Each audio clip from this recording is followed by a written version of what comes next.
What do you mean, what is my streaming schedule, bro? I start stream anywhere from like 10 a.m. PST to like 2 p.m. PST or so. About. It's pretty consistent right now. Honestly, it's not at the start. I decided, okay, because the problem I would have before is I would miss my 10 a.m. start date by either sleeping in or just not feeling like it. And then when I missed the proper starting time, I'd be like, okay, I missed starting time. I'm not going to stream because I feel embarrassed missing the starting time. I decided that now I'm just going to have a range of time where I start stream. And that way, like, maybe I don't always start at the same time, but at least I'm fucking streaming, bro. Look at memes. Let me see. What do we got in here? Is it Poggersdorf or is it what Klausy sent?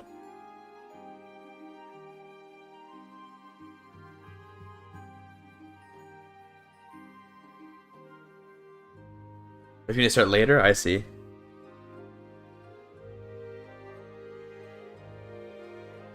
Oh, April 30th. It's the same day that Raiden and Solidus had their great encounter. The same day. That's crazy, dude.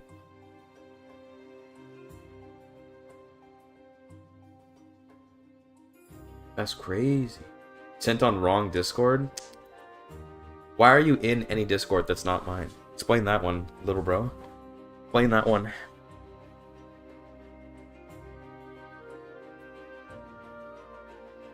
There we go.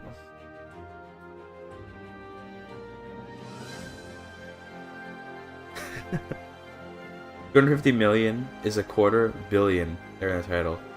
I assure you that 250 million is over a $250,000. It's pretty funny.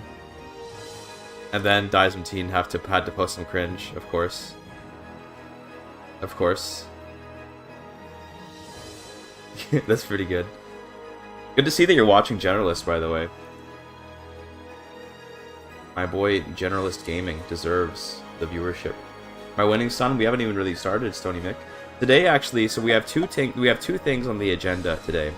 One is we have to, figure out which country we're gonna play for this like next 100 years or so leg of EU4, and I have a short list, so we'll go through the short list.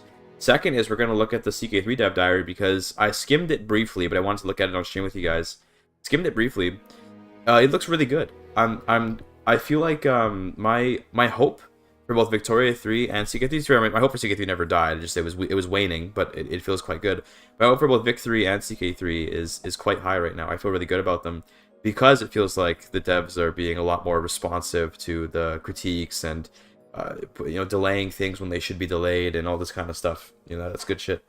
So yeah, we're gonna look at that dev diary, and we're also going to decide what country to play in EU4. It's a tough pick. There were a ton of good options where I was like, man, I could play all of these. You ever gonna play Fallen Eagle for CK3?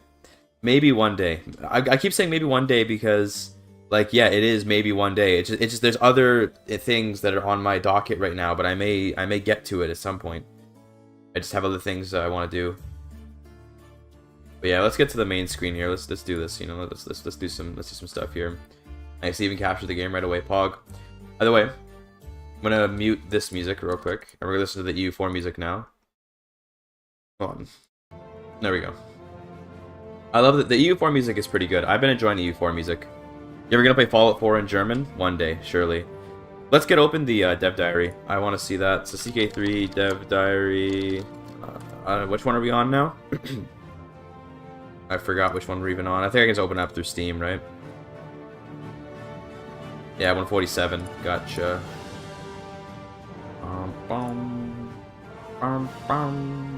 New shirt? I've had this shirt for a while. I just haven't worn it on stream very much. I don't know why. I like this shirt, actually. I wore it for my birthday when I was with my friends. It's a good shirt. Alright, give me this. There we go. Alright, let's read. Just gonna lower the volume a little bit on the music because it's a little bit loud. Just a little bit, so we're just gonna lower that a little bit. Hey, what's up, Eduardo? CK3 Court Jester gameplay? Surely. Alright. So, greetings. This dev diary will be a mix of various things. There's a lot going on, and therefore a lot to talk about. I want to take this opportunity to address feedback. Sorry, I gotta read this like I'm Swedish. Hold on. Excuse me. I want to take this opportunity to address feedback, talk design philosophy, shine some light on how we're working to set some expectations for roads to power, tease some things coming in the future, and show off the 1.12.5 changelog for a free update happening on May 8th. In other words, this will be a big... I'm gonna stop now. In other words, this will be a big and a little bit over the place diary, but bear with me. To start off, let's talk about community feedback. Let's see. Zilbro thinks he can get any viewers streaming at the same time as the Oiho Paisha Classica. I don't know what that is. There's a lot of feedback coming in. Specific faction-based paragraph, good one. There's a lot of feedback coming in for the features of Legends of the Dead, and we're doing our best to collect it. We try to find as much feedback as we can from as many different sources, forums, Reddit, videos, reviews, etc. as we can. Even if you feel like we're not there, I promise that we read everything, or we try to, and have it in the back of our minds. That said, let's start off with Plagues. Plagues is the feature that has been the easiest to collect and action feedback for. Even if various types of feedback are sometimes conflated and need to be untangled for us to know what we should change, your sentiment is somewhat split between Plagues either being too easy or too hard, but uniformly they are perceived as annoying by the sheer amount of events they can summon, especially in larger realms. Big true. Big true. For Plagues, we're looking into having balance changes go out together with an update on the 8th of May. The full changelog can be found at the end of this post. The vast majority of the event spam was due to one seemingly innocent bug in the Alms event. It didn't have a cooldown set. Damn. This means that regardless of our intentions, it'd always be valid to fire, which is of course not as intended. In fact, a lot of the events are set up to simulate negative consequences of unchecked plagues, but as many of you have rightfully pointed out, the general negative modifiers to develop and other things are more than enough to represent this. That said, increasing the cooldown significantly for most of the events that either have easy to happen triggers or major negative effects should go a long way for making this feel better. The second part of making sure the events you get are relevant to you was to make it so they only happen if they're near an area you care about. If you're the emperor of a world-spanning empire, you don't care about the goings-on of a distant backwater, or even if you're just the king of France, you don't necessarily care what's going on in the very southernmost parts of Aquitaine. After all, the risk of the plague reaching your lands from there isn't that great.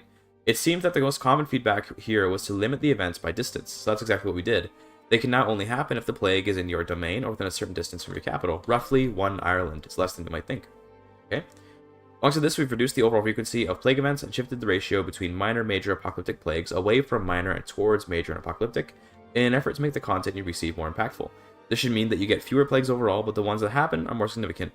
We've also removed the block on achievements when you lower the frequency and added additional options where you can choose to disable plagues, minus the Black Death, entirely should you wish. This is nice. I'm always going to be happy to see extra game rules, right? There's no world where a game rule is ever a bad thing. Simply because it's a game rule, so if you don't like it, just don't use it. It's literally that simple. I guess the only world where it's bad is if it steals a lot of development time, but this is obviously a very simple rule, so we're glad to see that. I do appreciate the fewer plagues, but more meaningful plagues. That is, like, I would love to see definitely half as many plagues, but twice as many apocalyptic plagues. That sounds good to me, so yeah, that sounds really good. What's up, Ryan?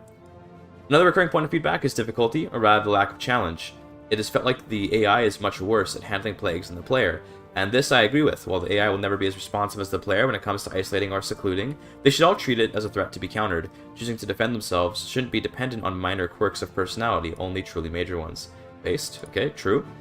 Currently, larger counties with more baronies are better at defending against plagues, and that was never our intention, as this is literally the opposite of what happened historically. Therefore, we've shifted the plague resistance granted by buildings from county-wide to barony-wide. This should encourage an alternative play style of having fewer barony counties in your domain in order to protect development. This is also much more of a challenge for players than it will be for an AI. So this is good. This means that now you can't just build up hospices in every single. You can't just build up hospices everywhere and never have diseases ever again. So that's pretty cool. I like that a lot. The full changelog for the 1.12.5 update can be found at the very end of this dev diary. Cool. All right, Legends. For me, this is the main event. Okay, I want to know what they're doing with Legends. Legends are a completely different beast altogether, and are much harder to collect feedback for. Opinions on what to do, do or change differ wildly. I was like, wait a minute. At this point in time, of course, we're aware of the general sentiment surrounding the feature, which is why we're still looking at as much feedback as we can.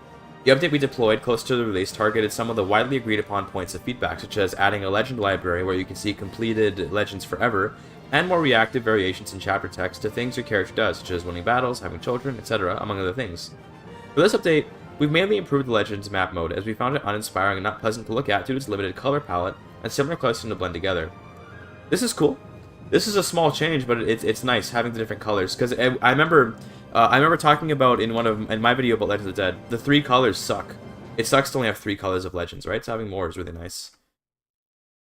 The feedback we're collecting now is hard to act upon. As I mentioned, opinions vary greatly from thinking that they are underpowered and useless, too overpowered and way too good, or they something else altogether. Some of you are bringing up the example of CK2 Bloodlines, which is interesting to me, seeing as I designed them back in the day. And remember, this is, I forgot his name. It's like Alexander or something, but I forgot his name. Alexander Oltner, there you go. And he was the guy behind Holy Fury, which is why when CK3, way back when CK3 was first being announced and stuff, I had a lot of hype, because I was like, yeah, Alexander Oltner knows what he's doing. And I think he does, the way that he talks about this stuff. He definitely knows what he's doing. So that's pretty cool that he mentioned that. The Bloodlines of CK2 were designed to be more of a fantasy feature, where great, lasting reputations were built by people actually doing the great and or implausible deeds the reputation spoke of. Is it CK2DD? No, CK3, but yeah, CK3DD. This would then be literally transferred in their blood to either a patrilineal or matrilineal lineage with some convoluted breeding necessary to stack multiple lines of the same character. And yes, this was one of the best gameplay loops of CK2 post Holy Fury. This is one of like the most fun things to do, is to try and get like every bloodline on your character. On the contrary, Legends in CK3 were designed to mimic what medieval rulers actually did. Embellish otherwise mundane stories into epics of great renown, all in order to bolster their legitimacy in the eyes of their subjects or the renown of their dynasty. Which of the two approaches is the best can be debated, and I think there's merit to both. We wanted to go for the more true to history over CK3, if nothing else, because it's something we had done before. Yeah, respectable enough. True to history is fun, but you know, you have to actually like make interesting mechanics. Truth be told, though, I think the problem with Legends lies less in the feature itself and more in how we and more in how we communicated them in dev diaries and similar. We weren't clear enough what they were going to be. This is something we can act upon. Going forward, any dev diary we're making on a feature will aim to be less open for interpretation. As with diaries of old, we'll try to describe features in much detail as possible. We don't want any misconceptions about the features or how they work. You expect diaries will probably deal with behemoths when they start. Okay. So, I'll say this about this paragraph, right? I'm going to actually disagree with this. The problem with Legends is not the communication. Like, Legends, even if they were advertised correctly... Sorry, there's like a little stain on my keyboard. I'm just going to get it off. Okay.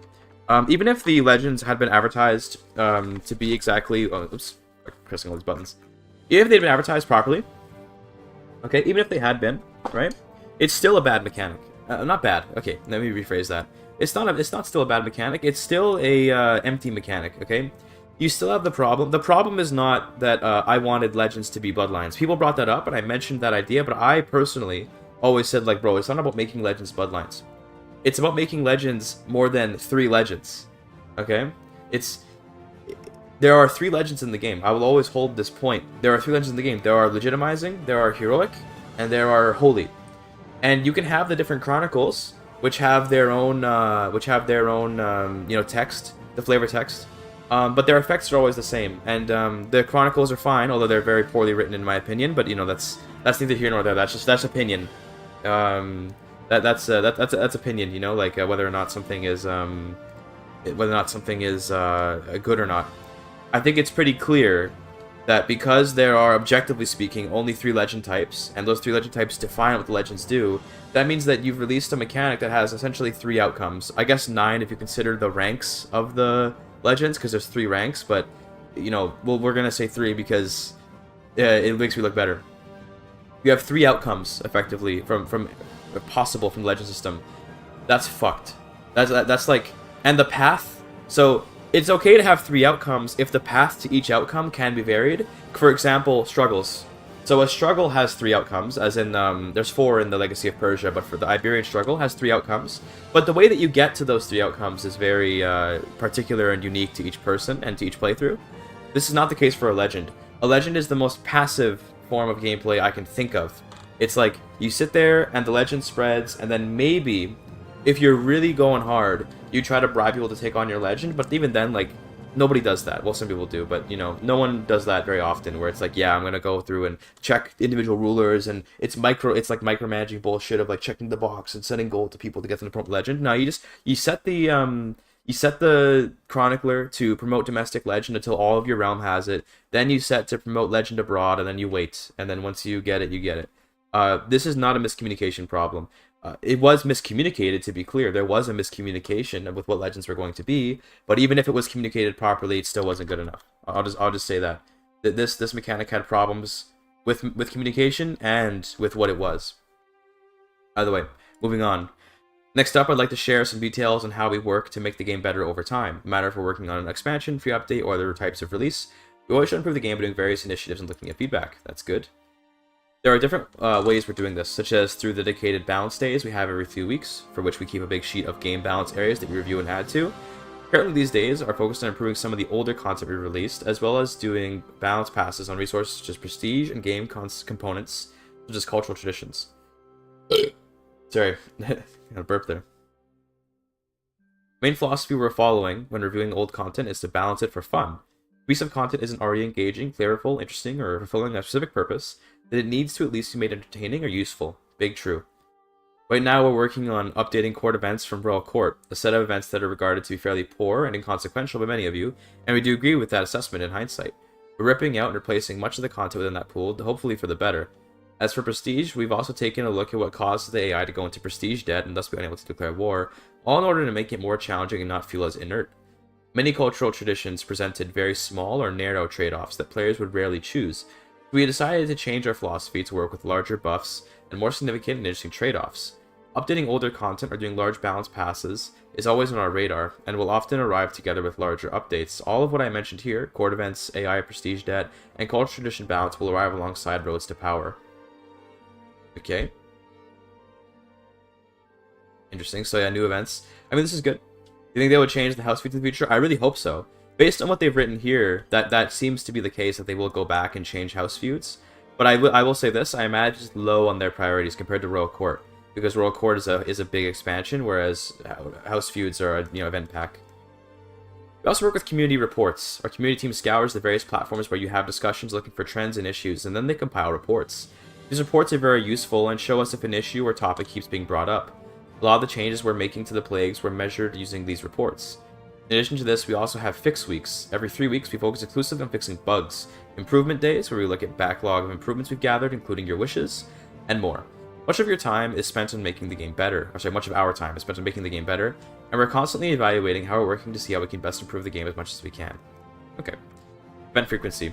By the way, I'm just saying, like, this is all good stuff. I mean, the thing is that, this is kind of to be expected. Like, I don't know if people previously believed that they didn't do bug fixing. I don't know if that's like a thing people believed, or they didn't come back to Ultimate. I would assume that this was like by default the case. But to be fair, some people might not be aware of how like these companies work, right? Like, of course they're gonna go back and try to fix things for a game like this. By the way, event frequency. A common topic that I see discussed in many places is the frequency of events, and they can feel spammy. Not necessarily because there's always too many of them at once, although that certainly happens every now and then, but because you often see the same events often. Did they write often? How many times did they write often? But because you often see the same events often. Damn. Get an editor, boys. You'll hire me. I'll be your writer for Dev Diaries. I got you, bro. The more significant or punishing a random event is, the less often you want to see it happen. Having a flavorful situation appear now and then is fine, but being blocked by a challenger on the road or hearing a duck quack several times per character feels off. Now, the method we have when creating pools of content is to have a generous amount of events that have easy to happen triggers that can happen in many situations. This we do in order to make sure you're always valid to see something. While making an event that triggers for a niche situation feels really good, the likelihood of it being seen at all drastically decreases the more complex the situation is, making it less and less viable to spend time making, to the point where it might be 0.5% or less of the player base sees them. This means that we aim for way more general events as rule of thumb, a ratio between general and niche which varies depending on the pool we're filling. Of course, a consequence of this is that you're going to see the events with easy to happen triggers way more often, sometimes with every character you play, and sometimes multiple times per character depending on the event cooldown. Reading your feedback, I'm inclined to make some changes to our philosophy, and I appreciate further feedback on this before we make any decisions. What we are looking at is a combination of more significant cooldowns and a new system to restrict certain events for some characters What we are looking at is a combination of more significant cooldowns and a new system to restrict certain events for some characters you play could have the okay, dude, sometimes...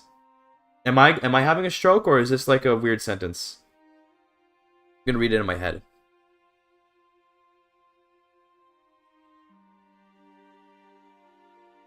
Yeah, this is a weird sentence. To restrict certain events for some characters, you you play could have the following effects.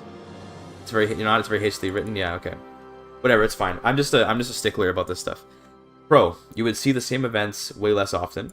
Pro, you would have some more very general event content between characters.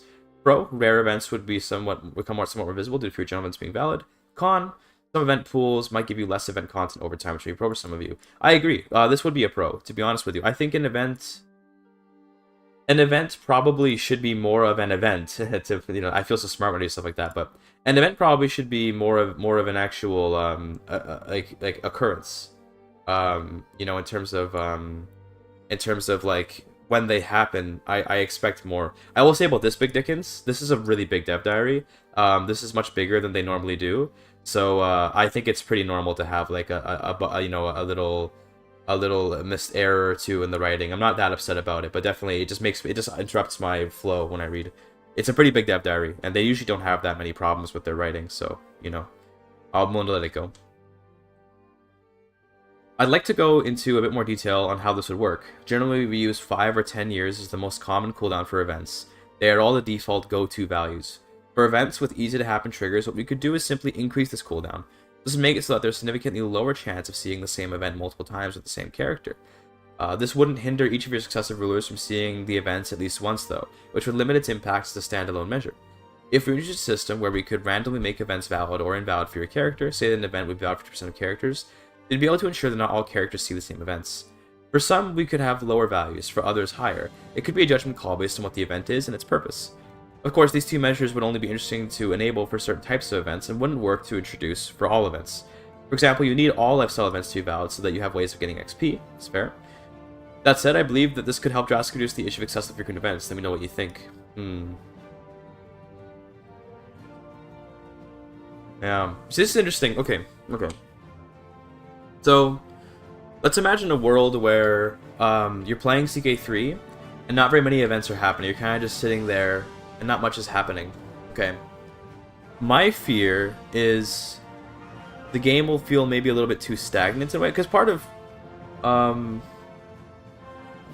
me feels like a lot of what carries CK3 is the large number of events that always keep you focused on the game. But yeah, Big Dickens, that's kind of what I was actually going about the grand strategy. If you take out events, then you add more space for strategy, I think, because the events are kind of like the fun roleplay stuff or whatever. Part of me says that I don't know how you'd implement this, because I know a bit about CK3 modding now, so I understand kind of how the code works a little bit. It would be nice to see like times of a lot of events and times of very little events. So let's say that we have like a time where we're at war. We probably need to cut down on events, except for the events that have to do with war. If you're leading an army, for example, like if I'm leading an army, I want to see events about the fact that I'm leading an army. The context should inform the event, and those events should be popping up because I'm in an army. But every other event should not be happening.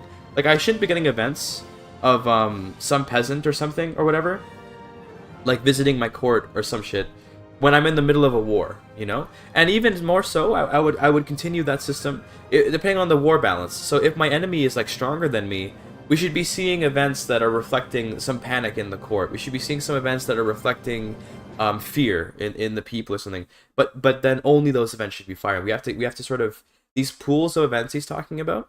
I like the idea of the pools. The question is how specific do the pools get and how restrictive are they? I don't know, but to me it would be interesting if the number of events was cut down, or rather not cut down, but the number of events was kept similar, but maybe a little bit lower.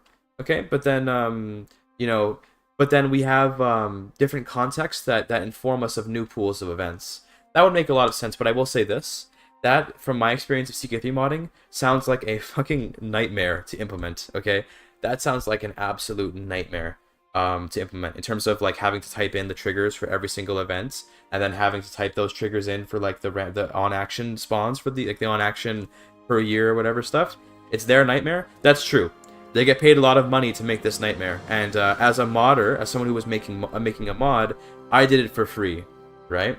In the sense of I was just doing it because I cared about the game. If I got paid to do that shit, I probably would be a little more willing to sit down and look at like literally thousands of lines of code and add in a trigger for like, because the game has hundreds of events. Like there's a lot of events in the game, and I made like it took me like a week to make 30 events for my legend mod, and like I'd say maybe only 10 of them were like complicated. 20 of them were pretty simple, but it is a lot of work to go and set up every single thing and set up what the event looks like, and then write the localization. Although to be fair, that stuff's already done for them. They have to just do the triggers, and the triggers are something. You love coding, thousands of lines of code are a problem. Yeah, I don't really love coding that much, although I did enjoy it a bit. But the point is that it's easy to ask for something, and once you've actually once you've actually looked at the code, I think it can be maybe like it humbles you a little bit, you know. But yeah, you're right, maybe Mary Cakes, that to be honest with you, I'm not like a coder, right? I'm literally just a guy that I learned CK3 coding by looking at their code and then just using pattern recognition to learn how to make events off of what they were doing. I'm sure that the like literally like paid experts at Paradox can do this, right? What the idea that I have here, like the pools and all that, I'm sure they can. But I'm trying to be a little bit more humble. I think sometimes I can get a little ambitious with the things that I say, so being a little more humble. I could see why it'd be a bit of a nightmare to go through every single event, and try to add new triggers and stuff. Like, oh god, you know, oh god, you know, yeah. Either way, point is that to me would be the fix. It's not about the number of events. It's about the events feeling relevant to what's going on in the world. And if you were to cut down on events, you definitely added more space for strategy, like Big Dickens said earlier. I think that I gotta say the Big Dick ends in order to friggin' credit the guy. But you have like what do you call it? If you have fewer events, then you can definitely can sort of leave more space for the player to get creative. Because if you have fewer events, then you know that makes you, in a way, it kind of pushes you towards making something happen, right? Like if I have no plots going on, if I have no schemes going on, if I have no wars going on, it probably should be the case that nothing's happening, in the sense that, like, yeah, okay, maybe this is where the court events come in, where it's like, okay, here's like the occasional court event, which are optional, by the way. You don't have to do court events, you can just ignore them. So the court events happen when nothing's going on. It's like, okay, yeah, if you want to just like spawn some events arbitrarily, here you go, have some court events. But otherwise, feel free to ignore them and then go and make something happen, right? I like the idea of giving the player like the opportunity to make their own story in that sense, rather than the events always spamming at them. But yeah, either way, we'll move on from here. Message settings. Another type of spam that is often rightfully brought up is that of messages, notifications, the bottom right ones, and toasts, the top center ones that fade after seconds. I've been accumulating for some time, sometimes reach critical mass when playing, especially if you're further into a session. Big true, big true. The solution to this has been clear for a while, and we finally found the time to realize it. With the update releasing together with Roads to Power, you'll have access to message settings. This means that you can disable or change source. I like this is like EU4. EU4 is the exact same thing, and this is good. Yep. I mean, again, this is like adding a game rule. Okay, game rules are never a bad thing. This can't be a bad thing. It's only good to be able to do this, because, you know, I would love to go in and just get rid of some notifications. Yeah, like I really don't care for, like, I don't know, soldiers disbanded, like what? Whatever. I don't know which ones I would change, but some of these I really wouldn't care for, right? So I'd be happy to get rid of them. Whatever, right? I lost the game that being medieval sim instead of CK3 discussed with CK2.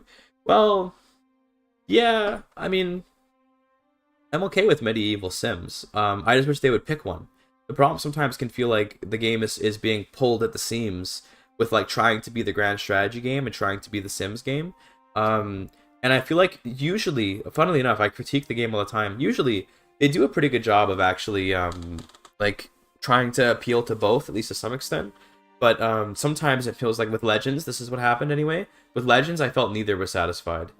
It felt like neither the strategy nor the role players were satisfied with Legends, because it was uninteresting mechanically and it was uninteresting roleplay wise. But culture traditions were perfect. Like, I always go on about culture traditions because although Royal Court sucked ass in my opinion, culture traditions were insane because the grand strategy player got this like huge thing to think about, like building your culture and stuff, doing your hybrids or whatever, building your culture and all that. That is like so interesting from a strategic point in terms of planning what things you want. Now, like any strategy game, this is inherent to the genre. It's not a CK3 problem. Eventually, people solved, you could say, cultures that like only the strong is kind of just good. You know what I mean? Like everyone's gonna take 30 minutes of yap. That's what the fuck. That's what we're doing right now, Hoties. We're yapping. Okay. Only the strong is just a correct pick. You always take only the strong. It's so good. Stuff like what's it called? The one that gives you hooks on people that you recruit from prison. I forget what that one's called, but you know what I'm talking about. I think it's like meritocratic recruitment. I forget what it's called, but the point is that one is also just good. Malleable invaders is just good, right? And then some of them suck. Like stand and fight is just bad. Battlefield looters is just bad. Right? There are some that are just kind of not very good. And that's okay. Strategy games are like that. Like even in like StarCraft 2, which is this like, you know, legendary titan of strategy games, whatever, there are some things like nukes. And obviously when you get, it's like chess in StarCraft 2, where at extremely high levels, previously unviable, what do you call it? Previously unviable strategies can become good. But like, you know, in CK3, there's quite a few like just unviable things that mean you know, you're gonna like never use them. This is making it hard for me to talk because my zoomer brain is you know, getting fucked by this. But what do you call it? Okay, the culture traditions to me were absolutely insane because they appeal to both, because constructing your culture from a roleplay perspective is a lot of fun, like trying to create the exact culture you want to make and picking your language and picking your heritage and all that. That stuff is really cool. And then also the strategy players loved deciding which traditions to take for the purpose of building up like a better military and a better realm and specializing in their country, blah blah blah, right? That stuff was perfect. Legends to me was the opposite. So the point is that CK3 to me occasionally does a really good job. You put yourself to double speed and open a tab with soap cutting? No, I'm not gonna go that far, but we'll just have subway surfers. But I think you guys see my point, though. I think you see my point. I think you see my point. Hold on, let me. What's the? Is it Alt P? There you go. Okay, well, we're gonna put this. 1 second. 1 second.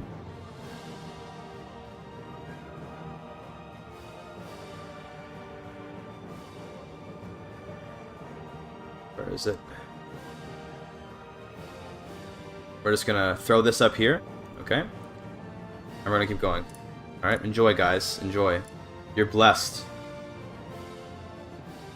Okay. Let's see. We gotta make it a little bigger, actually. Hold on. Let's just you know.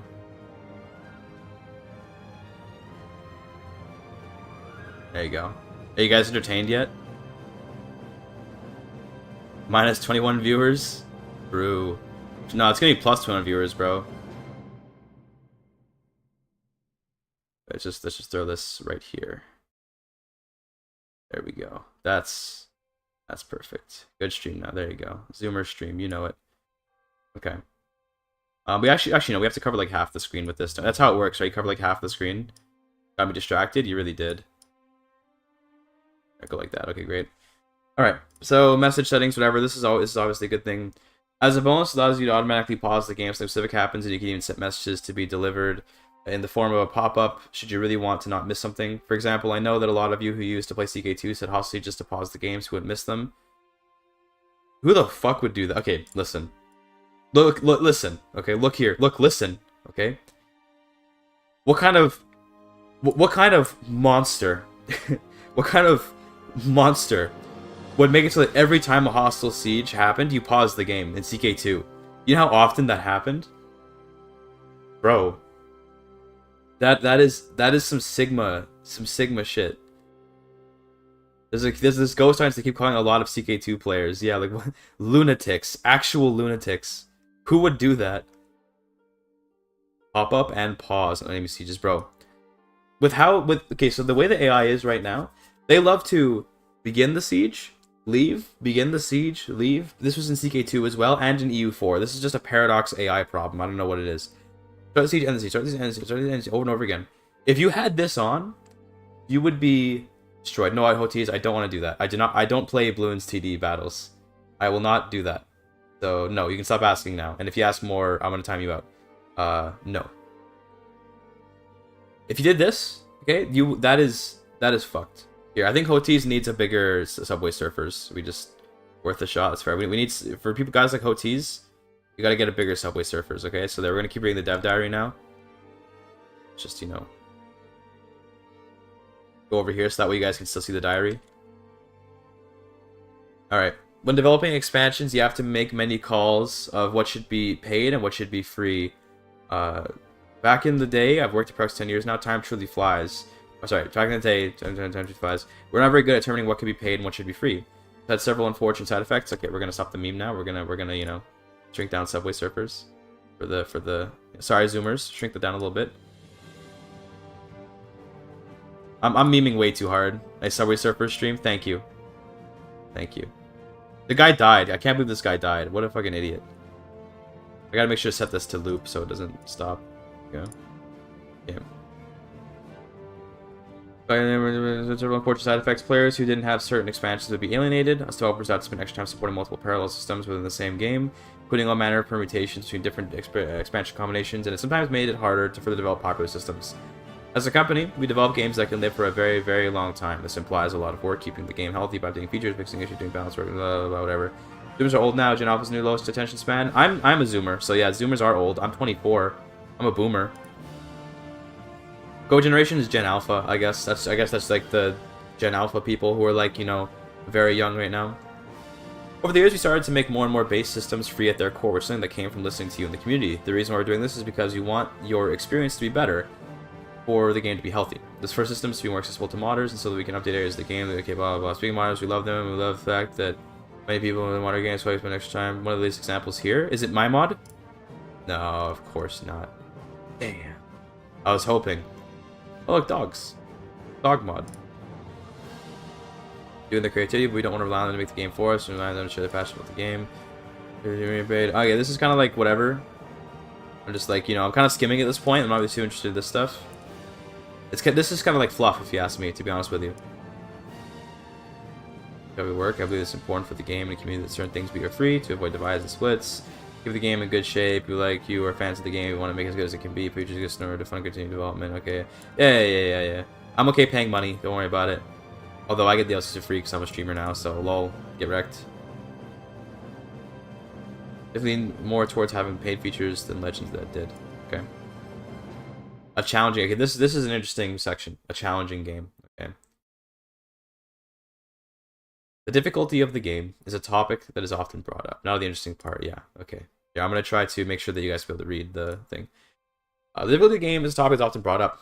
True that the CK3. I really did a video about this, by the way. Just a few days before the Diary came out, I did a video about this, so it feels good to have someone talk about it.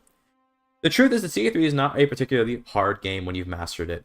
I've said that before, just saying. That's something we've always been fine with, seeing as unlike other GSGs, we're focused more on stories, dynamically evolving narratives. Bro, yes, I agree. Good. That said, if the game is too easy, systems too trivial to overcome, then that impacts the quality of the stories. Big true. Therefore, I'd like to explain a philosophy regarding what difficulty CK3 should be. I'm not a fan of traditional hard difficulties, where all AI is simply given extra resources that most players cannot get. True. Alternative players have a series of nerfs and deficiencies that feel artificial and forced. I like when difficulty is immersive and opt-in. It shouldn't get in the way of you telling your stories, up to a certain degree.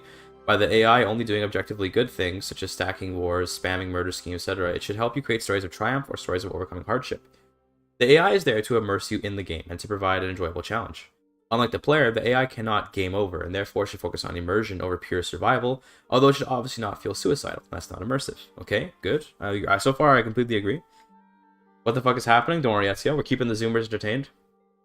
As we want the AI to play in an immersive way where they don't always take optimal decisions, we want to be wary of changing the overarching difficulty. Making the game harder overall will always hit the AI harder than the player. Sorry, making the game harder overall will always hit the AI harder than the player. That is true. That is very true. As the player can more easily adapt. There are systems that are easier to change than others to introduce more challenges to the player without inadvertently making the game harder for the AI. For example, the AI will almost always marry for alliances or prestige, never for genetics. This means that if we were to make it more of a challenge to reinforce good genetic traits, which is on our radar, but perhaps not for roads to power. I got hiccups. I'm swallowing too much air, talking too much.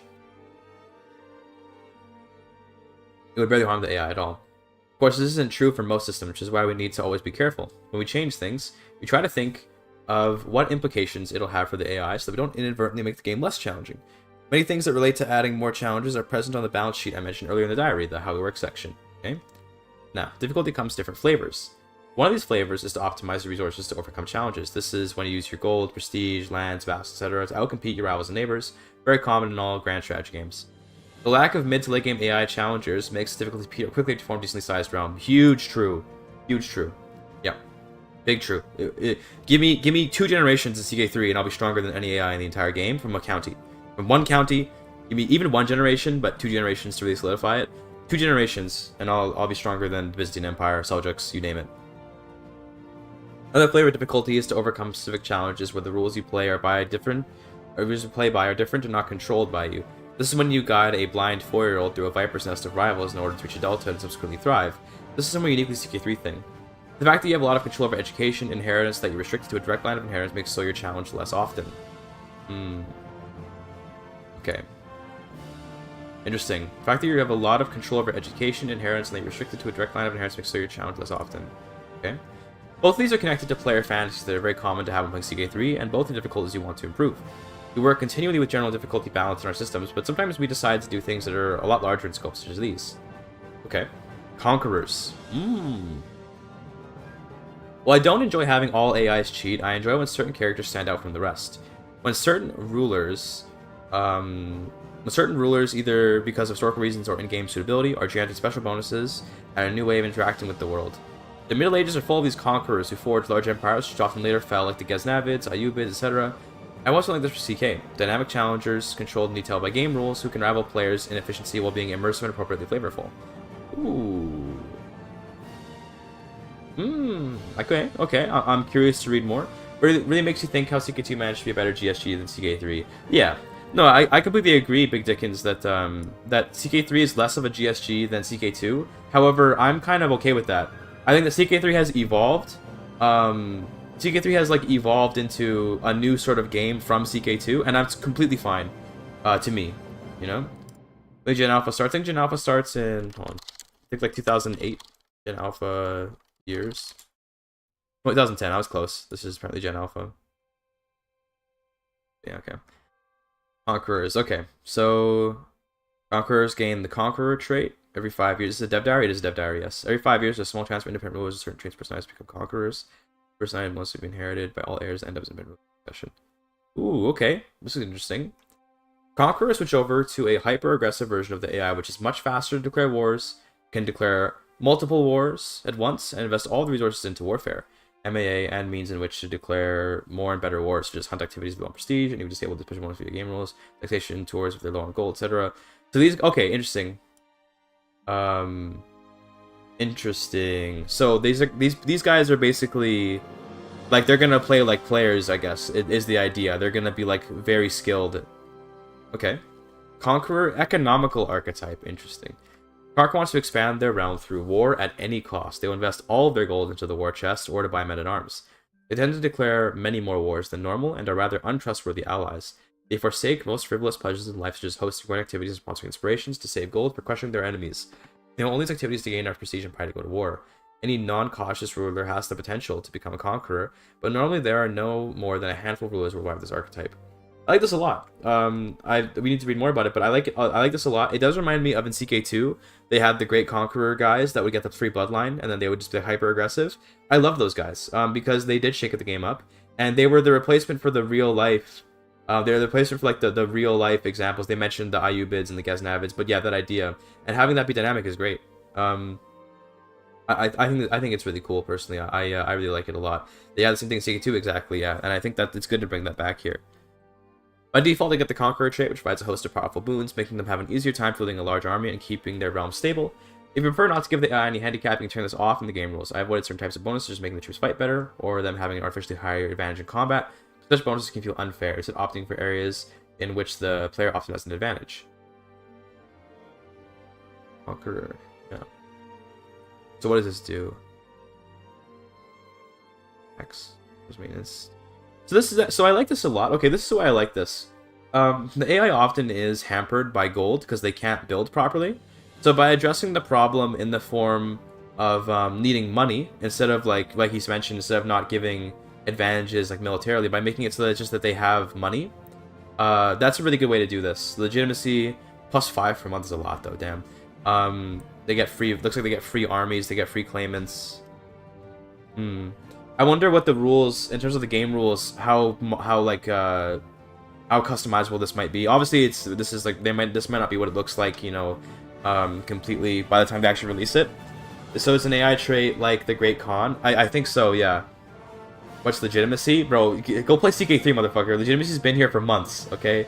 Go play CK3. It's part of the free update. Motherfucker. Subway Surface is working? Of course it's working. It always works.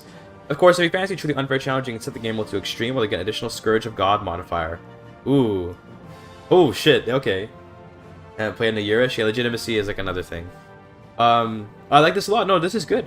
I love, seeing, like, more, what do you call it, like, modular difficulty like this where you can choose it. I would love to turn this on, and then, you know, I would love to turn this on and then play a Giga Chad story with this. That'd be crazy. That'd be really fun. With default game rules, rulers around the world have a very, very small chance to become conquerors. The likelihood goes up the more suitable they are based on traits, government, available CBs, etc. The global pacing mechanic makes sure that there aren't too many of these characters worldwide, but they mostly appear in areas you expect large upheavals in regional power structure. But there are never any guarantees. They could appear anywhere. You can also control via game rules if you want already powerful rulers to have the chance. For the requirements of the AI, no, they didn't specify. It seems like it's a small chance for anyone with extra weight for certain types of people based on this. Everything good has to come to an end. If they're defeated repeatedly in wars with all their prestige or similar, they'll stop being conquerors and lose all bonuses. On succession, being a conqueror is inherited by default. But if an AI is cautious, in other words, a craven coward, they will stop being a conqueror. This creates dynamic ebb and flow of challenge. I love that. So the rise and fall of empires, right? What's happened in the next update? I think this is part of the this is probably part of the DLC, not the update, I'd imagine. If it's part of the update, that'd be crazy, but I don't think so. I believe all of this is for the DLC, but we're gonna find out. The update comes out on May 8th, so alright. Choose a new destiny. So that's the end of Great Conquerors. I like this a lot, by the way. This is something I very much approve of. Because I mean, I feel like I've talked about this before, this idea of like pick out a person and just make them special. I've talked about that before. I don't know if it was on a video or in stream, but this is I like this a lot. What is this for? This is a dev diary for CK3. We're just looking at it before we play EU4 today. That's all. Just looking at dev diary first. Alright. Choosing Destiny. Those of you who followed what we did for the Black Forge Jam know about this feature. When you die, you now have the opportunity to switch to one of 3 carefully selected dynasty members. These picks are chosen based on an interest score, where various subjective things chosen make a character most interesting. 3 suggest things that you consider interesting to various combinations of skills. Okay, whatever. So this is like, what is this? Oh, so you choose Destiny, play another character, Dynasty is not your heir. That's cool. I like this. I like this. Obviously, you could kind of already do this via just character swapping, but being able to do it in Iron Man is cool. The implications for the all achievement speedrun are interesting for this. To do a live look at the team charts for website for CK3 player numbers. Let's see. Looks about normal. But apparently they've lost a lot of people in the past month. The past 3 months. Yeah, so it looks like Legend Dead came out and then people stopped playing. This is pretty normal though. This is normally how it goes. You know, like a DLC will come out and then goes up and then goes back down. Yeah, see, every time a DLC comes out, it goes up and then. But it looks like it's about what you'd expect. You know, it's not much lower or higher, but definitely it's a little bit lower since the DLC came out. Got 3 ads in a row. Enjoy. Live reaction.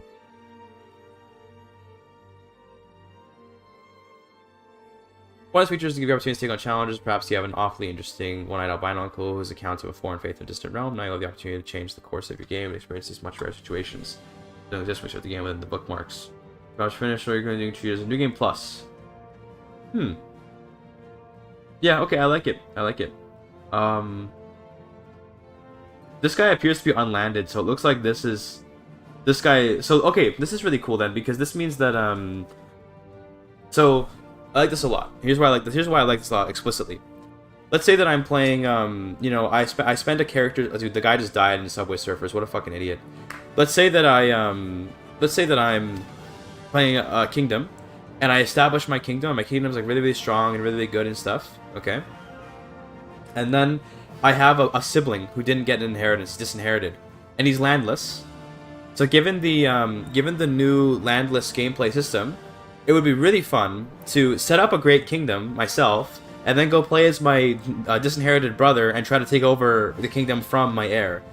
That to me would be a lot of fun, and I like that it seems to be including the, because I assume this little helmet symbol, I don't know, you should be able to see it, right? This like helmet here looks to me like that's a unlanded character, considering it doesn't have a crown or anything. I love that personally. I think that's really, really cool. This way, plays for cadet branch more often instead of inheriting house head every time. I agree, Bear. I completely agree. That sounds pretty epic. So yeah, this looks really, really cool. The thing is, you could kind of already do it by swapping characters, but just having it be gamified like this is cool. So yeah, I like it. I like it. Yo, what's up, Nikita? Currently, there's no inherit bonus associated with making the switch, and I'm in 2 minds if there should be any.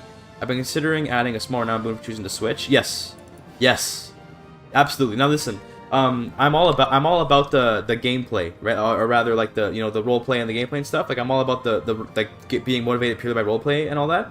Okay, but absolutely, you should make it a gameplay thing to switch. That would be so good, because I know, because roleplay matters, but you have to add gameplay, otherwise it doesn't mean very much. And I think that it absolutely should be the case that if you change characters based on the game's decision, whatever difficulty is, give me some kind of reward. Renown is fine. I'd even go as far as to say, like, maybe like give, I don't know, like a modifier to the character that you pick. No, maybe not actually. Maybe no. Maybe just the renown. I'm getting too. Maybe just the renown is good. But absolutely, that would be crazy good to me. Just giving a some kind of reason to switch besides roleplay, because otherwise people won't do it. To be quite frank with you, although CK3 is kind of like, to me anyway, CK3 is like this roleplay game. It's like this fun sort of, it's this fun kind of story generator. Okay. In reality, most people play it like a GSG still. So if you give a reason, if you give a reason to switch, people will do it, and it'll become part of the strategy of the game. It's like, yeah, so if I switch, then maybe I'll be controlling a character that has more opportunities to expand the house. And also I like this because it means now the sort of the theory of the game has always been that you're playing as a dynasty, not as a character, right? Everyone always says this. And it's kind of bullshit. You're really not playing as a dynasty. You are playing as a character in CK3 currently. Okay. Currently. When you play CK3, you're playing as a character. Because what do you do when you have a succession? You kill all of your siblings so that power goes to you. But with this system, okay, now you would actually be incentivized to play the dynasty, okay? To maybe empower one of your non-heirs and then try to play as them and then take over the kingdom from the inside or whatever. But the point is that you would have an incentive to care about every member of the family, because every one of them could be someone that you play as. That shit's great. That makes the reality of playing as the dynasty actually real. That's the good shit. Okay, that's what I'm talking about. That I'd want that, and I definitely think there should be a reward for playing someone this difficulty. This is very hard, normal, hard, whatever. However that's calculated, I don't really care how it's calculated. Just assign a renown value to that. And the players that want to roleplay, they can go ahead and just pick whoever they want to play with the switch character button like we normally have. The players who want to keep it relatively strategy focused, they get to pick between which character they want to do. And that I think is really, really awesome. Okay. On the roads to power. As I've seen a lot of discussion of how adventurers are played, I thought it would be a brief overview of how we're designing them. This will not be exhaustive, that will come in later dev diaries, of course. Just need to share how we see the experience. Playing as the average adventurer will be a 0 to hero experience. Complete separate experience from how you play landed character. Okay, so it's like Dwarf Fortress Adventure mode, eh? You will travel a lot and accumulate resources to improve your standing. It won't be easy to gain land depending on the goal you set for yourself. Gaining a small plot of land will naturally not be as difficult as something epic like invading a kingdom, except if you're an adventurer with special legitimist's purpose. It's intended that you can amass. So this is probably if you're like an exiled king. Be rare though. Yeah, I assume this is like an exiled king type thing. I like that. So purpose is probably going to be like, a sort of defining of when you go out. Defining when you go adventuring, I should say. It'll also be possible to play as one generational adventurer should you want. Okay, cool. I like that a lot. This is nice, having a generation of adventurers. Before ending this dev diary, I'd like to leave you with some screenshots of upcoming adventures of the power. There's a coming update. Firstly, we've already hinted at this, but the free update coming alongside the expansion, which is 1978 start date, alongside 2 bookmarks. One focusing on the Byzantine Empire and its surroundings, the Call of the Empire. Okay, it's a new start date with Saladin and the Plantagenets. I mean, cool. Start dates, I don't care much for start dates. I know people care about them a lot. I don't really care much for start dates, to be honest. And not because I hate them. I think it's good to add them. I'm not against putting them in the game. I just like, I like to have more depth in the current start date rather than more start dates. But, again, it's not really you can't complain, at least for me anyway. It's hard to complain about a new start date. It's like, yeah, new stuff, cool. You know, I'm not gonna be upset about it. I just don't care for it that much. More cool starting characters, yeah, no, fair enough. That's totally fair. I see the new portraits, by the way. They clearly have new like Byzantine/Greek portraits. You can see them here, so that's cool. Is that Tamar of Georgia? Hold on. Is that like the famous? I think it is. Yeah, this you get to play as the character from Civ 6. You know what I'm talking about? The leader of Georgia in Civ 6? Yeah, she's in the game now. Yeah, that's her. There she is. Cool. I recognize her from Civ 6, of all things. Second, I can show off a screenshot of the estate feature that noble families inside of Byzantium. Okay, this is important right here. Or other administrative empires. That's good. I had an Anatolian. It's not an Anatolian struggle. It's just a new start date. I like this a lot, the other administrative empire, because this implies to me that the administrative empire government type is not Byzantine exclusive. Now, how difficult it will be or how possible it will be to become an administrative empire, I don't know. But I want it to be the case that administrative empire is not a Byzantine locked, as in like it's not like only Byzantines can have it. In CK2, the like Byzantine government that they had, the imperial, I forget what it was called, but I don't know, but the Byzantine government was only available for Byzantines at first, but later on they added the ability to do imperial administration in your laws, and that let you do Byzantine stuff with anyone. I think they learned from that and probably decided that yeah, any empire can be an administrative empire, which is great. You can see the estate's location on the map from where it can be accessed, in this case Athens, and they just called Imperial, exactly, and then it was Imperial in CK2, so the point is that I like that it became for anyone could use the Imperial system in CK2. Upgrades at the granary shown to the right, so you can branch upgrades for each choose the most. So they're managed by one house head, one per family. Oh, it's a nice UI, and it's got these sort of upgrade paths. Cool, okay. So this is sort of like the Republic DLC in CK2 with the what do you call it? The manor. I think it was called a manor, but the thing, like the building that was like kind of off the map more or less. Although in this case it's in Athens, but yeah, I like this a lot. Cool. Depends what they do with this, how complicated they make it. That's gonna determine how this goes. The merchant estate, yeah. As mentioned earlier in this diary, we're committing to having more detailed dev diaries for Roads to Power. While there are some more teacher section dev diary, it will not be the norm going forward. There should be no misinterpreting what we're making or how it will work. Good, good. I mean, yeah, obviously, having more transparency is always a good thing. You know, who's gonna be upset about that, right? Transparency is good. Here's a changelog for 1.12.5. I'm not gonna read the whole changelog. We're just gonna quickly look at it, but yeah. Okay, whatever.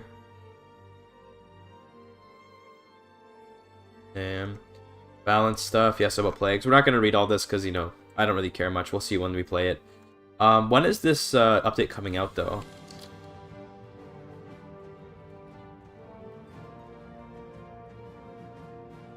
When is this update coming out? May 8th. Okay, got it. Cool. No, I mean, yeah. Looks good. Looks good. I'm not going to read the whole patch notes because, it's going to take forever, but I'm happy. I don't know about how you guys feel, but I liked it.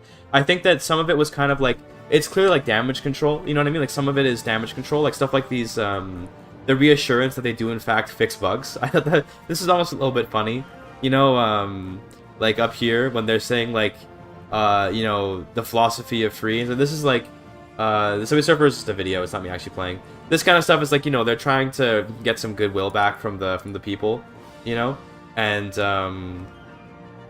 that's cool, I don't have a, that's obviously fine. Like, that's Wednesday, let me see, when is May 8th? May 8th is a Wednesday, yes. It's next Wednesday, as in from a week from now. But, yeah, I like it. I only liked what I saw here. It was definitely funny seeing them like cover their asses for Legend of the Dead, because Legend of the Dead, I didn't know this until much later. Remember when I did my review of Legend of the Dead? And I said that I was going to give it like a 6 out of 10, but I wasn't sure what everyone was going to give it. I said I thought maybe it'd be like well-liked in the community. That shit is at overwhelmingly negative right now. Let's look at some of dev replies. Sure thing, let's do that. Do that. Dev replies.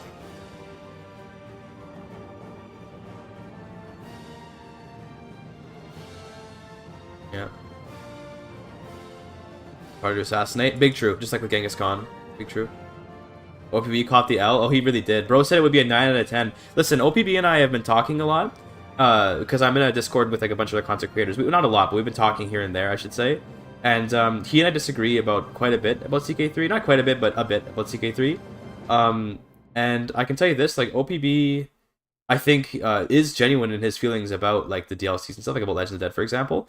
But I think that he just completely missed the mark when people wanted Legends of the Dead when he made the review. When he gave that shit like a 9 out of 10, I watched that as someone who was also playing the early access, and I was like, bro, what planet are you living on? People, no one's gonna like this. He's a very well-programmed robot. I don't know. He seems like a cool guy to me just from talking to him. But then again, talking to someone as a person as opposed to as a friend, or as a sorry, not as a friend, as a content creator, is different, right? Like when someone's making a YouTube video, they're different than when they're just talking in a Discord chat with you, right? Because I've talked to OB a couple times now. Just talking with him about CK3 and about what he thinks of the game and stuff, right?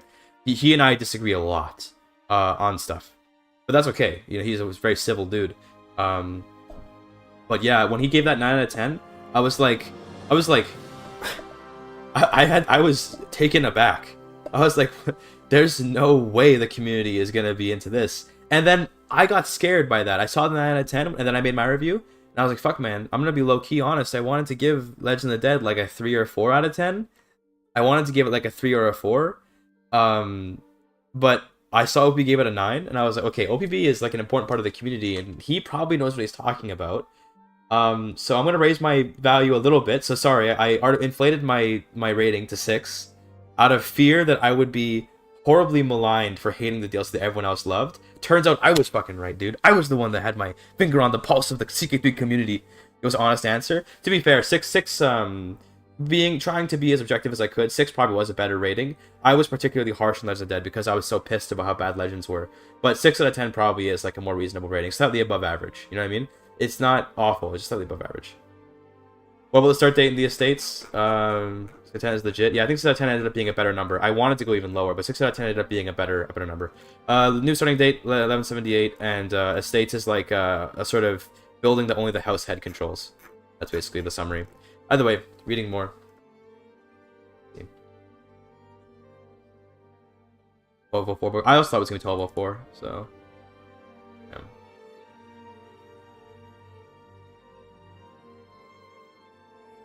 Oh, damn. Dude, this guy is calling them out. Calling them out, dude. Nobody so far has been able to track down the new varieties of unit models and holding designs, so I wonder if the devs could clarify what this refers to. Oof. Dude, is there actual false advertising on the Steam? Hold on. That's crazy if that's actually the case, that they just said something that isn't there. That is insane. Oh, I'm so sorry. Get me.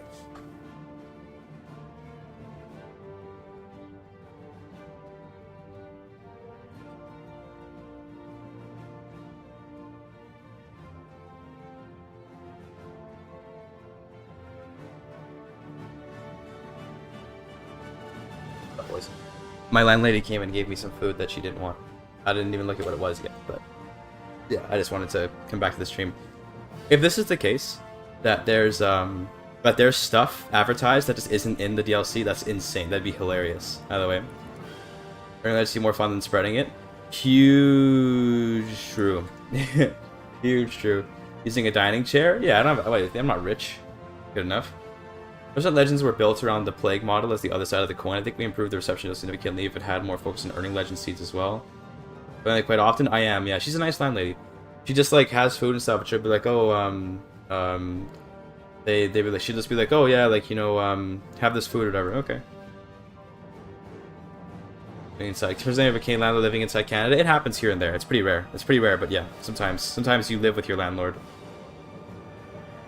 Density tab include directions that award legendaries that obviously you can become legendary via that decision. Density tab should have suggestions towards these that are possible for you, and more for legendary hunts and containing. Yeah, this is interesting. Trying to sort of legacy to frame legend being important, spreading it.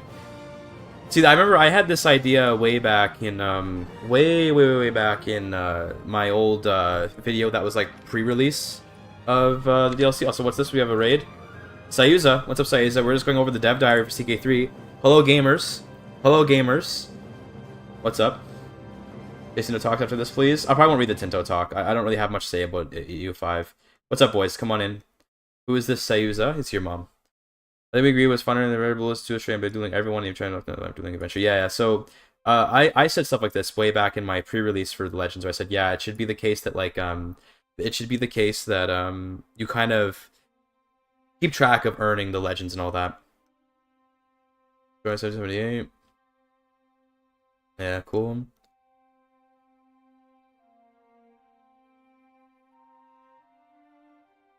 The fuck is this guy saying?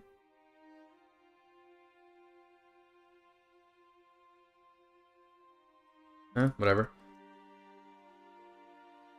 Yeah, but you probably... Oh yeah, this guy's theorizing, but I assume that you can become an initiative empire.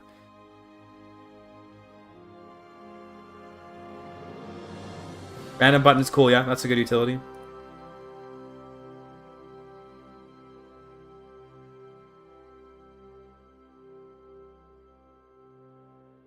QA, yeah, that's a very good response. This is a very reasonable response. We're just like, yeah, we need QA, will get back to us. Yeah, fair enough.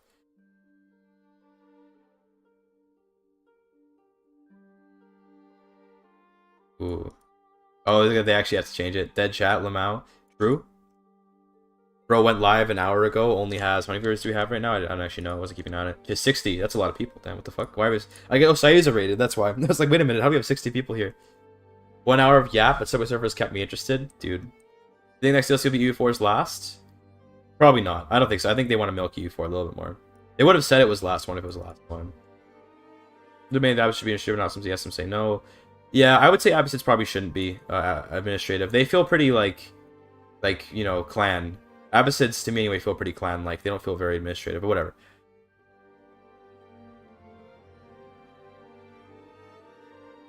Yeah, but I'm very much not opposed to this. Yeah, I agree. Random button's fine. Imagine milking EU4 even. F, true. Wonders if you don't mind just change for lockdown testing. I could send it for positive crash something else, just vows of poverty or chthonic doubts. Oh, okay, this is the guy talking about Armenian churches not being anachronistic, okay. The great stuff. Yeah, this guy's got his little comments or whatever.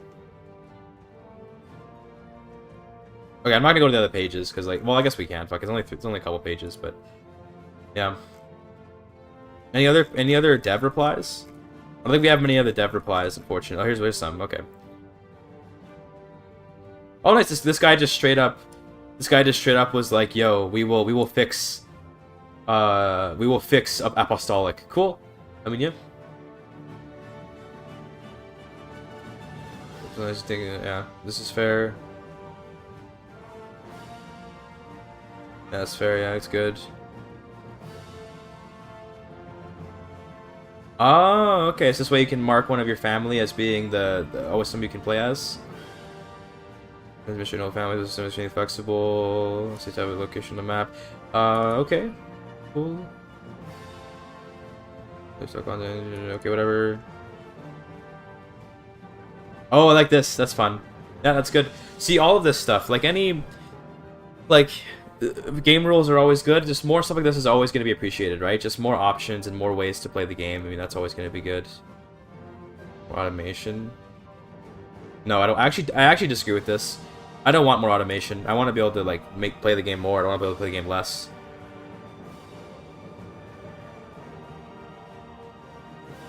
Are there any other dev replies? Wait, can't I sort by only dev replies? Isn't that a thing? Surely. Right? No? Is there not a way to do that? Oh, sort by reaction score? Maybe that'll probably get me the dev replies first, right? It is, but I don't know how. Rip. I think by sorting by reaction score, we're probably going to get only dev replies. Yeah. That definitely makes a lot of sense.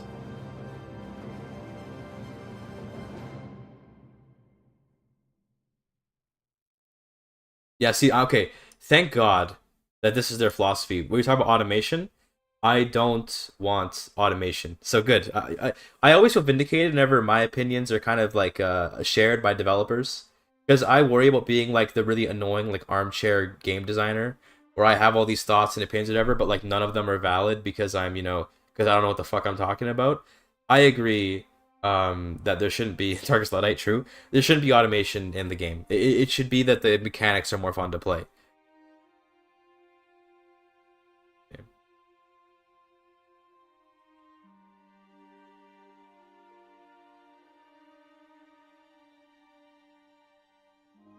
Okay.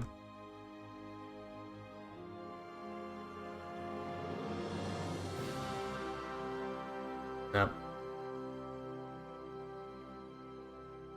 I would like to be a conqueror. Yeah, that is sure. I probably would turn this off because, to be honest with you, well, actually, no, I would keep it on because, yeah, I would keep it on because I'm enough of a role player that I don't like just overly dominate the game all the time. Like I choose to restrict myself. But if I got the conqueror trait on my character and I was making a Giga Chad story or something, sure, I think again, it's a cool setting. Just to make it a game rule. Can the player get a conqueror? Okay, there's nothing wrong with that.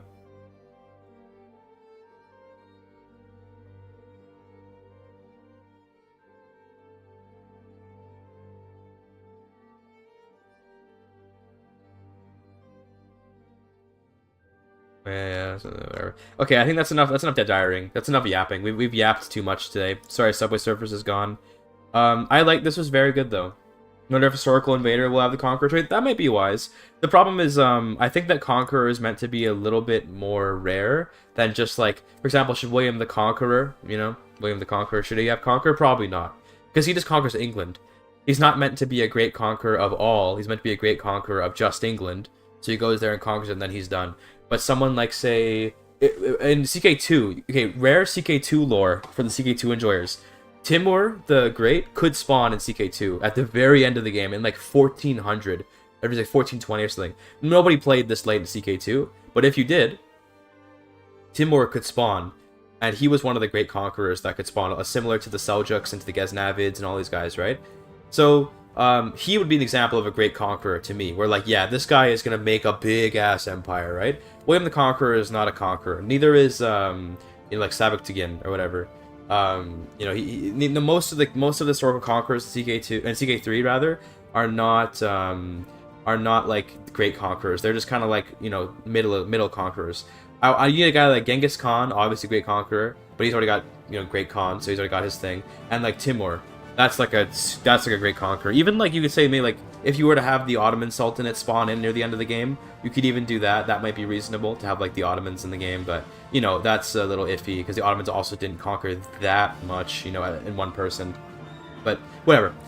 Point is that the conqueror trait should be like pretty rare, maybe like one every 100 years. And remember, in a game that's like 6 centuries long, that means you get 6 conquerors.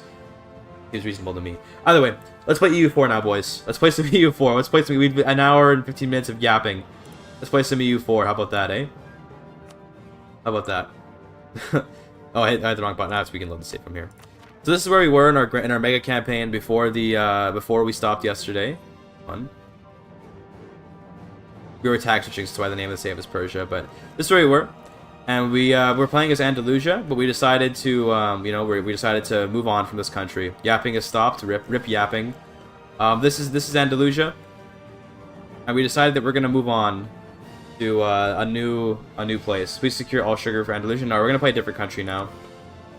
Also, we have Brazil down here, by the way. Yeah, this is probably a better way to look at it, actually. This is Andalusia. We decided we're going to move on to another country. So what country should we play? I have a short list, and we're going to pick between the short list, okay? So let me show it on screen. Okay, hold on, wait. I got the wrong notepad open. Okay, close the untitled one.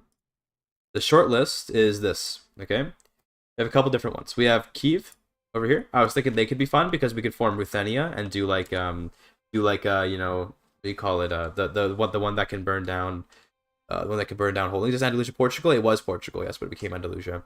Kiev is one. We can form Ruthenia, and they also can form Byzantine Empire.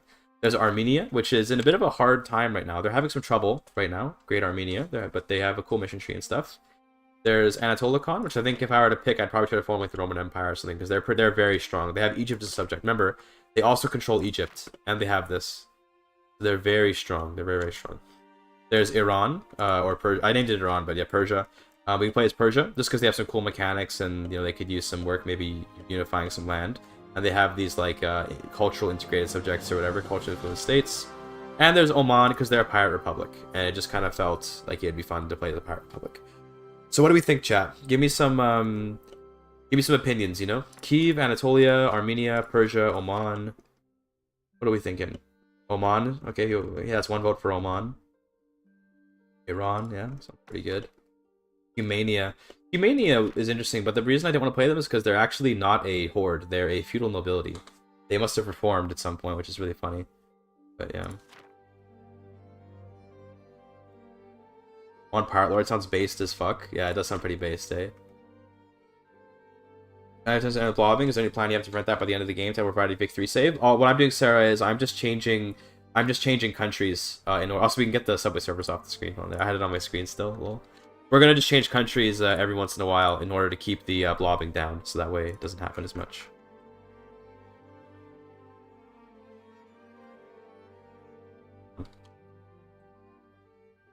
Oh, my partner needs something real quick. Real quick.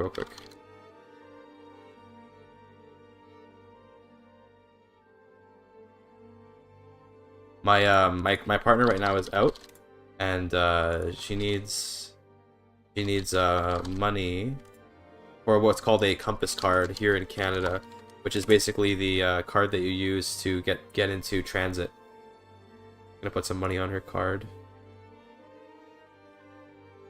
It's like a card. I can show you actually. Hold on, I have one mine with me here. It looks like this. So when you get on a bus or on the metro in Canada, and at least in Vancouver, at least where I live, you use this. There's no information on it, so I can show it. Use this card, and it's like a tap. So you tap it onto stuff, and then it takes money from it. And yeah. So I just had to go put some money on that real quick. There you go. Done. Okay. At the bottom list, at least 3 out of the 5. No, it's just there because the fifth one I thought of. Armenia. I think Oman is probably going to be the most interesting one, right? The Omani Pirate Republic sounds kind of fun. I wonder how that'll translate into Vic 3 though. They took the War Against the World, by the way. So they took the War Against the World doctrine, I think, or did they not? Yeah, they did War Against the World doctrine. They have a CV. Make a poll. Sure, we can do an actual poll. That sounds good, actually. Let's do that. It'll be new poll. Who to play? So we'll do Kyiv, Armenia, Anatoly Khan. Oman from Arabia. Arabia already exists, funnily enough, or Oman. There you go. You have 2 minutes to vote. YouTube frogs don't get to vote. Sorry, YouTube frogs. You're disenfranchised. You're discriminated pops. So no votes for you. Come to Twitch if you want to vote. In the description. But yeah.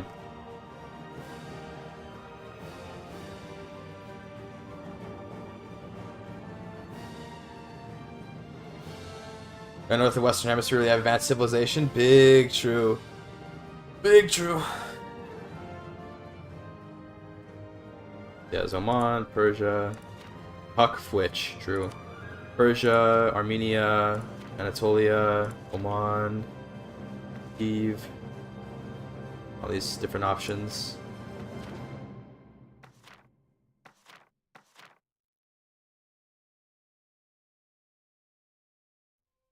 Looks like right now Oman is winning, which I kind of, a fair perspective. No one wants Anatolikon though. They're like, nah. They're like, nah. This Greek shit is crap. Let's look at their ideas while we're figuring this out. So national unrest, exchange with heretics. Yeah, they got some sick stuff. This is actually unique ideas for them. Okay, cool. Persia's got Persian ideas like normal. Let's get their ideas. I'm the worst viewer here to pray for Big Lanka. Damn. You can divide the Earth into East and West hemispheres if you want to. You could. No reason why you couldn't. It's quite the split vote though. You guys are voting quite split. It looks like Oman is going to win it out unless someone decides to vote for Iran or something. If it ties, then I'll just pick based on my preference, I guess, but yeah. Here it comes. Here's the end. Still iconoclast? Yeah, everyone's still iconoclast here. Here. Although it looks like the West got Catholicized by Croatia. Alright, looks like it's Oman. So Oman won. So yeah, there you go. We'll play as Oman. Goes, chat. So we'll take a look. Hopefully I can even play as Oman well. To be honest with you, I'm not like, again, I'm not expert in the game, right? So I might have trouble playing, but I think we'll be okay. This is Oman. We have Captain Saeed Abbas. Check out our reforms. The Pirate Republic. We have Council of Captains.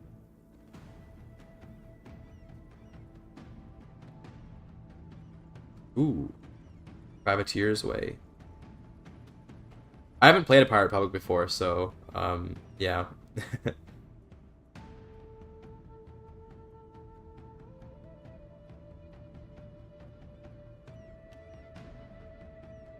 What two? Okay, the Buccaneers are in power. 58 start. Well, yeah, because we played as Andalusia before. Oh, list of countries. Alright, thanks. Thank you, thank you, thank you. I forgot about that. Thank you for that. Totally forgot about that. Crew before faith. Okay.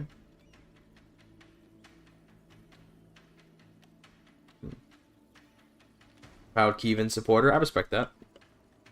Ghazi warriors as pirates. That's funny. This is funny just as like a concept. Like, oh, dude, we're the pirates of Oman, but we fight for the faith though. We fight for the faith though.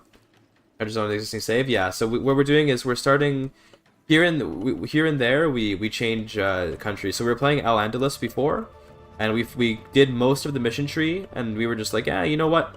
That's enough Al Andalus. Let's go play something else. Now we're gonna play in Oman. So yeah. We have missions, but they're not very big. What can we do? Can we form anything? No, we can't really form anything. Probably because Arabia already exists. There's already an Arabia, so I doubt we can form Arabia. And Crusader State, Catholic Arabia. Based. Abdul Razak de Pontièvre. Georgios III de Lafayette. These names, dude. But yeah. Okay. But first, let's put up our maintenance, first of all. I don't see why we should be not paying our troops. But I know why we shouldn't. We could not, but we have lots of money. Not have corruption, please. And let's get our navies together. Maybe let's go do a bit. Have we already raided? I don't know. As a pirate republic, can we raid people of the same faith? Also, let me get my timer on, by the way. What was our timer at? We were at like 6.5 hours, I think, before we stopped yesterday. Let's get the timer going. You can grow Oman to rival the AI? Probably. Should be able to. I'm gonna say that we were like 6 hours and 30 minutes or something. Approximately.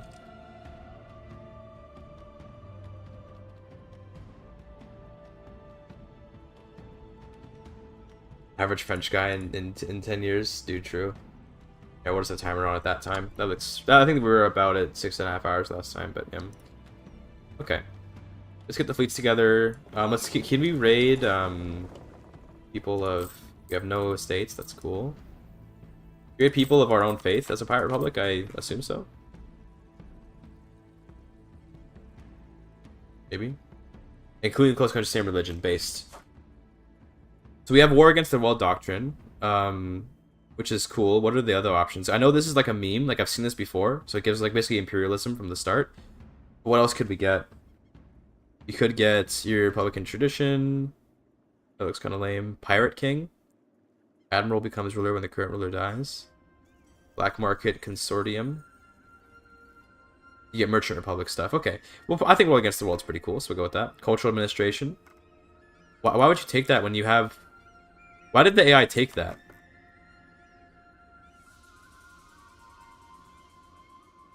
Okay. Guess we have it. Open Naval Services. Bounty Hunting. Interesting. Enable burgers. I kind of want to enable burgers. My vassal of Persia. Not a vassal, I'm a culturally influenced state. So I'm like a tributary, essentially, which is fine with me. It's a thing from the King of Kings DLC. So he gets nomad tech. Wow, okay, that's interesting. Must be because he's Turco-Persian. Okay, and then this is our next thing. Captain in charge. So we have this system, factions. We have Buccaneers. Oh my god, the Buccaneers completely control. Works for me though. I mean, the Buccaneers are kind of good. Yamama, they do still exist somehow. They're still here. I guess they ended up being a culturally influenced state of Persia, so good for them. Let's unpause the game and let's see if we can do some raiding. Yeah, he already has, maybe? No valid target. Oh, probably because he's my overlord. Probably can't raid Persia when they're literally my overlord.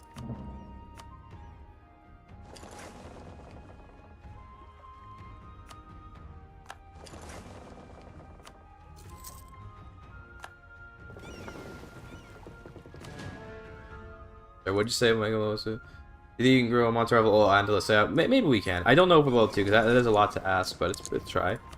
There's lots of gold to plunder because of how rich India is.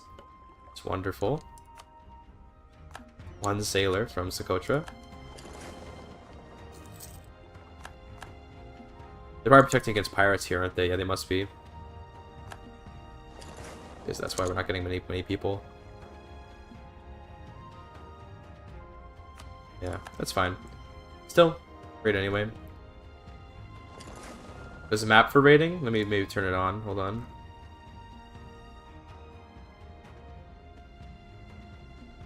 One of these will be it, right? Piracy. Is that it? Yeah, I think that's it. So we can raid Hassa, it looks like. There we go. Okay, we have lots of money now. What's my force limit? And also one of my ideas. Let's check those too. We have trade ideas and offensive ideas. Okay.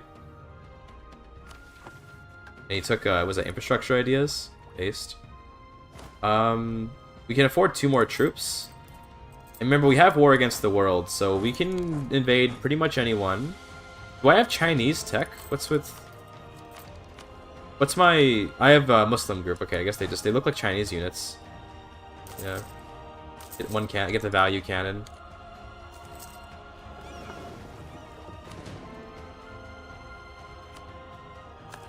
Get all our ships. That's pretty good.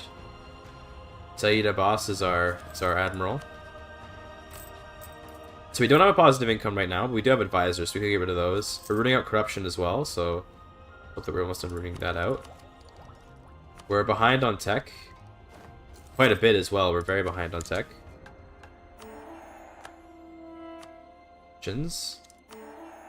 Okay, I mean, yeah. Free stuff. Mombasa. Okay, wow, we can go over here. I mean, Kilwa is probably stronger than me, but maybe, like, Pate? See, they got no allies, so that's kind of just like a free county. You'd be surprised what we can do. Yeah, I can't do missions? Yeah, apparently. How many? We have 6 cogs? I think we can take... Well, we might want more cogs. Give me 15 cogs. We'll wait for that. We attacked Pate right away because I didn't know if they were going to get an alliance or what, so I'd rather just attack them now. And yeah, we'll move into Pate. And then from Pate, if we can get a good ally, we might be able to take on Kilwa. But Kilwa's going to be a tough nut for sure. This is Miltech. I think you're both on 10. Let's keep doing our ideas. I want to finish up our ideas first. Invest more in burgers. We don't actually have any estates like that. I'm going to get rid of this fort here. We really don't need this fort. Admin tech? Yeah, sure. Why not? We don't need to worry about governing capacity for now.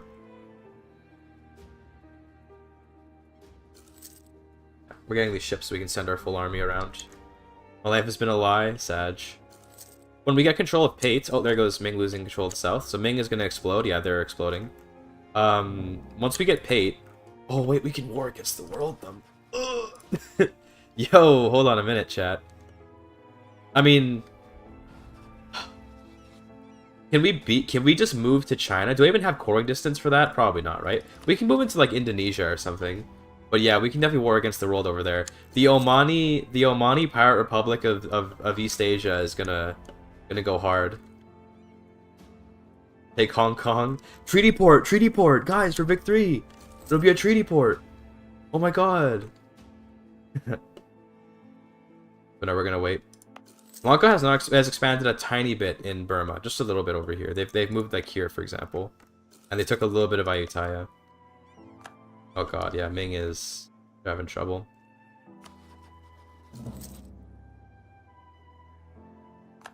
Historically accurate Oman, Hong Kong treaty port. Big true.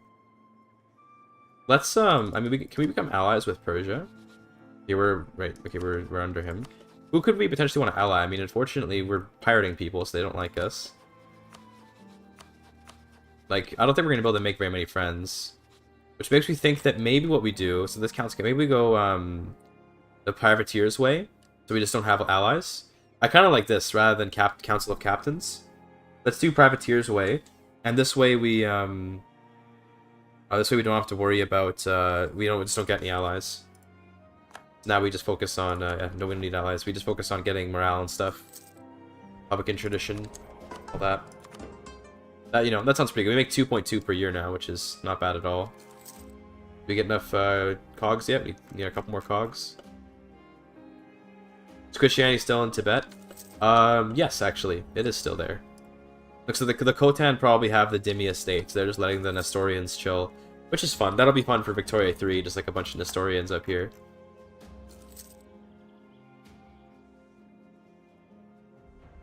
Socotra is here, by the way, so Socotra could also be a reasonable conquest. They're part of Adal's Trade League. Eastern Plutocracy, that's... Like, wait a minute, what? One more cog, please. Thank you. Now let's go over to Pate. Pate is going to give us a lot of ability to raid, because this is going to be a county like in the middle. We can go raid Kilwa, we can go and raid Adal, we can raid a ton with this. Also, he's leaving his capital open, so that's very kind of him.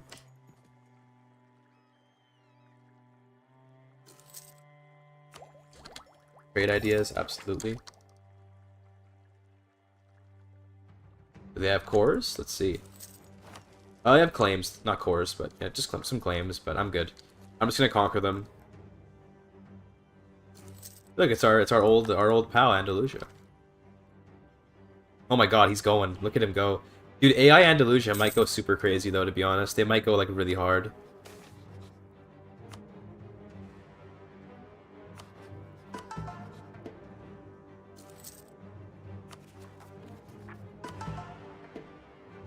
It's fine.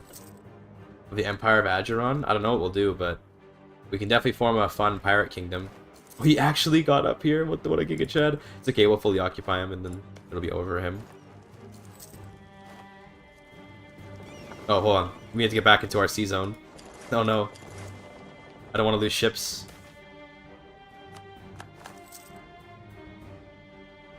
It's fine if he does. We're gonna just occupy him and get the W. Exclamation point hydrate? I don't need water. That's lame.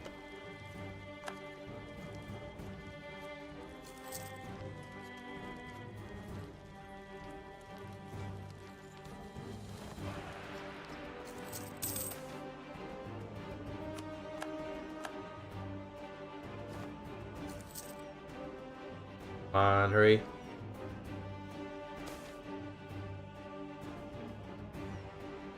I guess we can just take another Buccaneer. No, I think we want a smuggler. Ooh, he's a disciplined guy.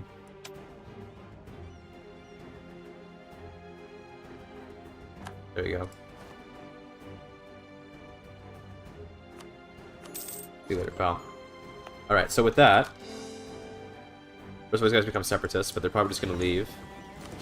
I should now be able to raid a lot more. Yes. These guys have a lot of privateers, or anti-piracy people, whatever they're called. So, you know, they're kind of chilling. But we can definitely raid Kilwa. That's going to be good money.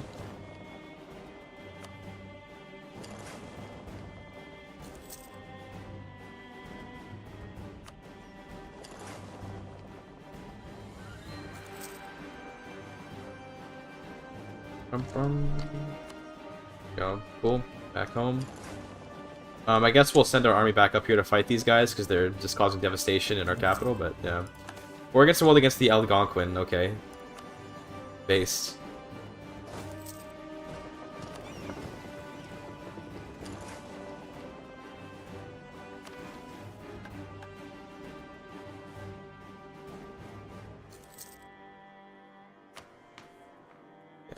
Four boys. Nice. Okay, so I want to move into Indonesia. I think this would be a very good place to go. The question is, can I core there? And I'm actually not sure if we even can. Like, I really don't know if we're going to be able to core over here. Also, these guys are kind of strong, but yeah, the problem is going to be coring range. We could probably take on Imarina. He's currently fighting Kilwa.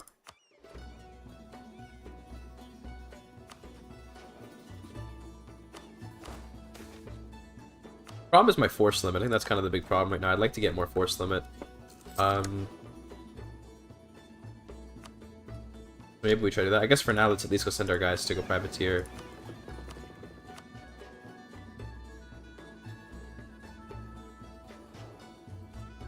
Or Moose, sure. I mean, we can just privateer our own node.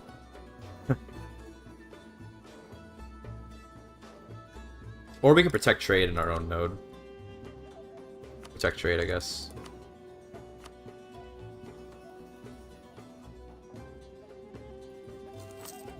What culture is my country? We are Omani. Okay, got it. So we are actually... Nothing weird going on there. We could invade guys like Bahrain and Al-Hassa. He's allied to Persia, though. Okay, let's not do that.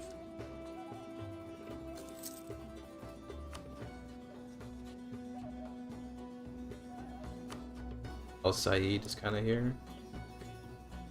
I think we have to move into Burma, and if we can't core, we'll at least make a vassal over here.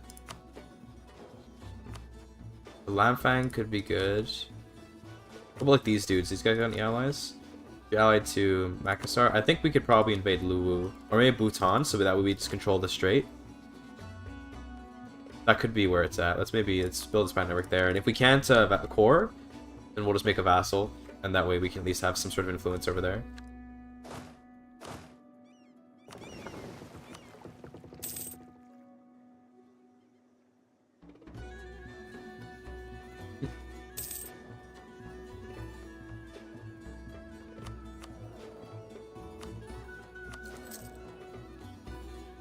OCB Southeast Asia? Well, no, we have a war against the world doctrine, so we can just invade anyone that we want in the game. We basically have early imperialism, more or less.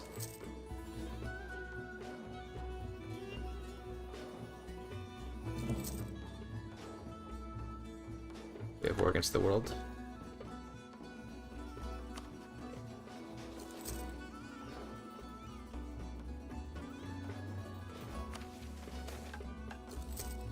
Noble plot, Sag.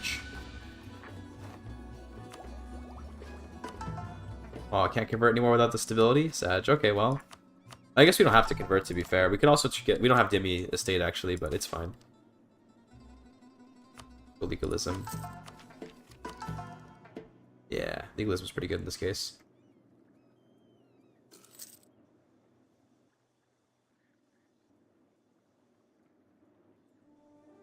Being a subject of Persia is actually kind of good. We could leave the sphere of influence, but honestly, I'm down to just like they're keeping me safe right now, and we're basically a tributary more or less, but we don't really we just pay like a little bit. I think that's how much we're paying. Yeah, so we're paying 0.12 ducats to our overlord. I'm pretty chill with that. That's not very much, you know what I mean? So I'm down to just pay 0.12 to keep safe from everyone, because nobody's attacking Persia. They're way too strong. So we're chill with that.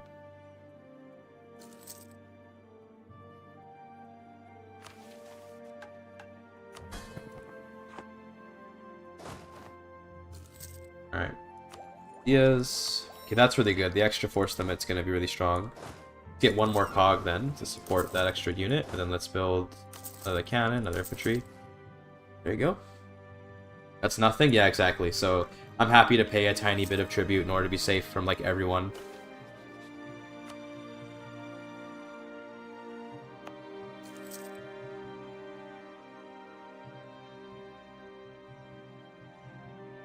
We can attack Socotra. I don't know about their allied at all, but to be fair, our navy probably can keep 58 ships. Never mind. There's no shot. It ain't happening.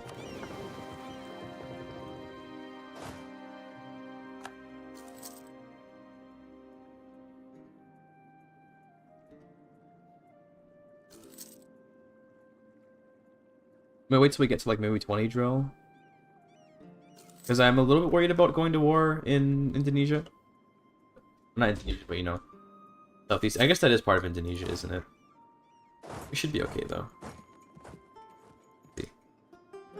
Let's get the boys here. What does my mission want me to do? It wants me to conquer Oman, right? Or Mombasa? Sorry, it wants me to conquer Mombasa. Zanzibar.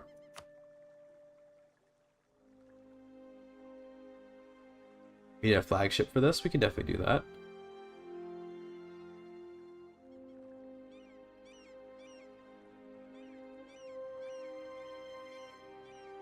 Okay, we can make a flagship real quick. Get me a light ship for privateering.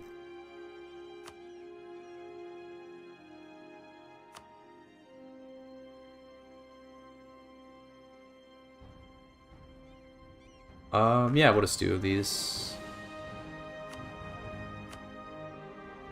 Cool. There's our core. So we don't really want to release Pate or anything. They don't have any cool stuff. We probably just want to make this a trade company.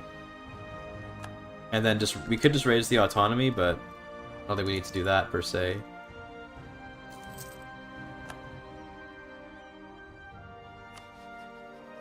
Allied to Andalusia. Okay, damn, Kilwa. Based. They conquered like all of this. Cool.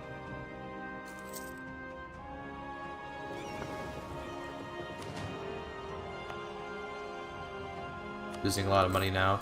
To be honest, I'm okay taking on some loans right now, so it's chill. We can always privateer to get our raid to get our you know, to get our money back eventually. In 60, a couple years. I think once this flagship builds, we'll go over to the east. The kill was a no-no. Seems like it, yeah. Maybe. Maybe we could take on Majapahit. Ooh, see, Majapahit's not very strong. Okay, no, change of plans. We're going for Majapahit. Only scary things, I don't know, how much can I vassalize them? I can vassalize Majapahit, so we're gonna do that if we, potentially. In case we can't take counties. Give me my flagship, there you go, cool. Get Admiral, Discipline, need to insult a rival, it's pretty easy.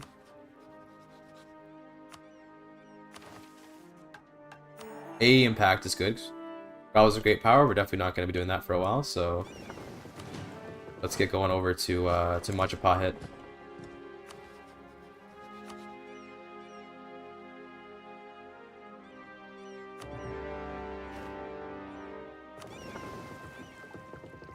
Now the problem is our naval range, but we can occupy this island to give ourselves a naval range. Small PP, yeah, I mean it's hard to get power projection right now. Keep the guy, absolutely. He's 61, so maybe that was a bad idea, but oh well.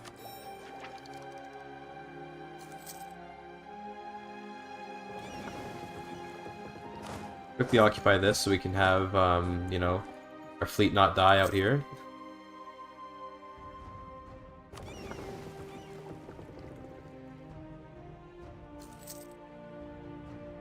Go.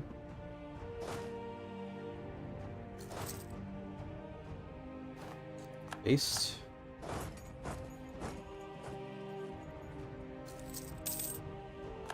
So can I take this county? I can't, but I should be able to vassalize, eh? Yeah. So we can do that, and then once we annex him, or rather we can make worker worry. We can basically set up a series of vassals in this area. We can basically feed Majapahit, which, funnily enough, oh yeah, we'll do that. It might actually be possible to, I'm not sure because we have to check his mission tree out. Maybe we can do the Majapahit mission tree as Oman, which would be pretty funny. The problem is going to be keeping him loyal, but I think we can make it happen relatively easily. I'm going to park my ships for a minute just so we can repair.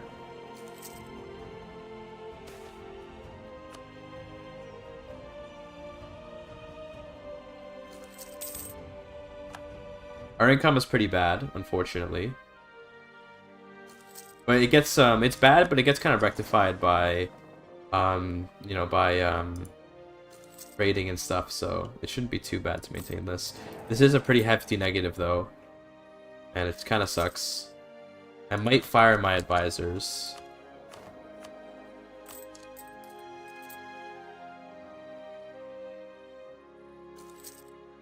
We probably should just keep the trade ships at home. We probably don't need them for combat. But still, this is an important war, so let's try to be careful. Bruh, please. Simply win the siege, my friend.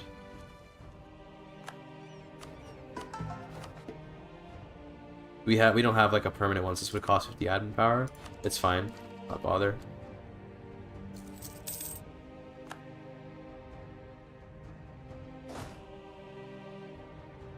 There we go.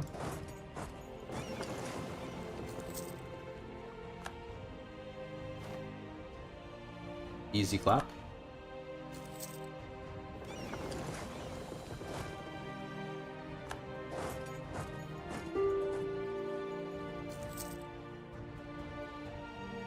Also, I can grab money off this guy too. We can probably get a pretty good chunk of change. We can go and get a stack up over here if we block the strait and win this combat. So let's go and do that. Nice, easy stack wipe. We got it without the blockade anyway, but yeah, still.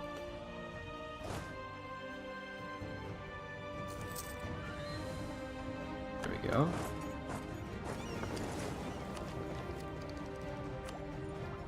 Almost finished off offensive ideas, which is great.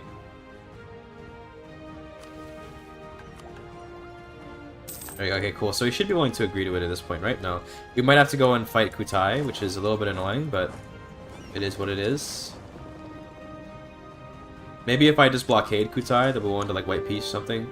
But I have no interest in these guys. You know, I just want to get rid of them. It would suck to waste manpower on them. I think we'll just chill. Do a bit of looting and stuff. Grab that discipline. Hell yeah. Are 2 levels available versus 4? Sure. Let's see why not.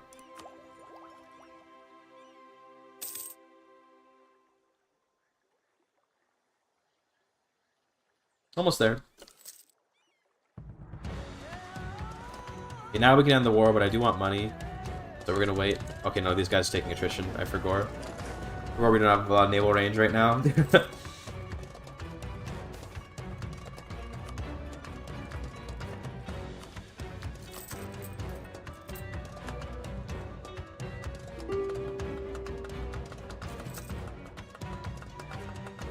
Once we're ready to peace out, we're probably going to want to go and put the blockade on.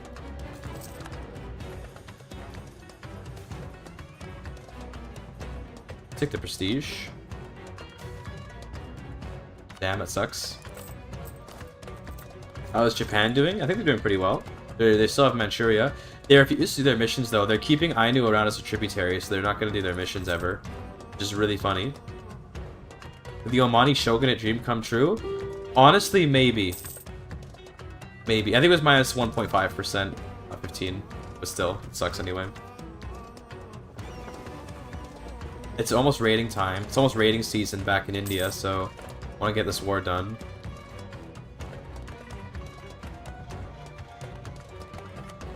$46 fine, 46 gold, whatever. Okay, cool. We take this, and this makes a little coalition form, but who cares? Now we have Majapahit as a vassal. They're probably not particularly happy with me. Interesting that that symbol's there. But we can fix it. We can get them to like me with some, you know, improvement of relations and all that. Now the nice thing with this is it doesn't give me pirating range. No, it doesn't. So we have to integrate Majapahit. But let's check out their mission tree. Can I do their missions? They need to have subjects do their missions. Okay, this probably won't happen. Yeah, we probably can't do this. Yeah, most of these don't seem to be doable.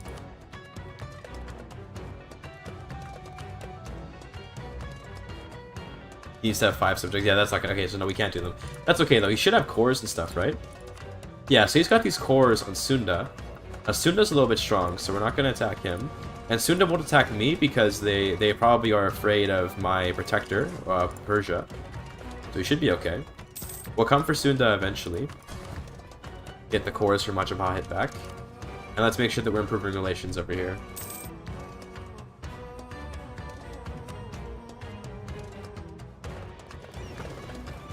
As we pass by, we're just going to raid on the way home. Oh, the money! It's so much money! And that fixes our loan problem immediately. Which is wonderful.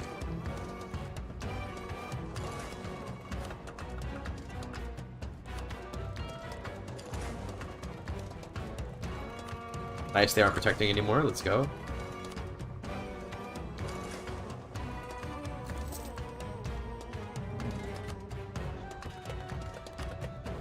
Cool. That's that. So now we have tons of cash, which is great. We might want to even replace some of our troops with a mercenary company, but also I think I'm okay. We don't have a good enough income to justify like a bunch of mercenaries. At least we have positive income, more or less. I think if we protect trade, we'll do a lot better. So let's try that out. Let's keep these guys like protecting trade kind of constantly, and this will be the combat army. It's mostly just cogs, but it has a few heavies, and they got a good general. Nice. So we make good money when we protect trade. That's good.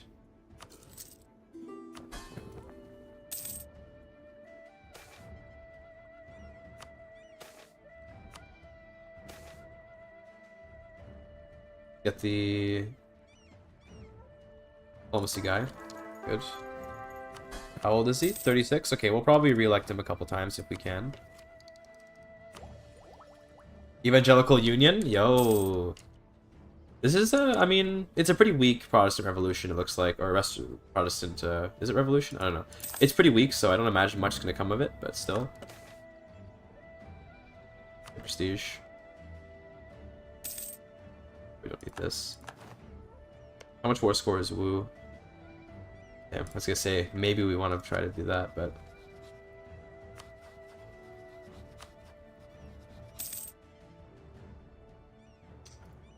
Okay, interesting thought. I don't think it's possible, but if we were able to block this straight, then we could actually take Sri Lanka, which would probably give us access to Asai, and then we could actually do this stuff, but yeah, don't think that's going to happen, though. Regardless of how good our navy is, 115 ships is a lot of ships. Don't think that's going to happen.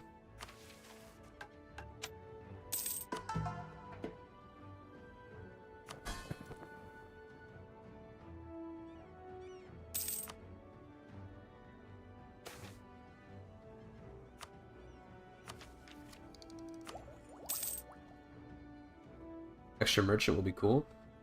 Blockade efficiency, I don't know how good that is, but...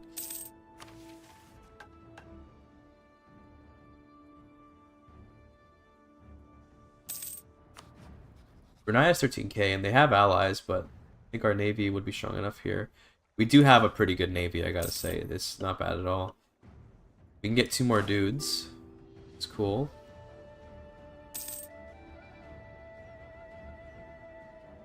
A lot of different options we can go down here, but we could grab Al Said, which, although they're allied to Naval, but no, they're not really. Well, we can grab Al Said and get more raiding range. Let's do that. Armenia is getting wrecked, yeah. If we had played as Armenia, we would have had a lot of trouble against Persia. Because Persia's quite strong, so we probably would have had trouble there, but yeah.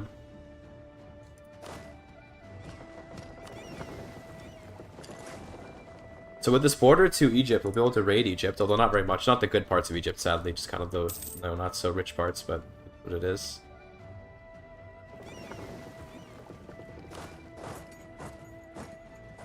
If I voted Armenia, I mean, damn, based, fair enough. Who is mandate holder? It's Ming. And we could, you know, we could go for Ming. The problem is we can't core this far. That's the big problem. We have Machapad as a vassal, and once we annex them, which I don't think we even can because we don't have enough... No, we should be able to, and then we'd have range. But until we annex Machapad, we're not going to have range like any of these places. Rip.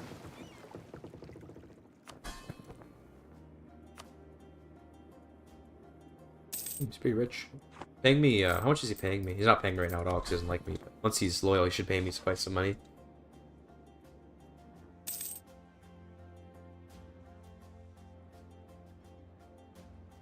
Vassal Reconquer? Honestly, yes. But we're gonna see how available they are, because they might end up being stuck in like here or something, right? But if they're really tiny, then yes, we definitely will go for it. Oh, they're allied to Japan. So, Monka S. Yeah. That would be a very good idea if they're in the right position. Just gonna take this. Now we can raid.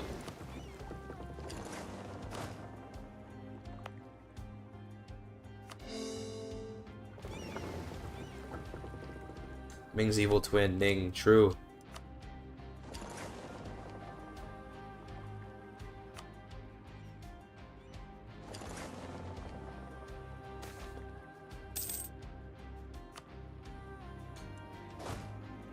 Get you boys back home.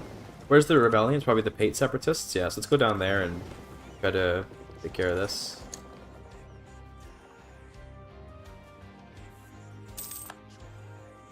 Does it get recurring range? Yeah, I know we could vassalize like Chi, for example. Yeah, it's true. That's why we vassalize much Pahit. But yes, we definitely could do that at some point. We'll see. We'll see what we choose to do. For now, we're gonna sit here. Mission Tech? No, I don't think I couldn't even core in Machapahit, let alone could I possibly core up in China. I don't think so. Maybe if once we get Wharf, we could be able to core in like Indonesia, but Is it replayable without any DLCs? I don't know. I've never played EU4 without DLCs, so I couldn't tell you. But I imagine it's probably a bit of a barren experience akin to CK3 or CK2 without DLCs. We didn't actually get a merchant, sorry. Not yet. Later.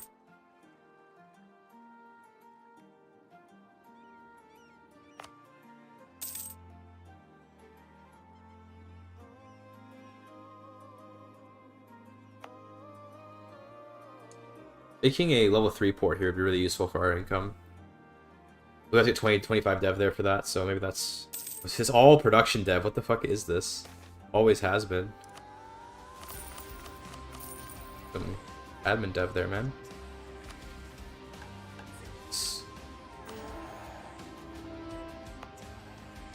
Oh, we have a Nizwa fort. Ooh.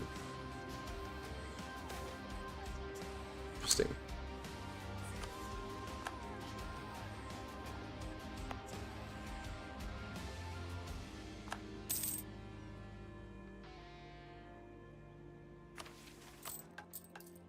$8.7 gold. Let's go. We're actually making money now. Let's get some guys.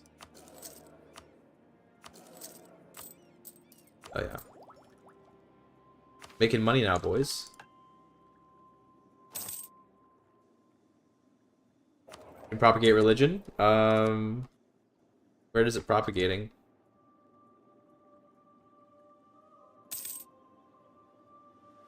Over here. Okay, sure. The Hindus, I guess. Checks out.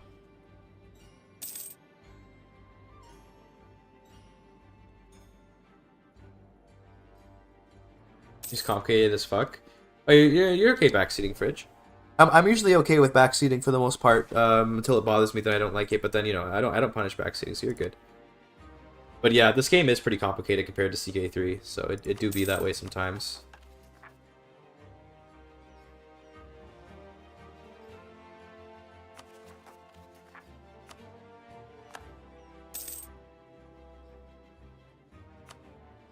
We can raid here now. Perfect. We're already in the right place. Go. Yo, I didn't even see it coming.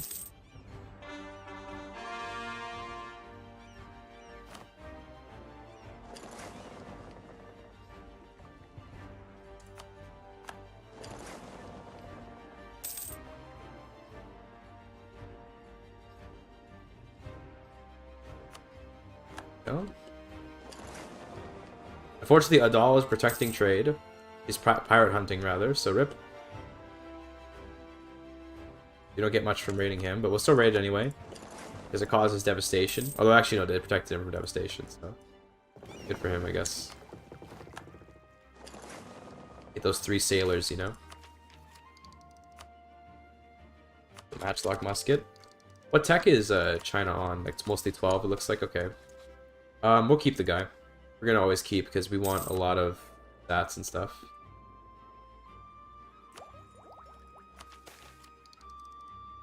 Nice.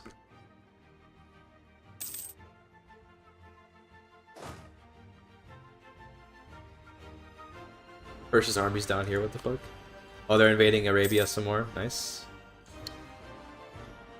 Or were they helping? They were helping Anatolia with something, okay. Anatolia conquered Jerusalem. Good for them. Mercantilism sounds good.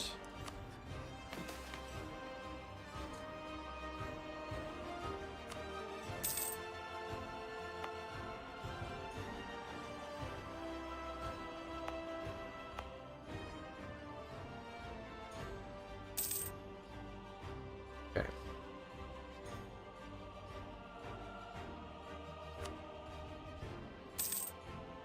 Good raid here, but like who cares? It's like just a handful of gold. Actually, it's pretty good.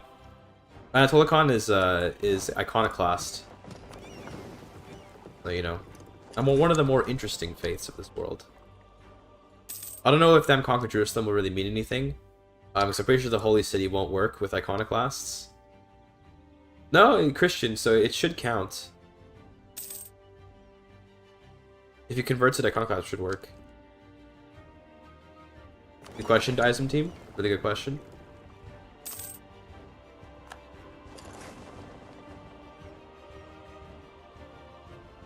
Okay, hold on. This might be our chance, though, to attack Lanka.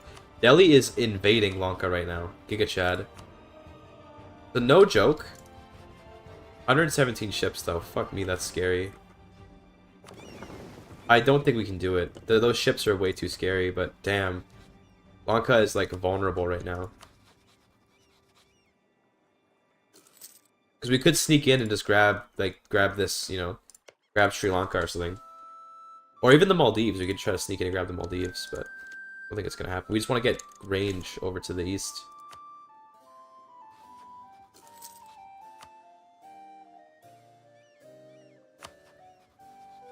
Oh, he attacked Macron. Okay, maybe we don't want to because he attacked Macron, so that's war. It's not gonna last as long.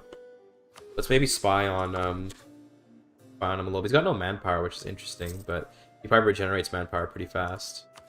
And I'm also behind on tech by 3 military techs, so we definitely don't want to go to war in our mind. That would be a terrible idea.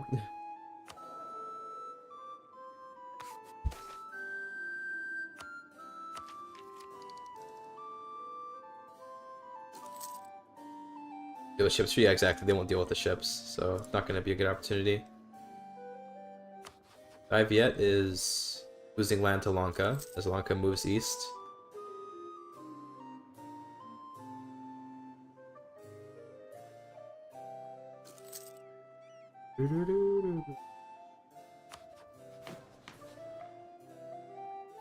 Looks like Major Pilot's loyal now, so that's good. We already have the plus 200? Yeah, we do. How much are they paying me? 0.33? Okay. Could be worse.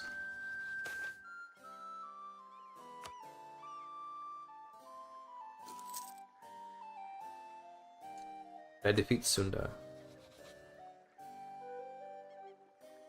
Probably not. 25k troops would be hard to contest. Although I can get 20k now. We do have 20 cogs, so we can transport a 20k army. What's our combat width at?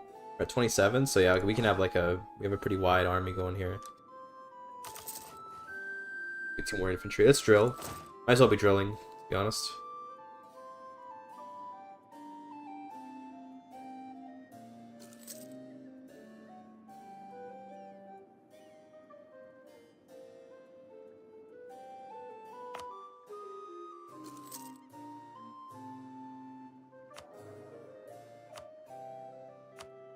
This guy, I mean, he won't pay for himself, but pay for a little bit of himself, I guess.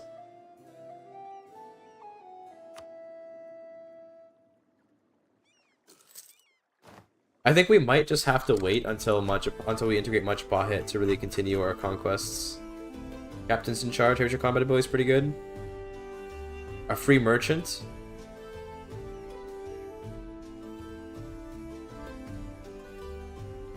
All power costs down though.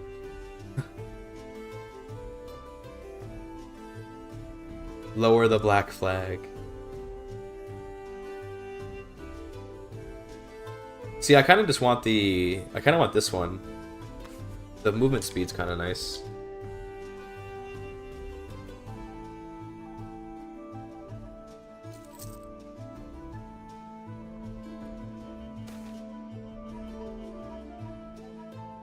I don't actually want to do that. I don't want to steal. I don't want to do that because I want the Mudpod to like me.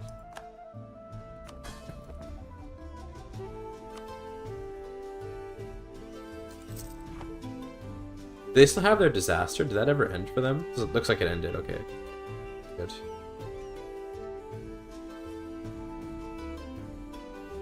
I want to say 6 to play Oman again, Big 3. No, the plan is to play Oman for maybe 100 or so years and swap nations again. We were playing as Andalusia, and it looks like Andalusia is going really hard, by the way. We were playing as them, and then you know, we stopped once we got kind of bored of playing as them. And then we're going to you know, they're playing as Oman now. We'll play for a little while, then we'll go play someone else, and we'll go until the game ends. Then we go to Vic 3. I don't know who will play in Vic 3. It'll depend on what we looks interesting, I guess. But damn, Delhi is going, bro. It's a shame this war is against Baluchistan, because it looks like they can actually defeat Lanka pretty easily. Not easily, but you know, they are able to defeat Lanka, it looks like.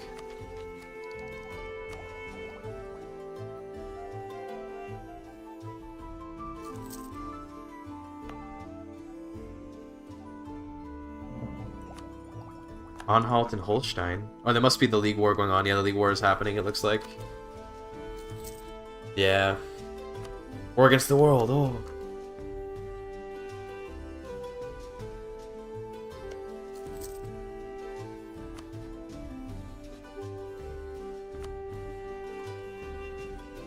Couple more years so I can raid again. Okay.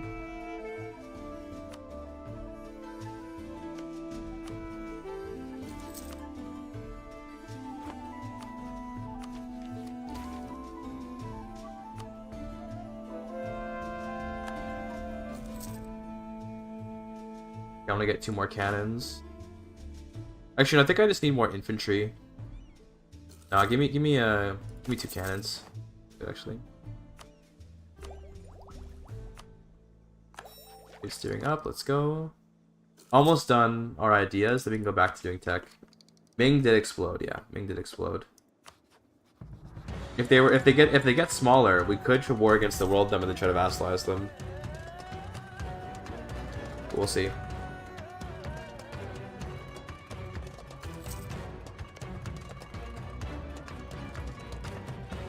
This tech is important because the colonial range, I think, increases our coring range, right? Like, in theory. Because I believe the colonial range, like, reflects your coring range, more or less. I think so, anyway.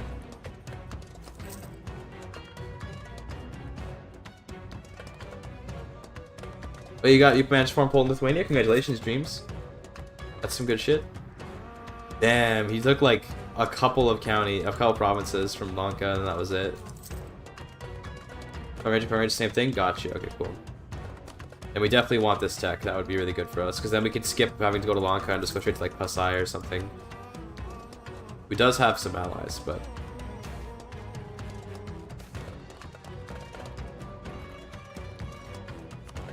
Keep the guy again, I think. Yeah, keep him again. 363, let's go, dude.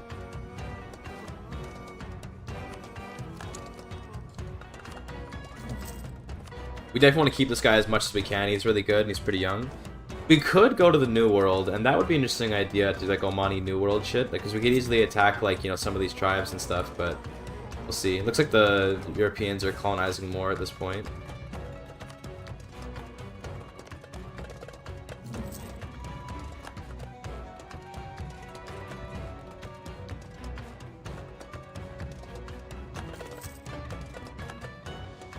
Technically, you attack Sunda right now.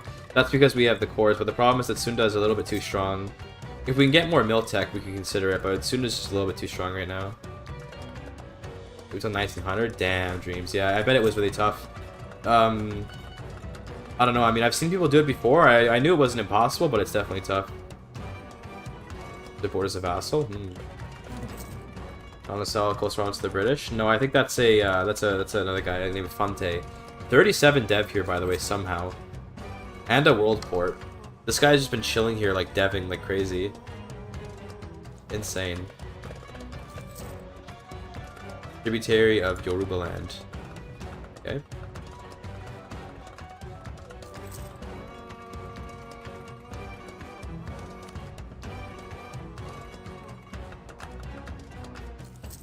February of next year, we can raid more.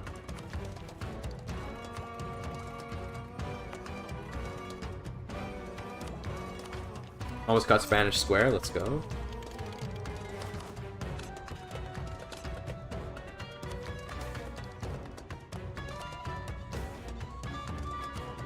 This is booming. Good. No, 5 prestige. How could this happen to me?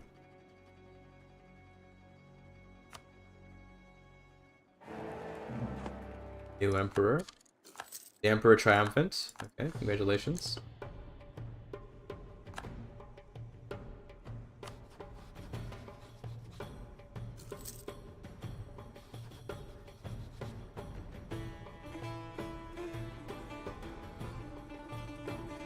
Format 1.5 and the map stuff was much easier. I bet it was, yeah. And back then it was easier to. The game was a little more exploitable than it is now. Yeah, but congratulations though, Dreams. It's very impressive. Good stuff.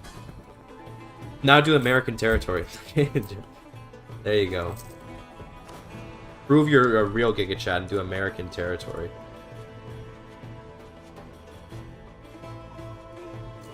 Treaties all over in Europe. Yeah, that one's fun to do. Treaty ports. Yeah, I know which one you're talking about. That one sounds fun.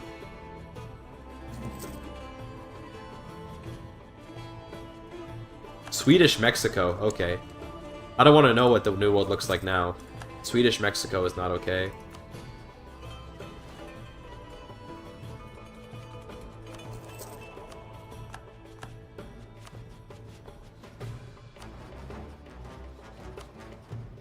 Oh, nice. Did that already? Damn. Based. Based. Guys, like, I already did that. Giga Chad.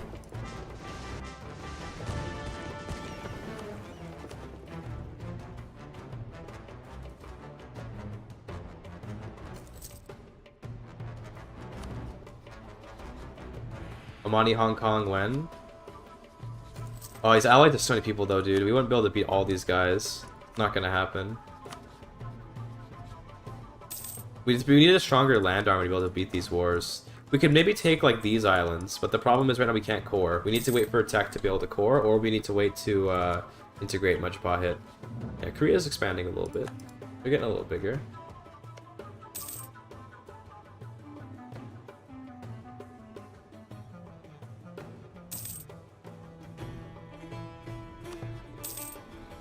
A gift from Majapahit. Oh, thank you. What a nice little underling. This isn't Hormuz. Well, it's converting. There's some Hindus here. It's not useless. We're converting a little bit. What's happens if there's Denmark for us to beat up? Yeah, you just go to Mexico. There's a Swedish Mexico right now that I can't see, but it's over there.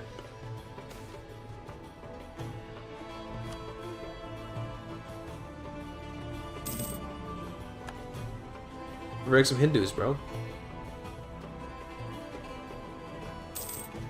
Much religion as ungrateful vassal? No, I don't want it. It'd be too much liberty desire. Yeah, Indian territory I'm pretty sure is actually impossible today. You're right. I agree with this assessment. Also, I just realized that we should be raiding. Gotta raid. I keep forgetting to raid India. Hold on. Big money. Yeah, dude, this money. Insane. Can I raid down here? Are we sick yet, though? We could become sick at this point. Like, we could go conquer a sick province, but we'd have to conquer, like, into Persia, who's currently my overlord. Or we'd have to conquer into Delhi, which is, like, one of the most powerful guys in this area, so I don't know about that.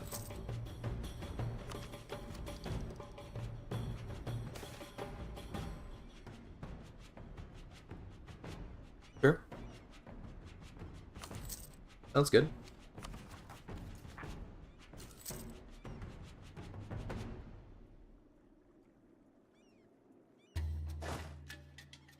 Just gonna raise autonomy here. To be quite frank, the autonomy here means nothing. Like, I don't care about this place at all.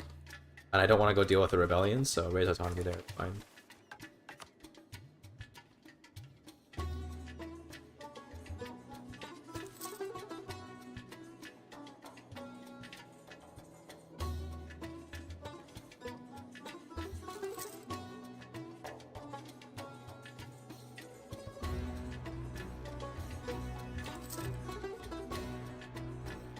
What the fuck is this?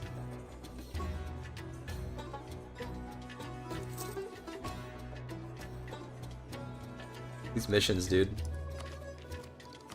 Oh yeah, we want to finish our ideas first, actually, because that way we get a discount to tech. Every idea you take reduces the cost of tech. I think I do want to... Oh, then again, this is going to let us conquer. We need to do this so we can conquer further. Because now our colonial range... I know I said that we want to do the idea first, but actually... being able to get into here is really, really important. So this dude... Pasai, Jambi, Sunda... Can we take Pasai? Maybe, but that's a lot of allies, though. And all of them are able to get there. I think this guy might be the best pick. Because Pasai comes in, Jambi comes in, Sunda comes in, but they probably can't get here. I don't have to worry about them. And they're most of that army. That's 25k of the soldiers. Pasai is 12, this guy is 5, so that's 17. Plus Jambi is 4. Do we have a tech advantage? 12 versus 12. Wait for one more tech and then go for it, maybe. It gives artillery shock and artillery fire, but we don't have much artillery, to be honest.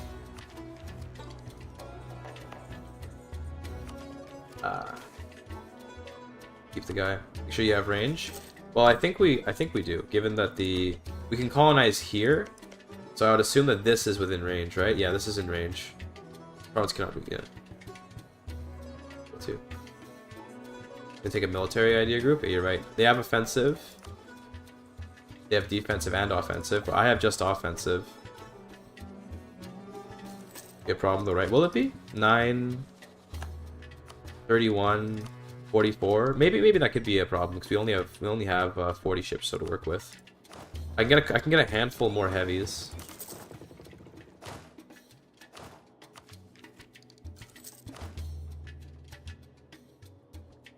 I think we wait for more tech advantage, maybe.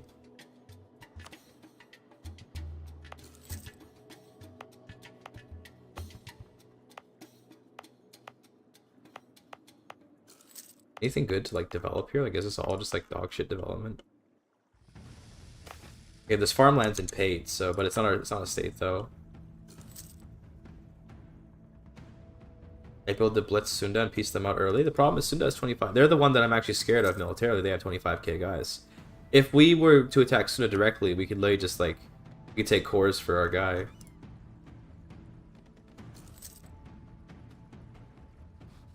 I'm a little bit worried. I guess we have much of Pahit's army to help us out though, eh? But he's tech 10. He barely even counts. I do have a discipline guy, and I have 115% discipline. And he has offensive ideas. But he doesn't have, I guess, you know, we gotta be bold, eh? Maybe we gotta be a little bold. Maybe that's where it's at.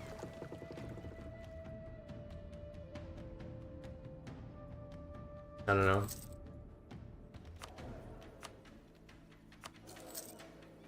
Having trouble deciding what to do. What's some way for Rage Collect to recruit mercs? You're right, we could do a bunch of mercs. The only reason why I'm scared of mercs is because we don't have that much income. But we could go over the force limit. I'm usually pretty scared to go over the force limit, but can.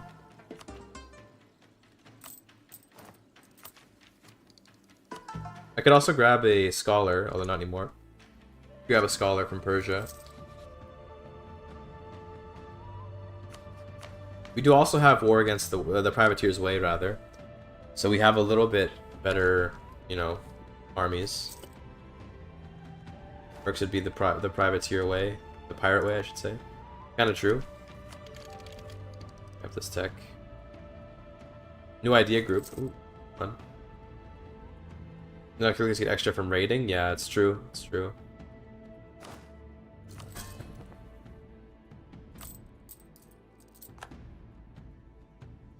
Great company, at least. I don't know, did. I don't know. There's our truce is up. Launch a pot hit.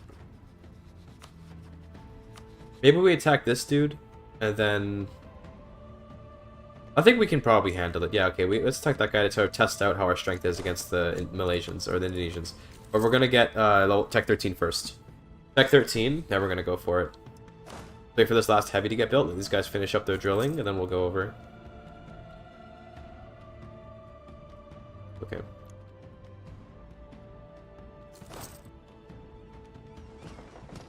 We're gonna leave light ships to keep protecting trade to keep our income good, so and also so they can raid later. Let's go. Let's attack this guy, Bambangam, and then we can also return much by its cores during that war from Sunda. This will give me a good litmus test for how strong we are, I think.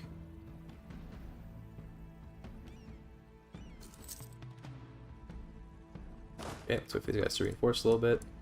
Sucks to lose men just to transportation, but it is what it is.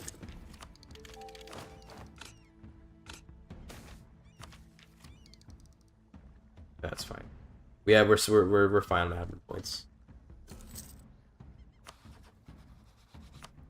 Here goes.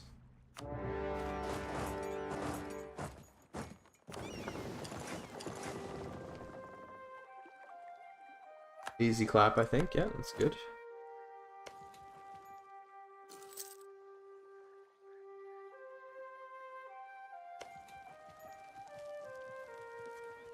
You have good siege ability. I'm surprised by that. Whereas, I guess from offensive ideas, yeah, that makes sense.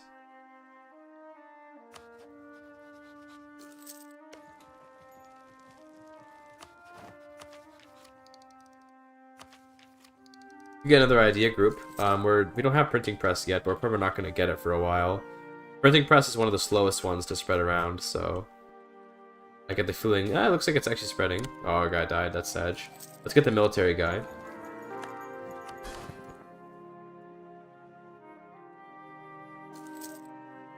Oh, that's really good. Righteous is really nice for a Republic.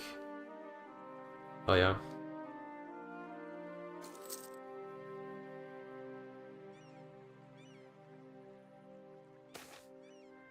Bunch of pie just like getting destroyed, fortunately. There we go. What's the war score? Surabaya is occupied, I see.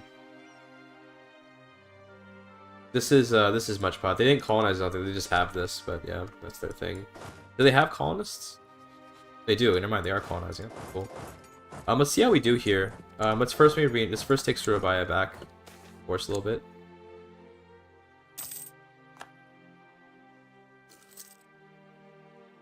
We still Omaning? Yes, we are. We are Omaning. Okay, good. So he's gonna go over here and he's gonna sit in the jungle. Take Surabaya back.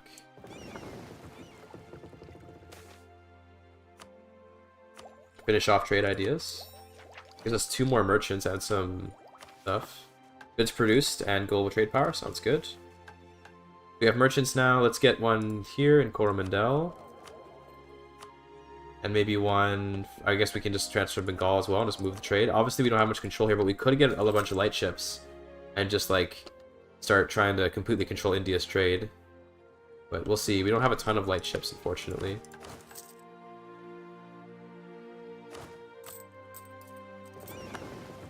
Back. Okay. Let's see if we can win this fight.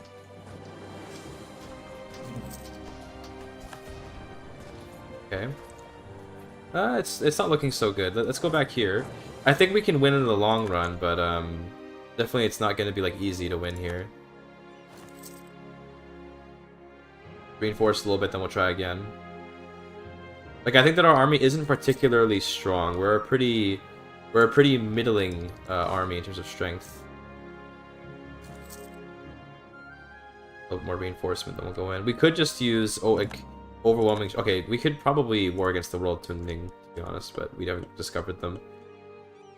Because then we could easily we could use Tungning as like an island to get some range.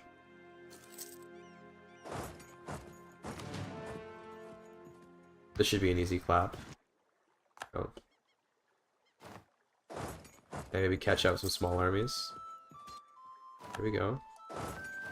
How much manpower does Sunda have? It's 7k. Alright.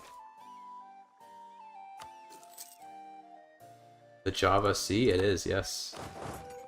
Sure is the Java Sea. At 25k, I'm not gonna be able to defeat, I don't think. But if we go and sit on, if we just go and sit on Sunda's capital, he might be willing just to peace out.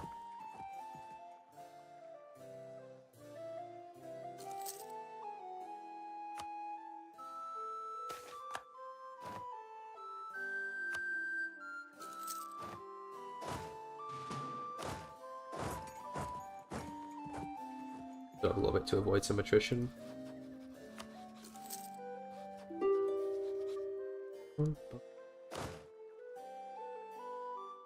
These jungles will be the death of me. Also, damn, they took that back really fast. I can take a counter here, so we definitely want to grab, like, any... Oh, these are probably taking for Majapahit, though, not for me. There's cores.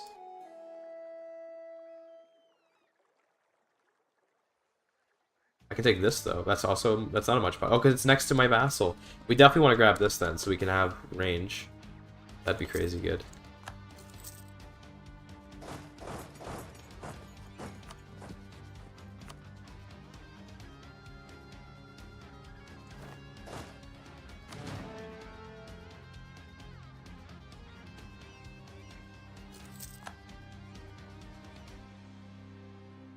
It's JavaScript C, bro.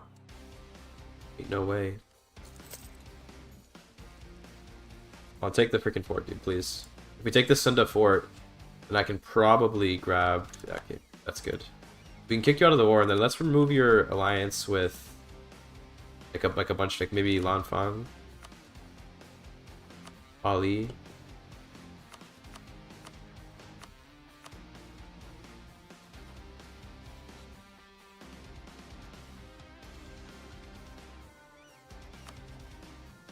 To Boris. We want to get rid of his allies with Boris.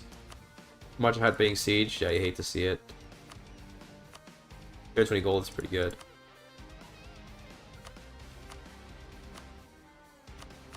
Yeah, we don't want anything. We just want his money and all that. Good. And then let's go and deal with the actual enemy in this war. It looks like Bali is beating me to the punch here. Let's at least occupy the one county that I can take to try and get quartering range and stuff. Also, we should be raiding. I think we can raid again. Not quite, never mind. That, but I don't wanna...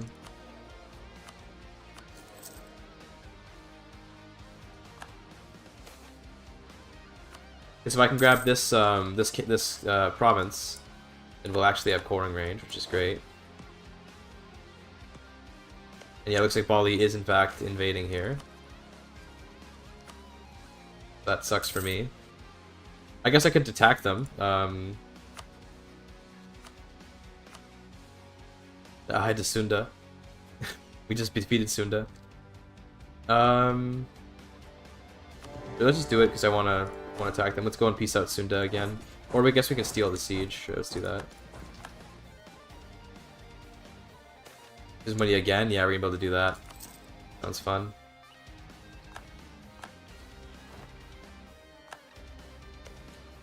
I do have like no manpower though, unfortunately, which just really sucks.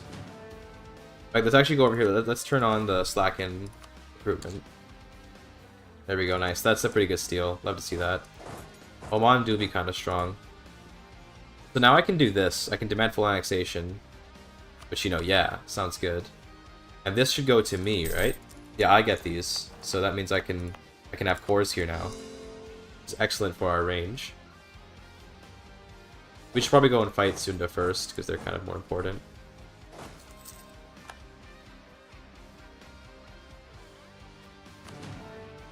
This goes.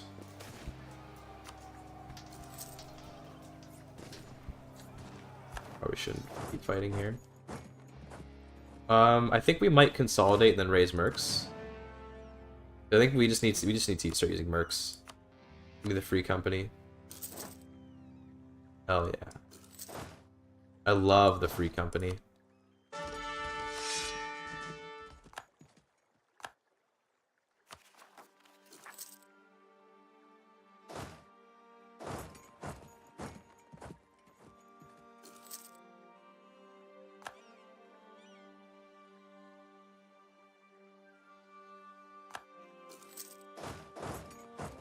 I'm actually gonna try to see if we can pick these dudes up.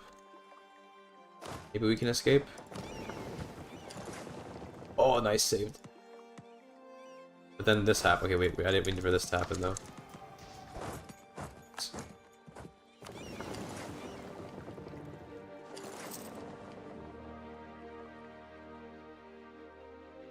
Go. He wanted just to peace out like now? No, he's not. Okay. Let's try to fight some of these like tiny armies over here.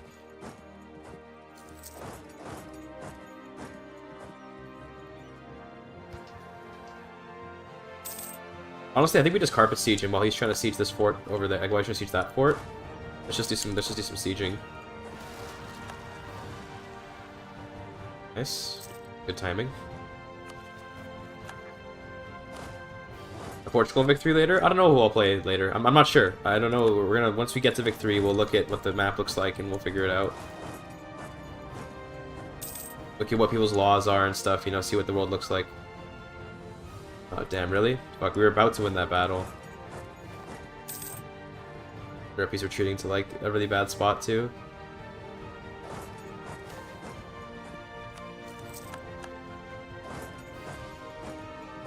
Okay, let's get into here. It's a safe spot, because we control the strait.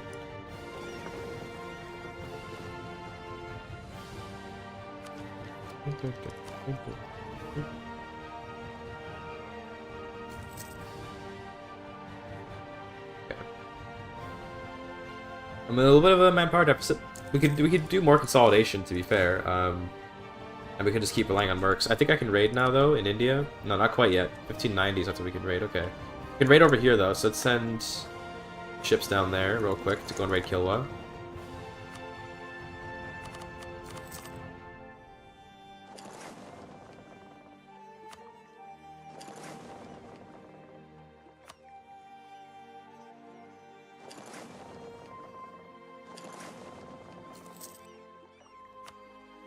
No. Independent army time? Maybe we consolidate even more and just go independent army.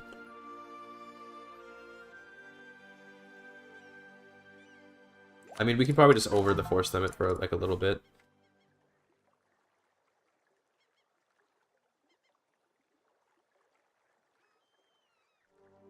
Where are my mercs at? Oh, you don't even have access to bigger armies. Mamluks of the Nile is a Tech 15 thing, though. We can hire them here, that's funny. Taking the land. Oh, I see. Oh, it's true, because we can raid here. I forgot we can raid here now. Oh my goodness. Completely forgot. We can raid here now.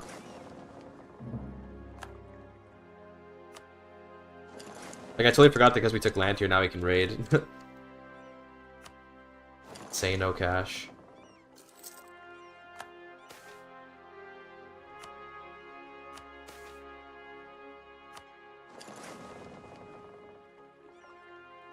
They took that fort. That sucks. That means Bali's army can escape now, which is even worse for me. Also means they have 70% war score on me. But I could... Well, no, now they control this, so they control the strait. Really unfortunate. They just want to, like, take everything from me. Fuck. Of course. Well, Sunda... If I were to, perhaps, get my army on this fleet and just go and pressure him by sitting on his capital a little bit, he might be willing to peace out if we can just, like, blitz down. We could also recruit Marines. Oh, you're right, we could get some Marines.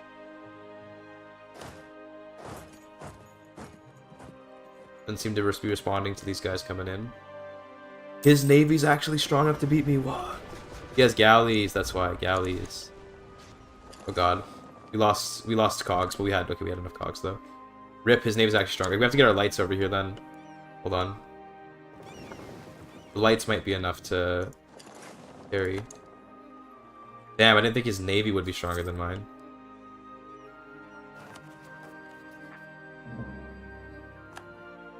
Oh, there.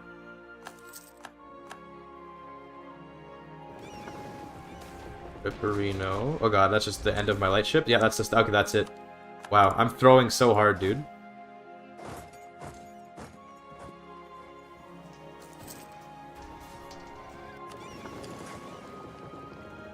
I'm gonna lose, like, all the progress that I made here. Crazy. Okay. What can I even do about this? He's got 0 manpower, but I do too, so I don't think it really means anything. I guess let's try to land on Bali. At least do that, I guess. Gotta get the war goal. Uncommon Tarkus throw. I throw an EU4 all the time. By Peace Sunda, but they probably want stuff. I think they're gonna... What if we... I mean, I guess we can wait until he wants to get out, but... If I can quickly siege down Bali, then we can hold the island.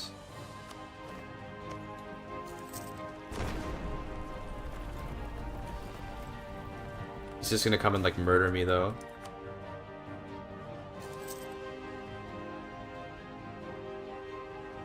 Or he's gonna stand there. I mean, if you want... Okay, there, that works. Okay, great. That solved everything. Now we have the war goal, so we don't have to worry. Okay. Somehow gonna still get the W, I guess. Assault? No, we would have died if we assaulted. We would have lost all of our guys. We got through, though.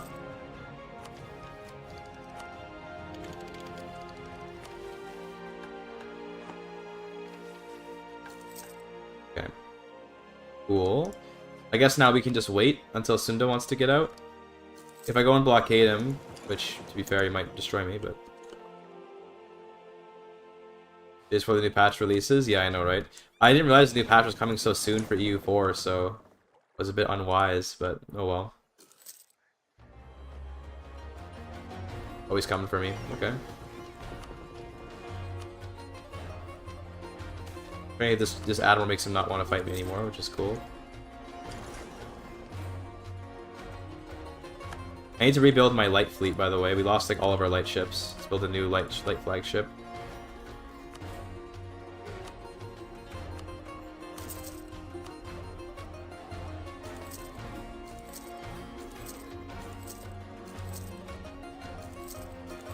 I'm gonna overbuild a little bit because we make more money on the trade.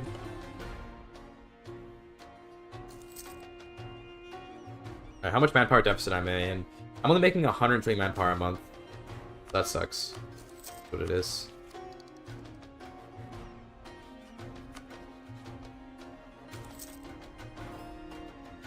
Alright, see you later, Nikita. It's already May in Eastern Europe. Damn. Love to see that. I'm gonna go and try to fully blockade Sunda to try and end this war. Nice, easy clap. Got some light ships back. Let's go.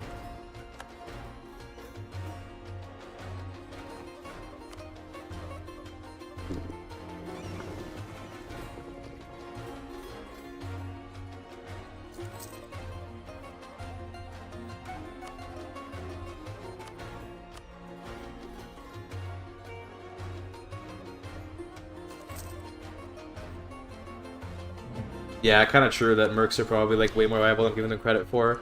I do come from the era of Slack and recruitment being insane, so yeah.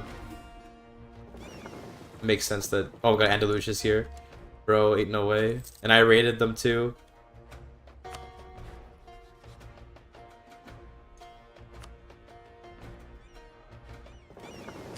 That's free real estate right there. Oh, yeah, they escaped.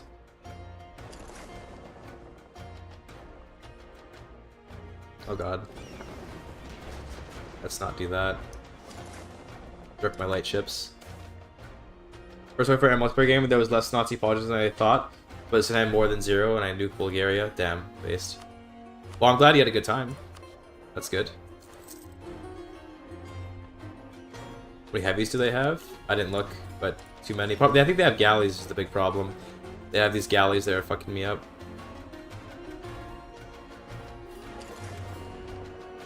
Nice. 3 ships.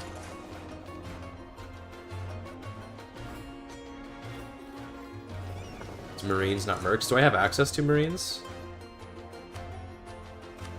I do. Okay, cool. Let's build some. Build some, probably replace our dudes with Marines. Get some money real quick. Oh yeah. Them's the riches.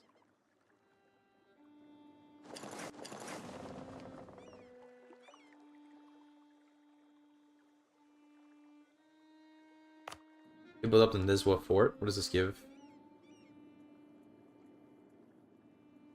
Economy change cooldown? No, I don't care.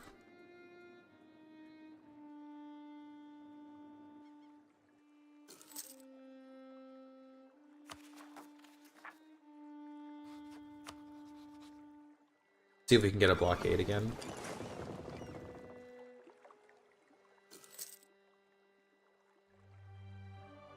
Take maritime ideas. You good, Chad. The rare actually taking maritime ideas. Joyer.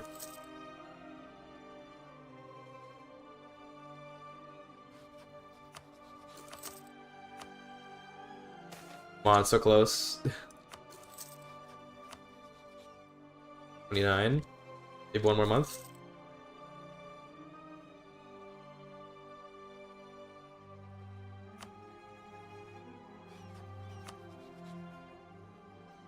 Shouldn't just get out of this war, please. Yes. Okay. We have no diplomats. That's fair. Show Empire. It's not much right now. We're here, but we're a pirate republic, and we're going big. Okay, bye Sunda, and now it's just me and Bali, and I think I can handle Bali. I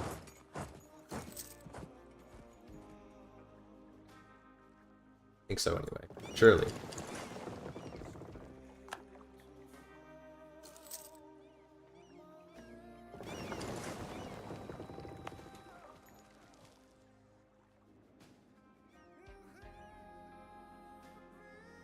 My ships.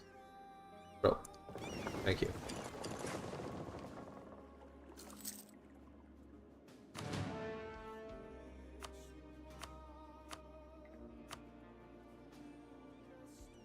Let's privateer in Gujarat. That's probably good money. It's pretty good money. But I might actually be harming myself by doing that. Oh, 7 gold. Okay, that's pretty good. Alright. Or Coromandel is probably a better pick, though, eh? Yeah. Our supply range is pretty good. We should be able to raid here. Privateer here, rather. Apparently, I briefly had a mission.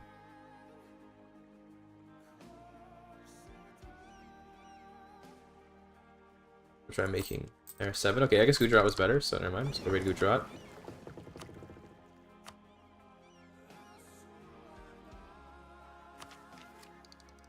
Get the next mill tech. Down 4. Here's the mission. What mission is this? The pirate rounds. Okay. Permanent claims. I already have war against the world, but thank you. Permanent claims are still useful after all.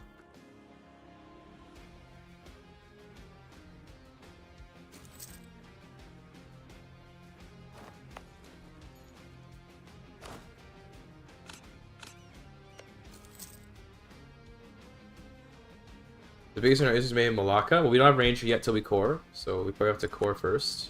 Well, I guess we do have range because of much Bahid, actually, so maybe we can core. Or we can pirate here. Also, we can get, I guess we can get admin tech just because we're so far ahead. That's an admin idea. What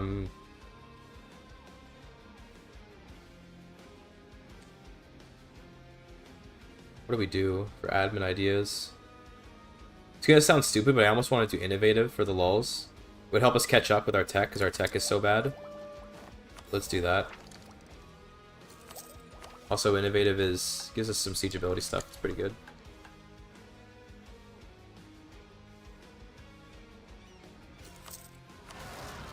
Okay, there's some pretenders in here.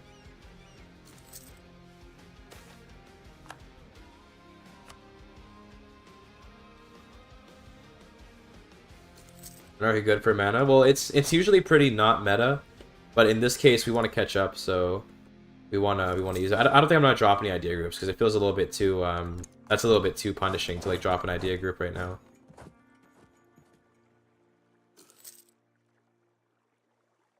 Yeah, it's not. I know it's not super good in terms of like meta, but it's just that we're so far behind in tech that it does feel kind of nice to be able to catch up tech wise. Okay, we got more land here now. We're definitely going to make all of these states once we actually core it, which we can't yet, but we'll get there. Can I integrate? Can I annex you soon? Yeah, I can. Awesome. Oh, there's some quality separatists.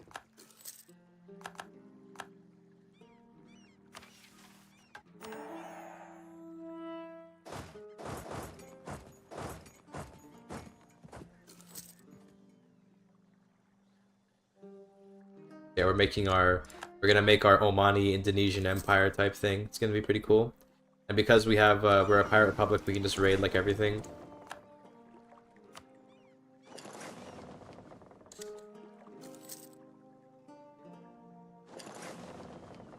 Admin influence policy is pretty good for the cheaper integrations. I agree. So if I upgrade this place a little bit more, then we can make it a better trade center. But also we need our depot points we need all of our points for tech these days. So I think we don't do much developing, if any at all, even.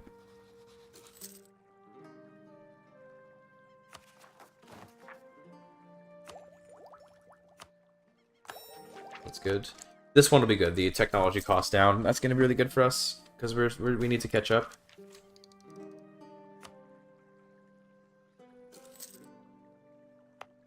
Once this core finishes, I think I'll be able to core everything else in this area. I raided his coast? Oh, probably because they were occupied, so that meant... Okay. So that meant that it was held by a hostile army, so then I could raid it. That's funny, I raided my own vassal.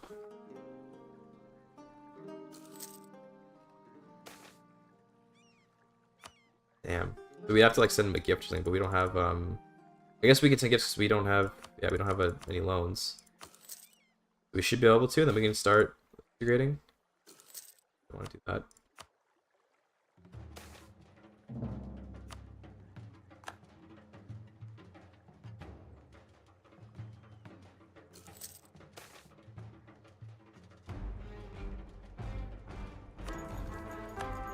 Get him. There you go. One per month. It's gonna be a while, but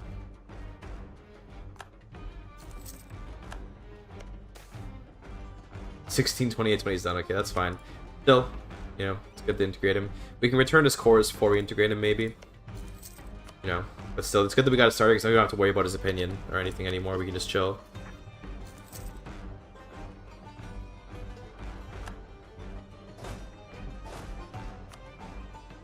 Let's not worry about generals.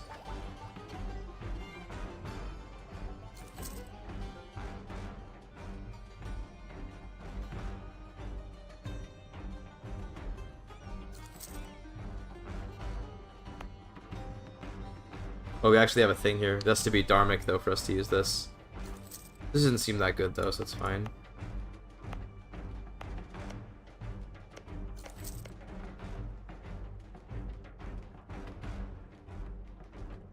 Could build this for him. These all require to be Dharmic, I assume, or at least be the right culture, so we can't really use much of these. Here comes the core in Malan.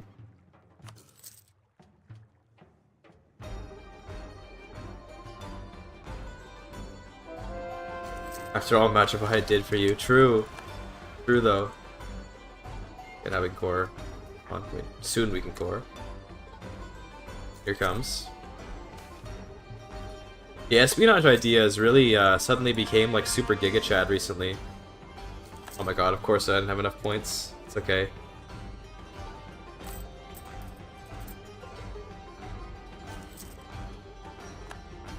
I would take an admin idea right when I needed points to core.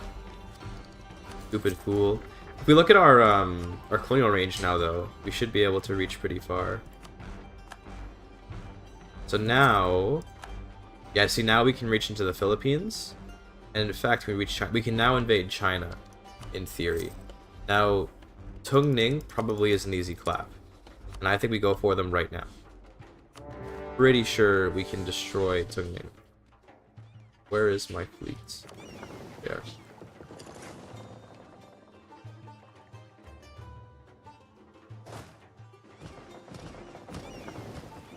So when we conquer Tungning, then we get access to guys like Qi, and we can start establishing ourselves in the mainland. Ming is very vulnerable, but they're guaranteed and allied and stuff, so we probably can't take them down.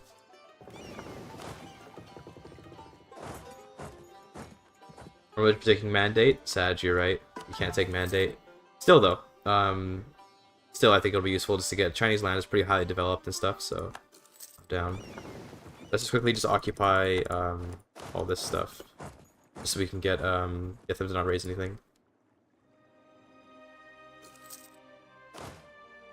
Here you out. What do you got? What's up?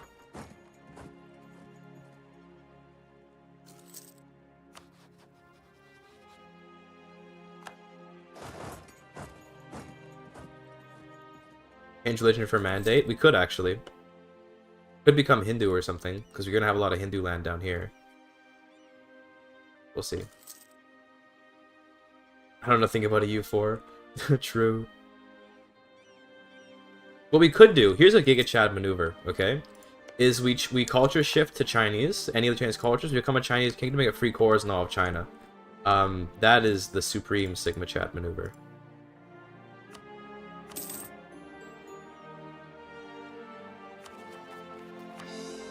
Cool. There, now we have Taiwan. Now this will let us access like this whole area. Now check this, look at the raids. The raids are going to be insane here. Because China is super rich. So we're just gonna absolutely roll in money. You'd be a pirate if you do that? Yes, I can be a Chinese pirate. We don't have a supply ship range here yet, so let's be careful about not, you know, getting our ship sunk. But yeah, so we use a course knowledge. Don't they get a CB? Don't they get a CB where they every time they occupy a county, like the Unified China CB, where if you occupy a Chinese county, you get a core on it in the war? Well, the Emperor gets cores. Sag. We have Mongolia first, you can go primary culture Mongolian, then you can form Sakota with Mongolian primary culture, get Mongolian missions. These missions flip Vajrayana without any requirements, then you qualify for mandate, conquer Ming, and submit to Sunni rebels, go back to Sunni. That sounds a little bit crazy. I won't lie. That sounds a little bit too crazy for me. But, it's a funny idea for sure. Current Emperor is E. Okay.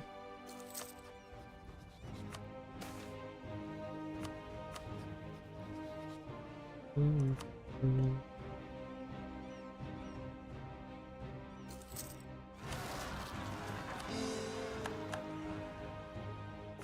many cores did Ming keep? Let's see. A lot. That's the streamer guy right there. Go. I love that guy. I love the streamer guy. He's my favorite.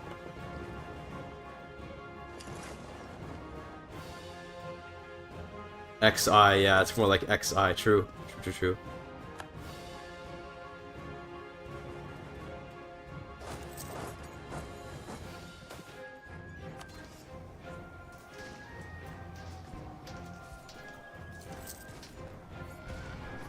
That takes care of them.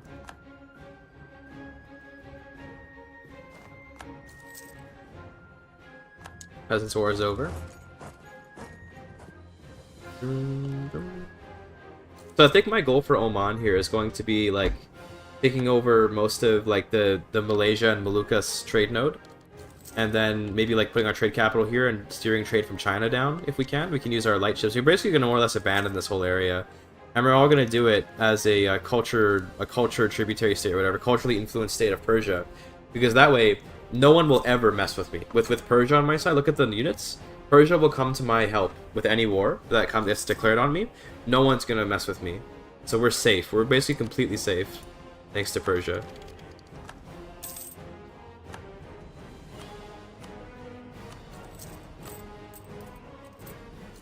So we're just gonna like do whatever we want, not worry. Offensively we're in a little trouble, but defensively we're safe from like everything. Malacca taking advantage of Sunda's weakness. We can declare war again. I mean, we probably unironically should declare war again so that we can get these cores for much Bahit. But that is a lot of Sunda army right there.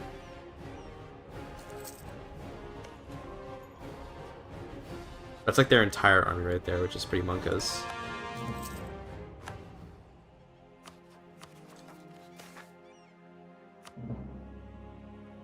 Oh yeah.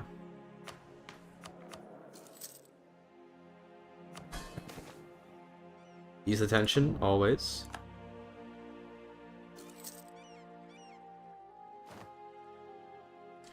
Can I upgrade country rank? We have 300 development. Okay, we'll get there.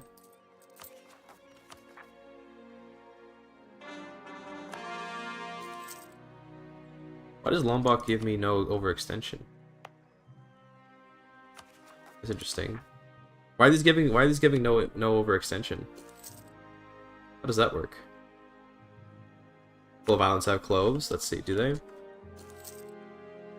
That's like these and stuff, right? Yeah, those have cloves. We might want to go grab those. In fact, I think we can pretty easily do that, so how about we go do that?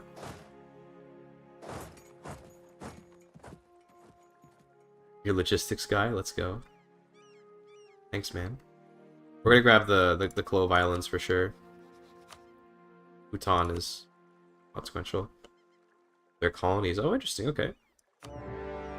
This is a colony? Oh, but it's not a colony though. Good champ. I guess they once were colonies. They used to have colonies and they have no other cores in them. Okay, I see. Based.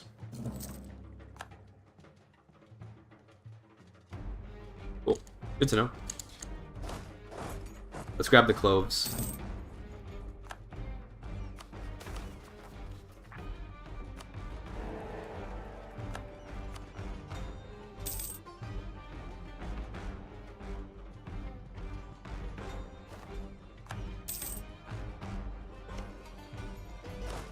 Cloves are indeed very tasty.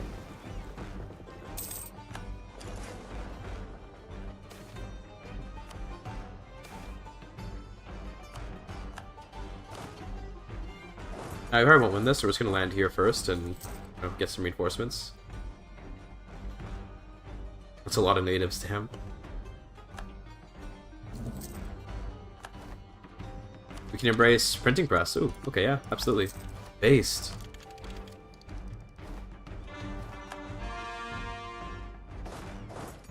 Just go for it, fuck it. I'm pretty sure we just out-tech these guys, eh? So I'm pretty sure we just win.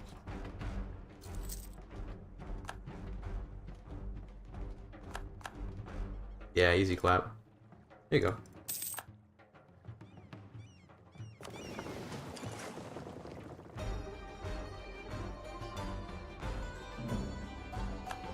Ooh. Now we'll change our unit type right now since we can. Just feel safe. Oh, we sacked it. Yo, let's go. I think I'll take the professionalism, though.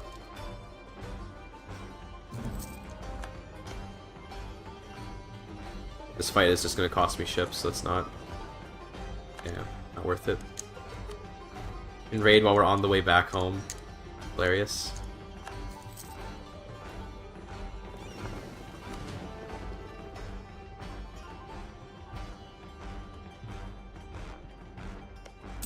Oh, Majapahit still colonizing, Pog. I'm Dutch, Clove Monopoly is part of my cultural heritage. Big true. Conditional surrender? Okay, let's just, we probably don't need to bother taking Bhutan, but also I want to get him, so... Finish it. Come on. Finish it. Siege it.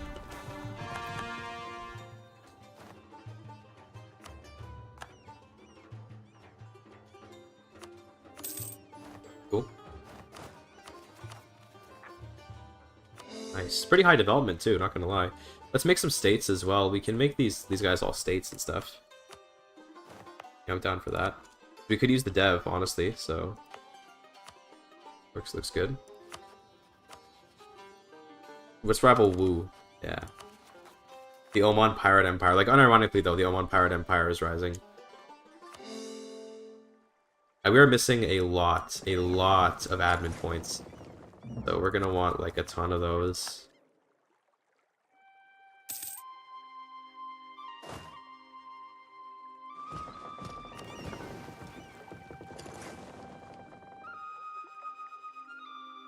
Can I accept some cultures too, by the way? We can accept Javanese. I'm down for that. Min? Min is also on mainland China, so I think we'll take that too. Religion now? I'm Muslim. I'm Ibadi, I think. We're Shia, sorry, we're Shia. Let's try with Malacca, that sounds good. They conquered most of Sunda. Which means we could vassalize Sunda and then take their cores back. Which, that sounds good to me. Attack Malacca to try and get Sunda's cores.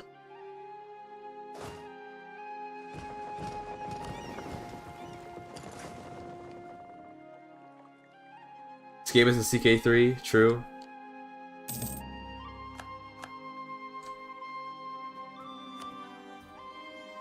We can do more raiding, Pog. Raiding time.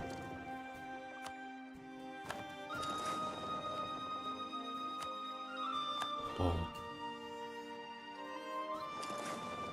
Full naval idea set but starts landlocked based.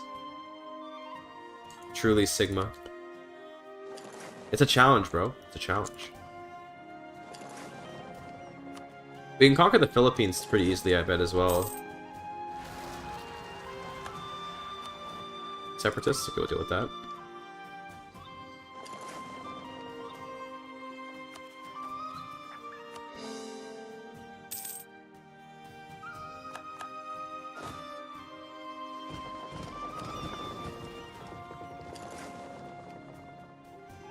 That income.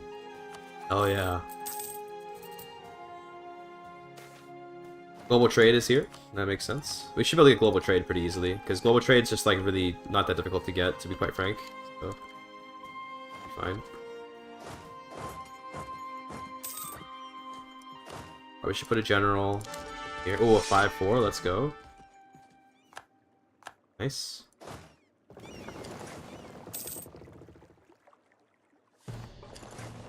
Oh, of course, the port's there. Oops. Get our ships. Let's wait a minute. Well, there's more of China to raid. Ooh, hold on. Nice.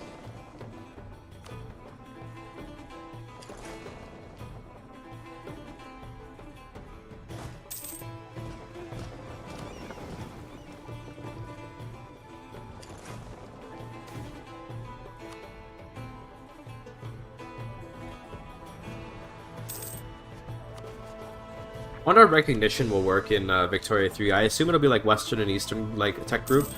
Get Western get recognition and everyone else doesn't.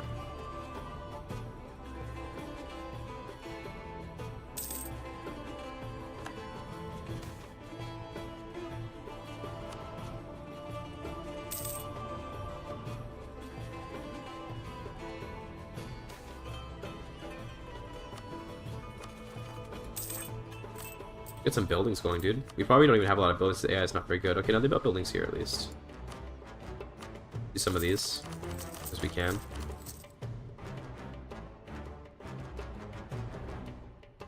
Have more ships in Japan? No, definitely not. 60 ships in Japan. We can try to build up more heavies though. My naval force limit is 49. So, or sorry, 48. I'm at 49. If we set our doctrine to, is there one that gives better heavy ships? Maybe we already have it. I don't know, but now that's only for Britain. But yeah, we can definitely go and invade Japan or something. We just need to get a little bit stronger. I think we get stronger by conquering these islands. Let's do all this, you know? Let's conquer all this crap.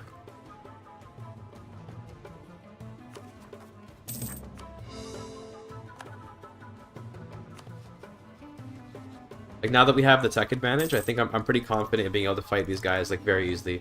Especially with more Russian infantry, because Tech 15 is a huge boost to your strength. At least from what I understand. Not an expert again, but I believe Tech 15 is a huge strength boost, so we'll have to do okay. Anka will definitely be a beast in Vic 3, yes, definitely. We'll see what they do, though, in this game. We might go and try to, like, partition them or something at some point if we can get strong enough.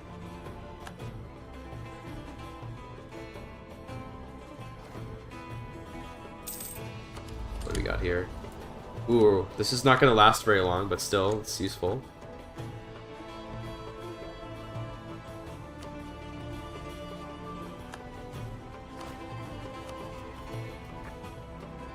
Alright, one more core. There we go. We can get the other Spice Island up here. Which, you know, sure, that's another, you know, Cloves Island, so I'm down.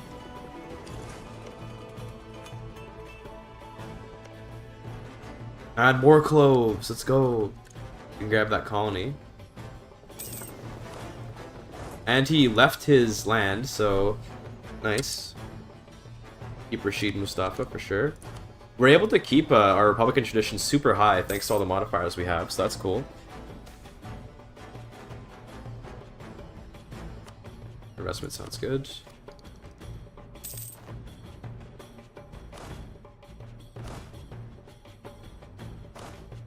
Vision here probably sucks.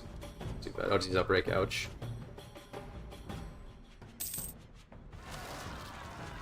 Bolt in Bhutan, that's okay. Well, India's free to pirate again. Nice. Wish I could have set up like auto pirating or something, because it's annoying to have to manage it, but whatever, it's fine. Are you playing Oman now? We changed from Andalusia to Oman because we got bored of Andalusia. It's like in CK3 when we were changing countries as we went. We just change as we go. Are these? Yeah, separatists in Wusta. Okay. We'll come back and deal with those in a little while.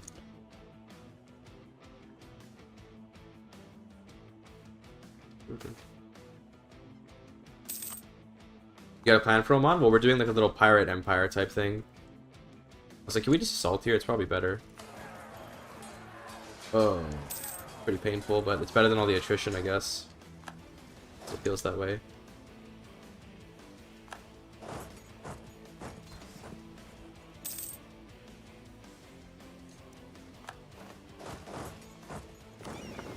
We could just set 5 in every node, that's true. But I have them privateering, so I want them to be doing that. I do want the stability, so that sounds good.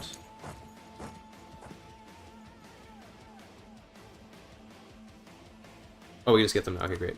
Thanks for that shit. Great. Now this is still a colony, so that's cool with me.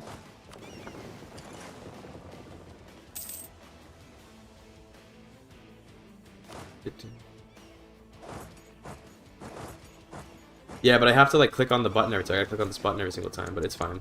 Okay, we got a new guy. Let's get the up-and-coming pirate, the 411. So we want the admin points right now really badly. How old is Yakut? 30? Okay, this guy we're gonna keep for a long time, hopefully. Hopefully, any way we can.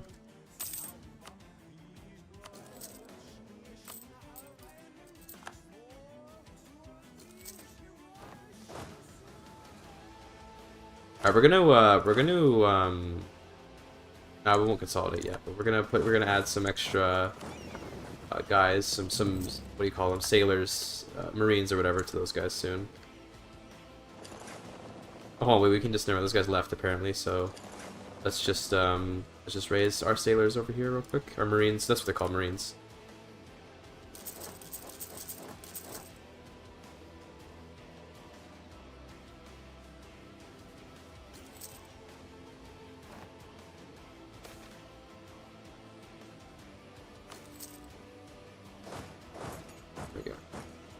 Excellent.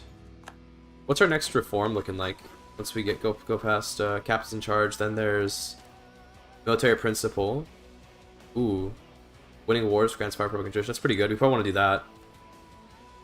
Moral principle, political principle, principle of enlightenment. I think we actually want to do military principle because we can spam wars against these tiny dudes. Get a lot of Republican tradition that way.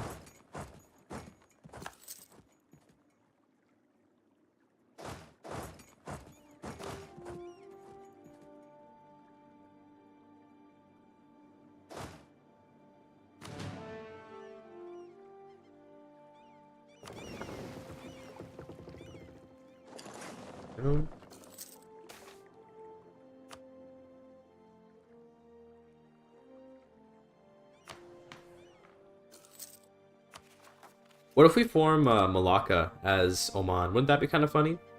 Damn, 29 dev in turn 8? Bro, this guy was cooking. Holy. That's gonna be an insane province once it cores. 29 dev in turn 8, dude.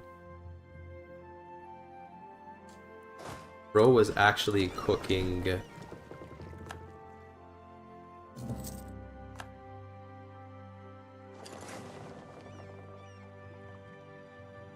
I don't have enough cogs for all this time. I need one more cog to fit all these guys. So let's get one more brig. One more cog to be able to fit all the guys on the ships.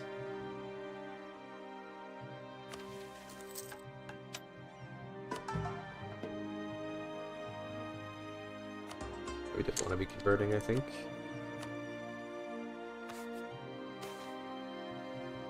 Rip. Kinda wanted that manpower, but oh well.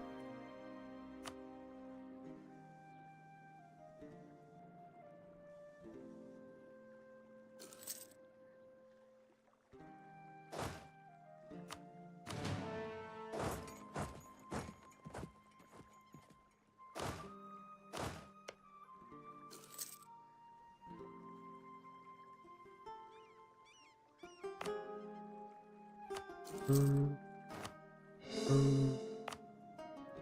don't want to do this one.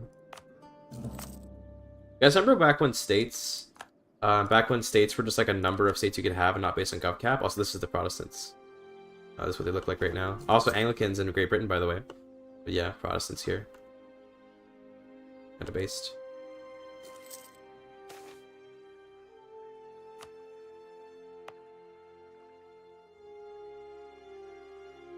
You could split the Navy, by the way. That's true, you're right, I could split the Navy, but I don't know. I want to pirate, I guess. Yeah, you're probably right, actually. You know what we should do? Unironically, hold on. This is a good idea. We can pirate like a ton in each of these Indian nodes. In fact, we actually should be pirating. First of all, we should be pirating here. This is where there's a lot of money here. Look at a lot of money around here. We don't collect here or anything. Let's split in half. I'm gonna send privateers to probably to Malacca and to not hunt pirates, but privateer. And to the Moluccas. And I think we can make a shit ton of money doing this. Let's see how much money we make. I suppose we got 6 from Gujarat. Now let's see how much we get from both of these. Let's wait till they get there to judge it, but how much are we going to make from both of these together? Only 4. Okay, apparently it's more to just pirating in Gujarat. You meant raid? Oh, I see. You meant like, yeah, it's close to raid. I see. That's fair. It's fine. We can build more ships eventually.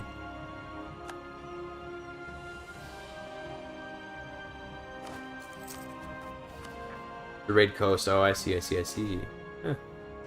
It's all good. I guess it's better just to not raid in this area then, because apparently Bardov is raiding Gujarat.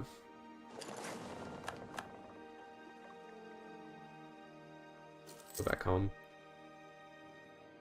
Only reason why I'm not raiding as much as I probably should is it's just really just because it's inconvenient to like go through and raid everything. It just takes forever to do. That's literally the only reason why I'm not raiding more. Otherwise, I would be.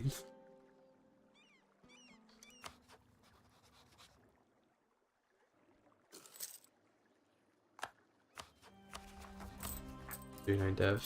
I think once we integrate, are you gonna? How much dev are you? How much dev is this is much pot hit? 61. We're actually gonna have exactly 300 dev once we integrate much pots. Then we can become a kingdom. It's cool.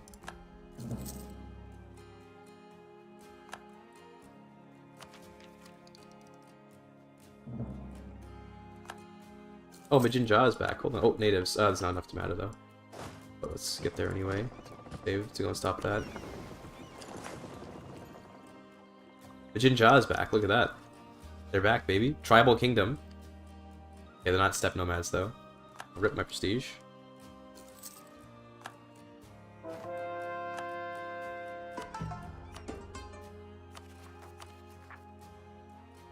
Rebels in Tidor. Okay, well, we're right there, so take care of that.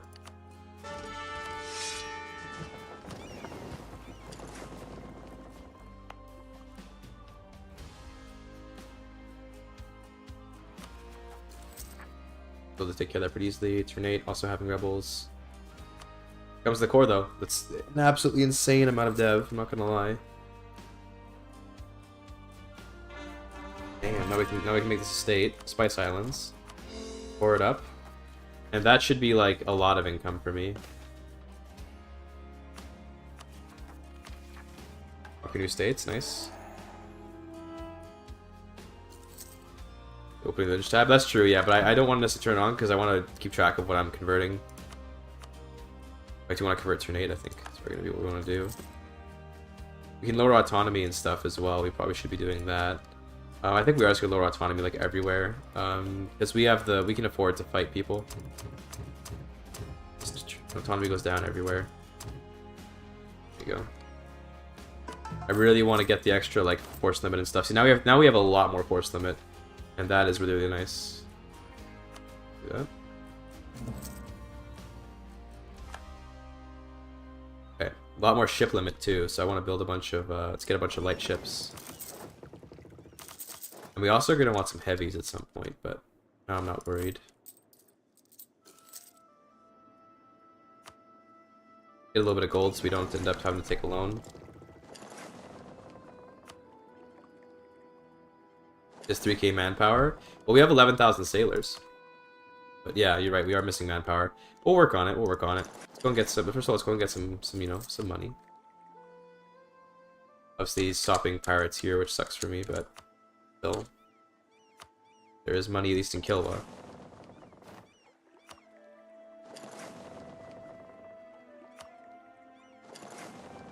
We have a lot of money, so we can get some mercs. That's the thing we can do with all this money. We would have low manpower, but we can definitely merc up. Also, China is once again available. I'm once again asking for Chinese raids.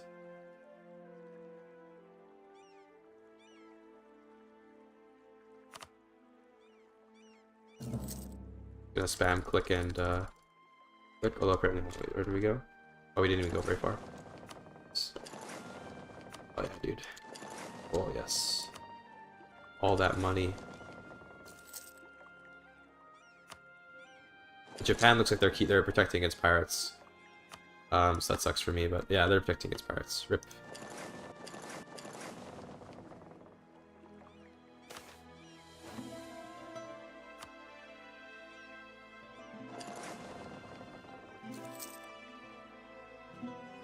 They got, like, a ton of money. That's good. Do this. Go and some Chinese and Indonesians. Yeah, honestly, very multicultural Marines. It's great. We're a real pirate multicultural empire.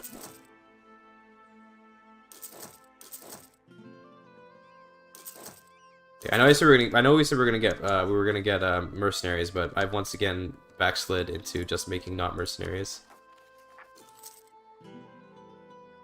We'll keep the free company around though for sure. Yeah, definitely keep Yakut because he's young. Only 34. Nice standardization of caliber. We're actually now finally ahead of time on attack again. Feels good. They can't actually do anything here, so I think we just don't even care. But I guess we can quickly go and deal with them.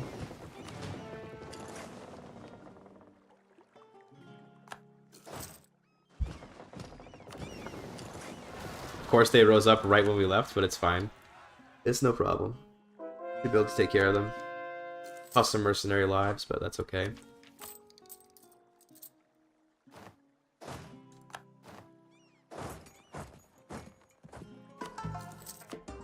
Return it. Let's put the conversion thing here. Oh, and can we get a... Do we have an Inquisitor? No, of course not. See if we can get one.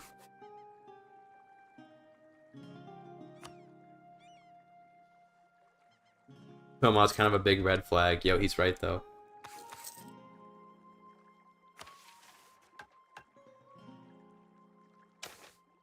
Do it again. Yeah. Just because, why not, right? Make them even better. We're gonna make lots of Republican tradition. Republican tradition is a very... We don't have, like, an infinite of it, but we have quite a bit of it, so feels good.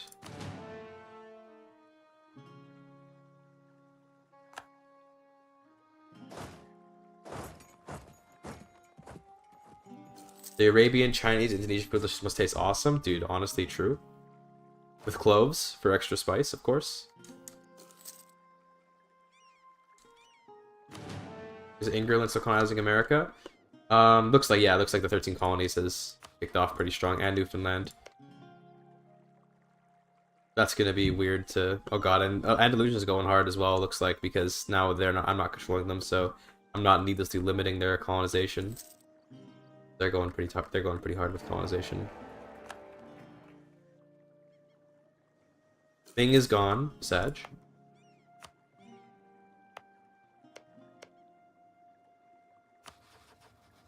Wu is pretty strong, although they're 2 techs behind me.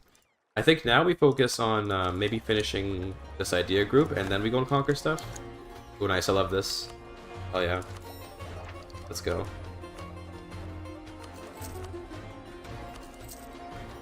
Foremost in Oman, yeah, we could put our capital over here or something, that'd be funny. But no, I don't think we will. I think our next goal is gonna be to take over Japan, but before we take over Japan, we should unite all of this.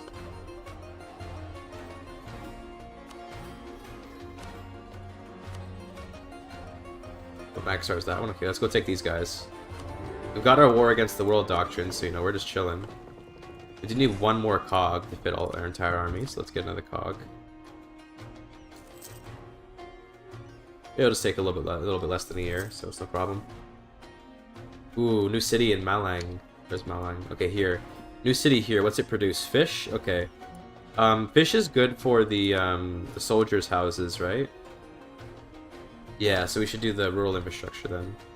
And we can put a fort here too, because it has the all the we can move the fort over to here instead for the defensiveness.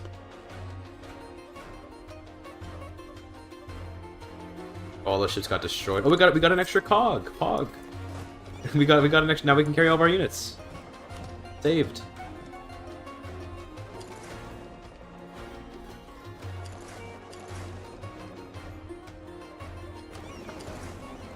Stack wipe him right now because he's trapped. Easy. Alright, just go up here and simple as that, bro. Nice.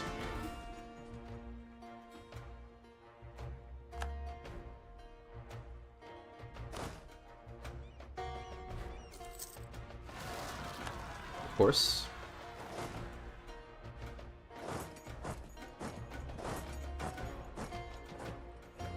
Maybe we can just win this. Like maybe. I think we will, just because like we have good units and stuff. Yeah. Nice. And the mercs, I don't care about their manpower, so dying is fine. Let's not take all this massive attrition for like no reason. Just split up a little bit.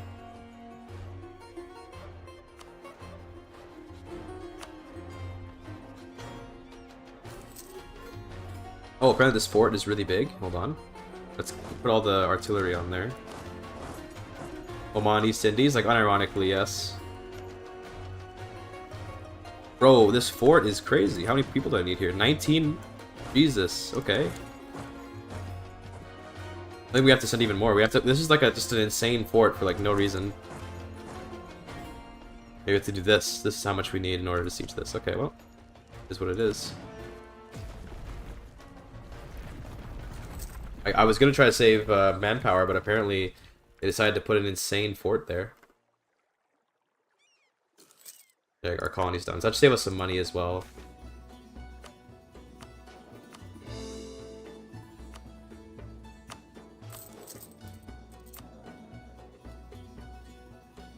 Definitely gonna want to do this because we need a ton of ad points.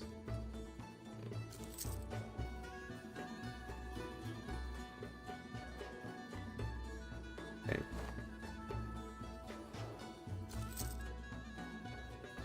We could eventually go after a doll once we get strong enough, but that's gonna be a while away, I think, until we're that strong. Fine, sucks to lose the Republican tradition, but 3 stab is kind of nice, so I don't want to lose it.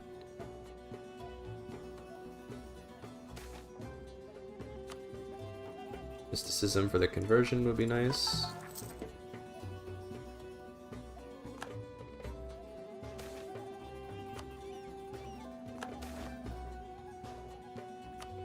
Fine. Zamani baddie? No, we're actually Shia in this case. We are not a baddie, unfortunately. Oh, Armenia, no, rip Armenia. They're getting persified. Hate to see it. Big Sag.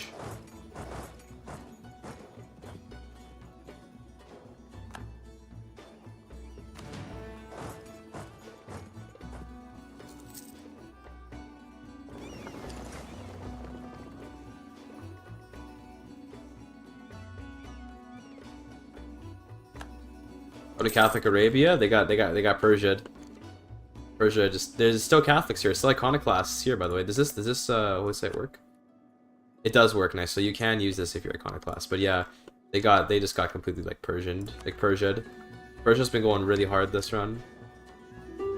Not really hard, but they've been going relatively hard. Not super hard, but pretty hard. Another level 5 fort, really. Okay, well, fuck me.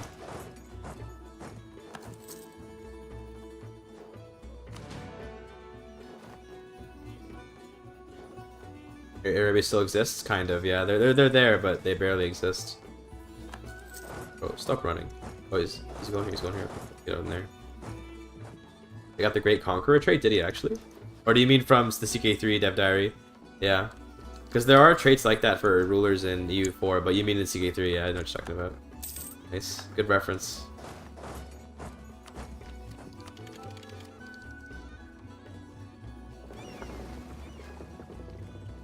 Yeah. When I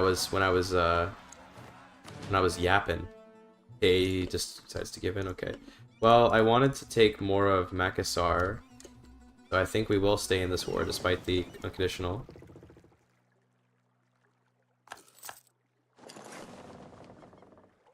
And in fact, I will keep the walls down. We're not going to assault here because, my god, that would be crazy. But this should be a pretty fast siege. 21 days per tick, so I'm not too worried. Damn. I'm out of sailors. Holy shit, wait a minute. I'm out of sailors, guys. We need more sailors. Hold on. Already out of sailors. Need to get some new men for the army. Here we go.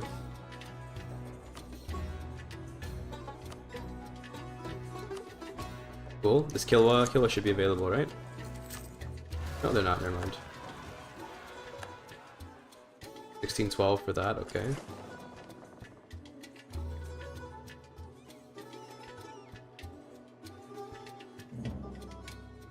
I'm already. Ooh, they released him already. So Armenia is still kind of here. Well, it looks like this Vladimir has moved in.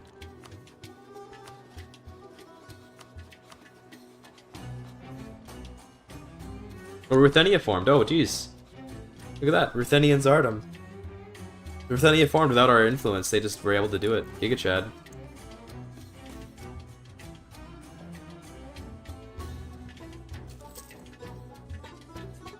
God, the attrition here is awful. It's so bad.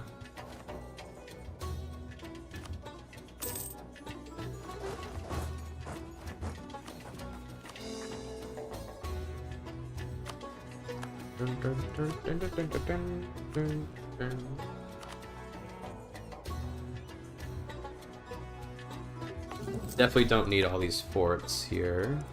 A little bit much if you ask me. It's gonna be a little expensive and I don't really want to pay for them, so let's put these guys in here so they can not spend all my sailors. Okay, the Oman mission tree, we've done most of it actually. We just haven't conquered Zanzibar, but we've done a lot of it.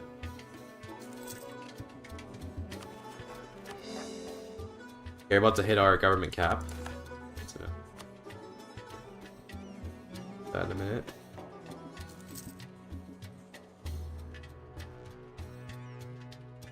Go.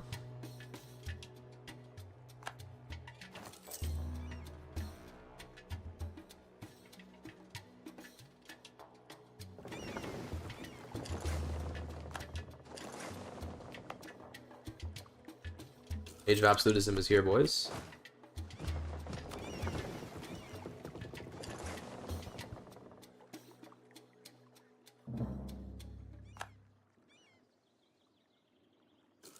China's been thoroughly unminged.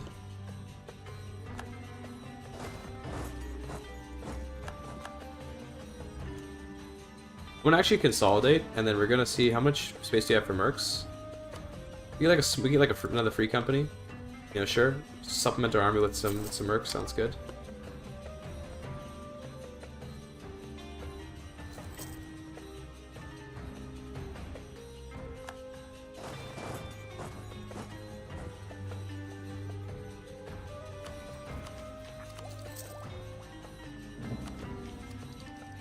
Swedish Columbia? Don't tell me about it. I don't want to know. Yeah, let's use these mercs to go and deal with these mercs plus these mercs up here to go and deal with the rebels in Taiwan.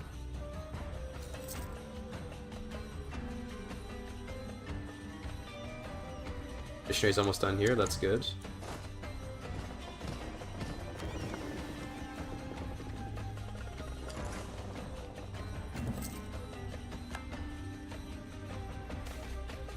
Oh, I keep Yakudi, so let's go, dude.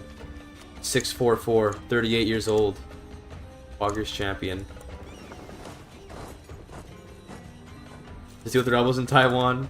Oh no! He said it! Those are credit score plus 10 million, trillion, billion. Ooh, more rating is available. Go. We're making the Omani Pirate Republic generalist. It's great. We're gonna make in Vic 3, this is gonna be a crazy country. Generalist Doobie here, Hoggers champion.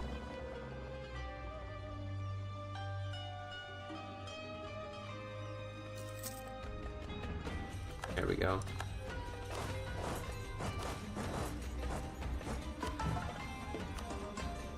Capital Arabia, yes. Capital over here. The Omani pirate slavers. I think they probably are going to end up having slavery in Vic 3. If so, yikes. Yeah, a little bit, eh?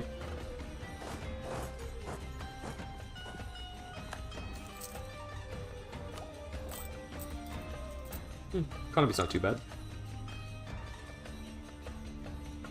Yikes if true. True if big. Okay, right now it looks like Philippines are raidable. Yeah, let's go raid the Philippines.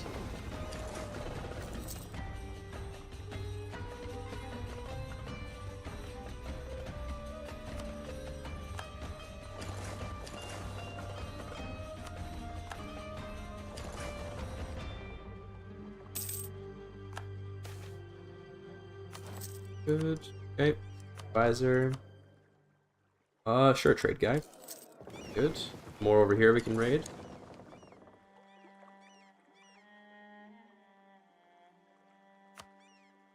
Nice, dude. It's so much money. It's insane.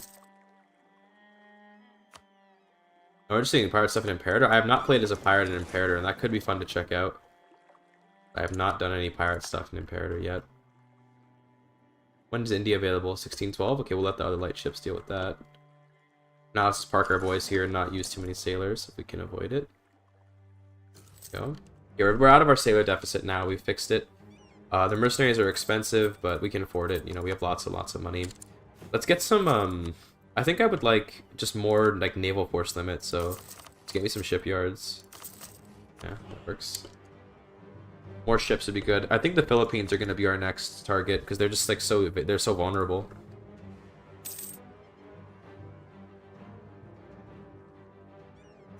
At this point, I'm strong enough that I think I could take on guys like Malacca. Although he's catching up. He's caught up in tech now, but we probably can take down Malacca. I'll take the Republican tradition, yeah. It's fine.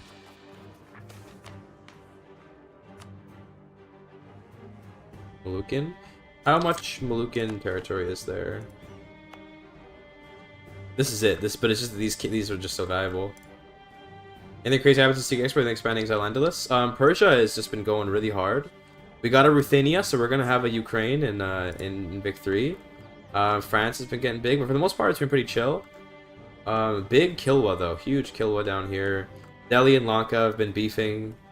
Bing fell apart, so there's not. I don't think there's gonna be a unified China in Vic 3. Japan is like low key playing Hoi 4 right now with the Japanese Manchuria. Got here. I think we get military principle, right? Every time we win a war, we get 5 Republican tradition. Vladimir from Russia? No, they can't. Unfortunately, their culture is West Slavic. Lanka is going into China. Yes, this India is going to go hard. So now every time we win a war, we get 5 Republican tradition, which is based as fuck. Bone is allied to Banjar. I don't think that's going to matter, so let's go and kill them. Again, we'll use the mercs to do it because we want to save our manpower and our sailors right now. Yeah, nothing too crazy going on yet. Anatolia and Egypt are still together, so they're still chilling. Anatolia very strong, as is Persia, and they're allied to each other. That's quite the hug box. Good luck ever defeating this. That's crazy. What's Andalusia up to? Andalusia has a quarter of a million men. Kind of a bit ridiculous, I won't lie. A lot of really strong countries here. That step gonna be empty? Yeah. Well, I guess we'll just make it all decentralized. I mean, I don't know. We'll see what the converter does with that land. I'm not sure how it's gonna work. Go in here.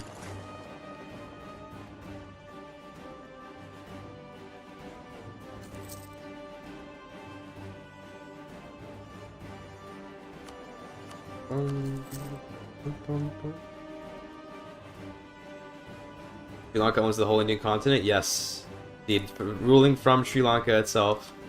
Lanka, which is, I think they were previously they used to be like, the very famous South Indian dynasty. What's it called? I forget its name. They used to be the Chola dynasty, and then they had some succession problem at some point, it looks like, and now they're not, but they used to be. So 5-4. Yeah, they used to be Chola dynasty, but not anymore.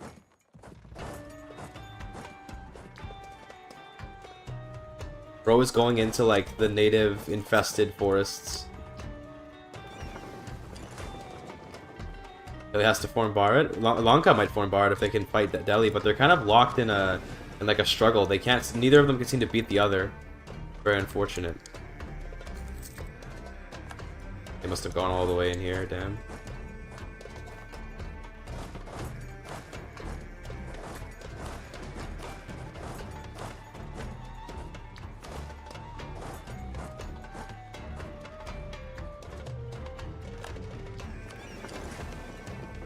We need 15 guys here. Okay, that's funny then. So we have enough. Oh god, the natives are here waiting. Oh, they're gone. The Garbanzo dynasty? Oh, my favorite.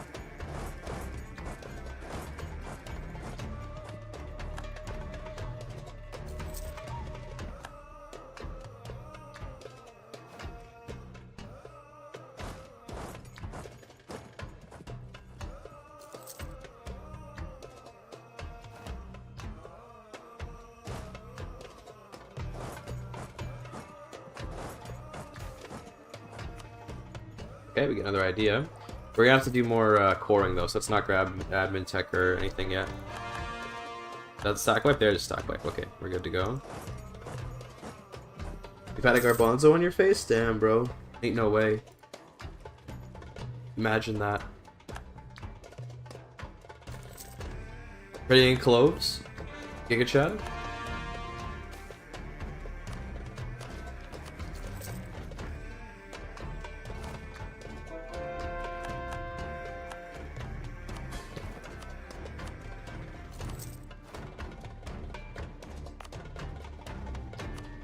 We can turn this off now. That sounds good.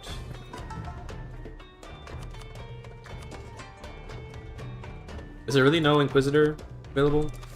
Come on. India's available. Let's go. Money time. Oh yeah. Give me the loot.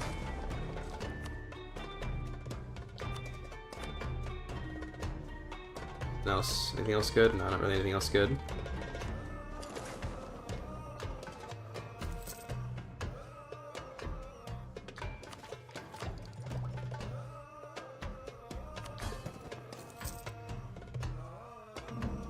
The music is slapping, I completely agree. Also, Vinland is here. I guess. Interesting. Finnmark. Ooh, are they Norwegian? They are Norwegian, so Finnmark got a little colony going. Britain is being a little bit aggressive, looks like.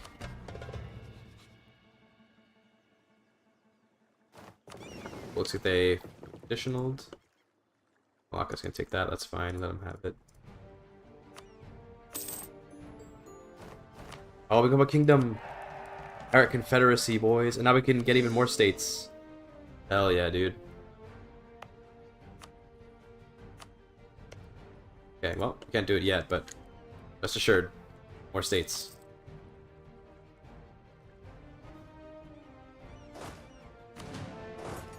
Big Lanka is chilling.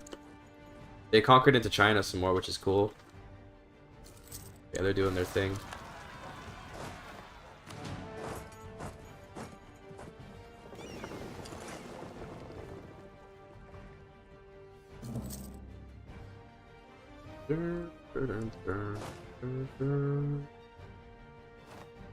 The Confederates, big yikes, yo, true, dude. Hugely true.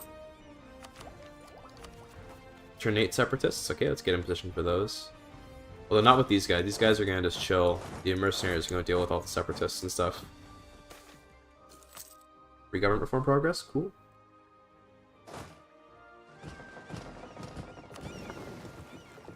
I think this is turn 8, right? Yeah. Oh, they're in Saram. Okay, cool. Okay.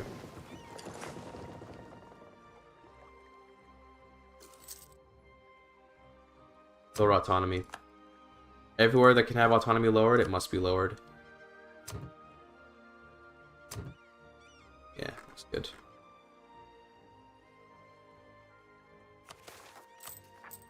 Always ease the tension. What's our absolutism like? We can get 37 absolutism. That's not bad. You know, we're not gonna be able to get like 100 as a republic, but can raise provinces. Yo, dude, we have to go and conquer China and burn it to the ground. What the? I didn't know pirates could do this. What? We African American pops when you convert? I don't know, actually. I don't know how it's gonna work. Bro. We have to do this. When can I get my next reform? 1645? We gotta go burn China to the ground. That's so insane. I did not know that you could just do that as a pirate republic.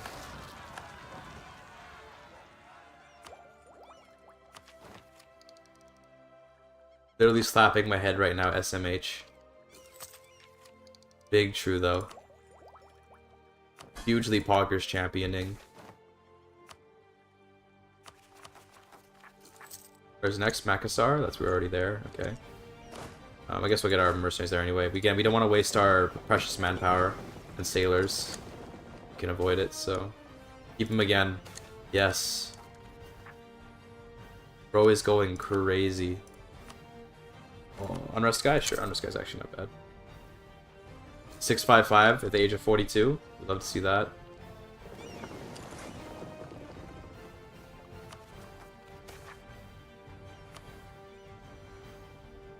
Separatists. Who cares? I think we can take an idea at this point, because we're, you know, we're done, we're not pouring as much.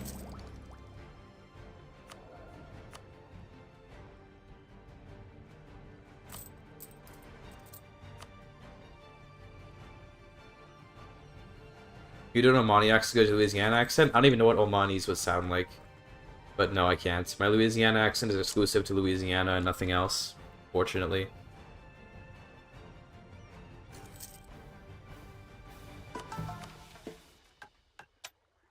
We can. Oh, Arabia died, so now we can form Arabia. Yo, we could. There could be an interesting try to do this, but I think we're gonna focus on conquering China. Do a good Surrey Jack accent? That's true, I can. Pretty good at that. That do be one of my things. Made them a vassal, okay.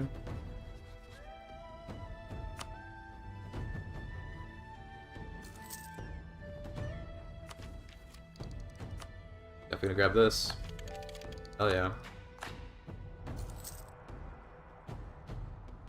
Was there Arabs in the actual peninsula? I'd assume they'd speak Arabic. No, I know they speak Arabic, but I don't know. I don't know like what their accent would be like. I don't know what they would sound like compared, like, you know, if they were to speak English with their Omani accent. I don't know.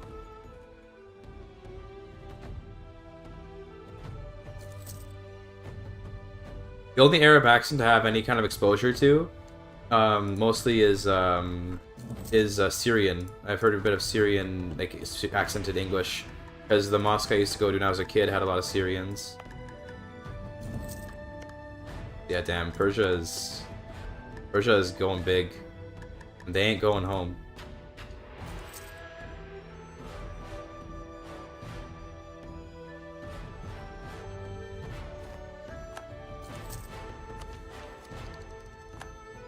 Used to? Haram, yeah, I don't really go to mosque much anymore.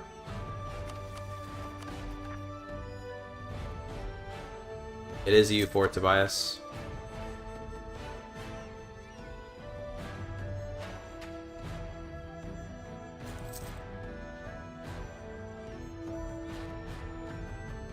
Okay.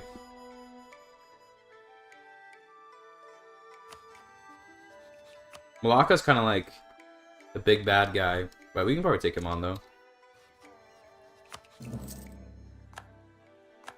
Not though.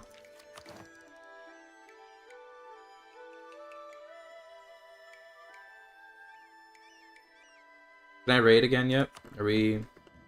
Are the coasts vulnerable? Because I'm surprisingly bad about money. I guess because missionary maintenance, why is it so expensive, bro? Why is bro so damn expensive? It's fine.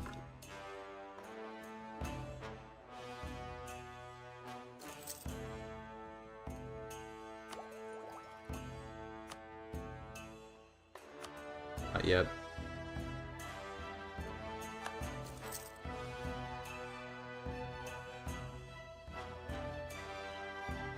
How you doing, about it, Tobias? Good to see you.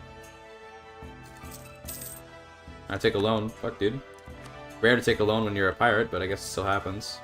Okay, this is available now, so we can go pay off our loan real quick. First, let's get Hassa.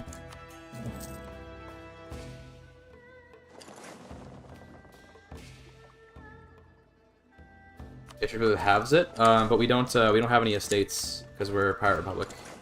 I'm afraid not, actually.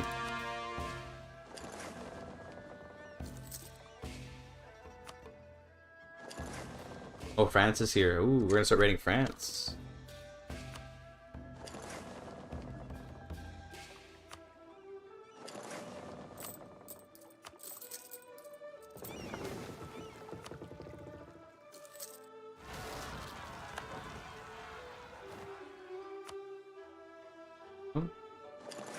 Alopa, where is that? Here? Okay.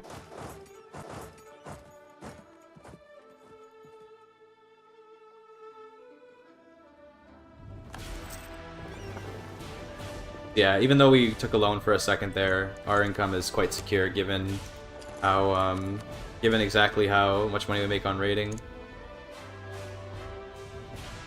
Gonna have a couple years for that. India is probably not for a while, yeah, that's fine. Oh, we can do China again though, okay. Come to China raids. Alright, and I want to make more states. Makassar.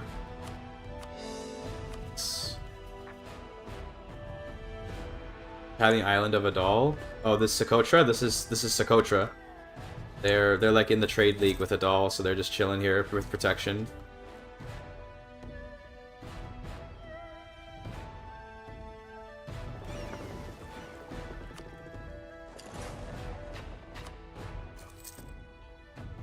We are definitely going to get the raising mechanic as a republic, and then go and burn all this down. We're at the Hussite. I'm pretty sure the Hussites are gone, unfortunately. They've been gone for a while. Otherwise, it would be pretty funny, but yeah, that ain't happening. We're gonna just burn China to the ground as a pirate republic, and it's gonna be glorious.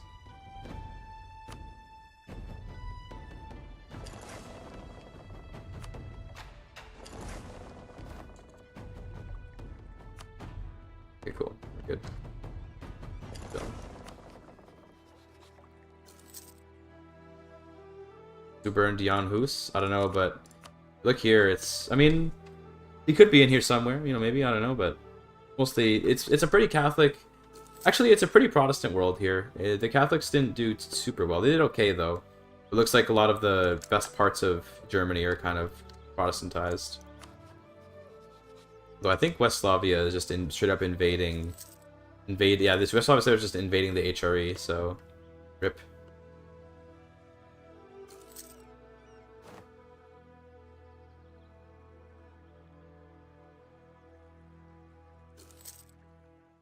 We're gonna see a pretty weird champ, North America, I think, for Victoria 3. How did the dev convert? Let's see. Well, the dev converted kind of weirdly. Sometimes there would just, like, for example, if you look over in Europe, there's like these random, just like 3 dev counties. Now, a lot of them are gone now because the AI is dev'd up. But there was a lot of just like really low dev random places. But I said, you know what? It's okay, the AI does dev, and we can see here that now that we're like about 150-ish years in the game, the AI did kind of round out the dev itself. So I was okay with there being random. See, like, for example, here, like, what's up with this, right? I'm pretty sure this is like a weird conversion thing. This might be the new city. Might be a new city. I don't know, maybe not, but the point is, yeah, there's a lot of, there are a lot of sort of random spots that weren't so well dev'd, and it worked itself out over time. And yes, we do have a Muslim Brazil, which is based. Also Anglican Britain, which is cool. But yeah, this is the Brazil that we made when we were playing Andalusia. They're kind of just chilling now. Ibadi, West Africa. Yeah, this is funny. You know, this is like the Oman of this world, right?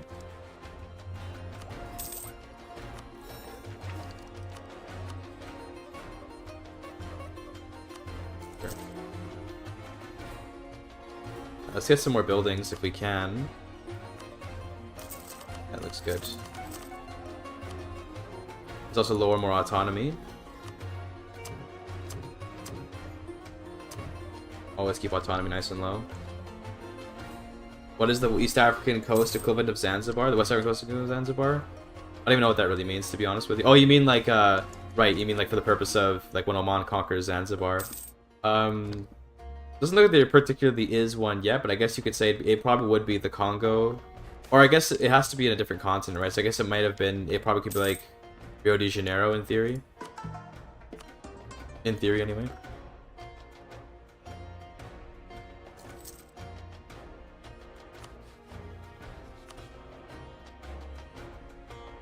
Probably can't beat Wu yet. Although the 3k manpower, I don't have much I act like I have manpower though. Whenever I say stuff like that, I'm like, oh yeah, bro, they're low on manpower. We got this. I don't have any manpower, bro.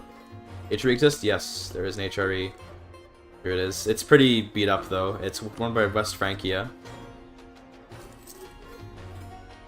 Play Ghana and conquer Rio? Ain't no way. Okay, here's the HRE. Not bad.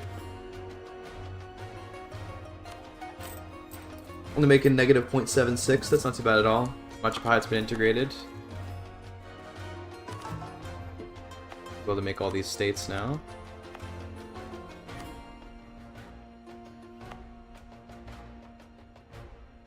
I don't know how it gets blocked by the converter. I'm not sure. They might. The thing is that their government. So see how they have the Muslim tech group. Because they have Muslim tech group, I think they probably would end up not getting bopped. But then guys like House of Land probably would, because they have West African.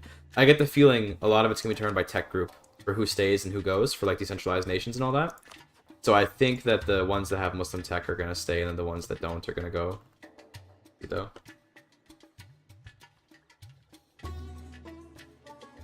Dysum team, dude, Dysum team is spitting.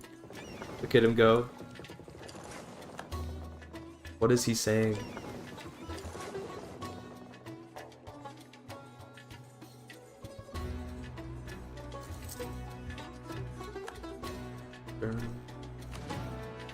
Oh, ships. Is that my entire navy? Not quite. Got a very big navy at this point. So, but his friend Jiawei Ho Xiang Zhang Qiwan. True, he is. 129 force limit for ships, dude. I got so much. Hog.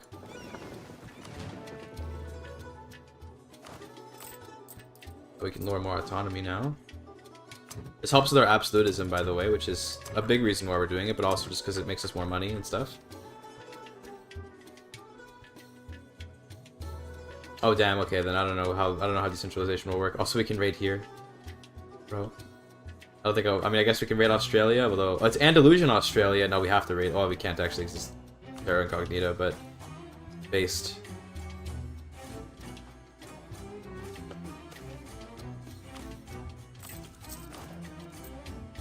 We can probably just get rid of some advisors to cheap. Yeah, we can probably get rid of this guy. Let's just sack him, and that should fix our income. There you go. Nice to have the level 2 advisor, but we don't have the money for it yet. Just 3 more on developing their own rice systems too. What is he saying? My favorite bot.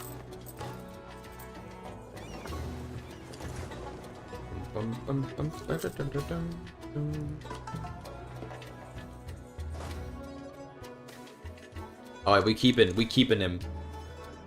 Absolutely, we keeping him. 666, the number of the beast, and he's 46.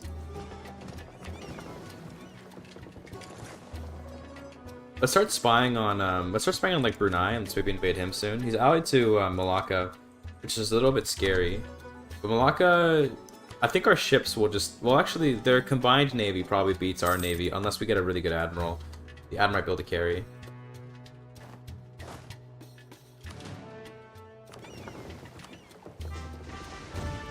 A little better, please. 5. So maneuver on a navy is pretty important. So getting 5 maneuver is pretty good.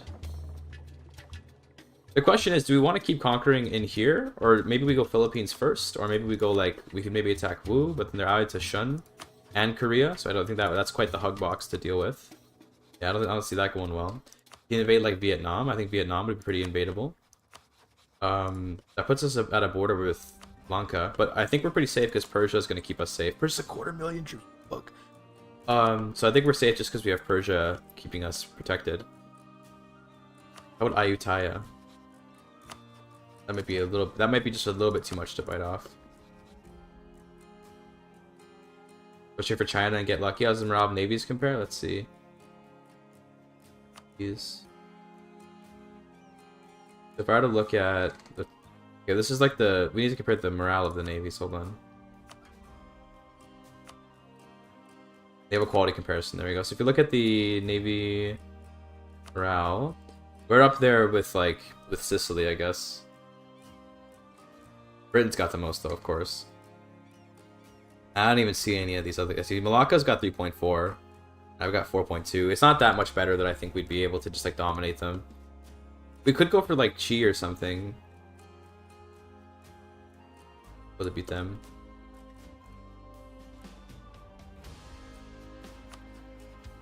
We could also just stretch up and invade Japan. Japan has no allies. To be quite frank with you, I think we actually can do this. Like, unironically, I think we can just beat Japan. 43k versus... Like, I've got, you know, some pretty good armies here. What's his tech, though? 15 on 17. 2 tech levels advantage. I think we can take down Japan, boys. I have 32 cogs. It's enough to move these guys over. Get them moved into Taiwan first. Actually think we can do it.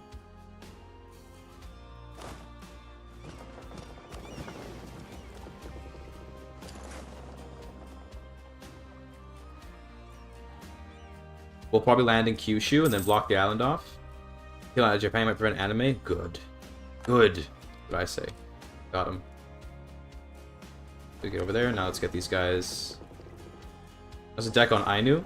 If I deck on Ainu, then that's going to bring in Japan anyway. So there's not really much point to that. I think we deck on Japan. We're going to go and destroy them.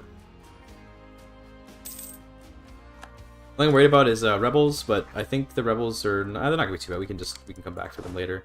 It's going to be a while till they come up, so... We do have Taiwan, yes. Prevent anime and some war crimes too. True. Big true. Yeah, we're definitely gonna go invade Japan. You know. Oh yeah, baby.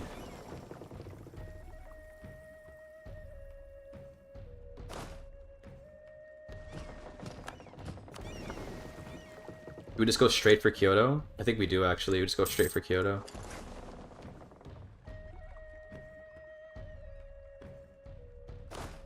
That is quite the army. 2531, and I've got a 4232. Also, can we raid? Yes, of course.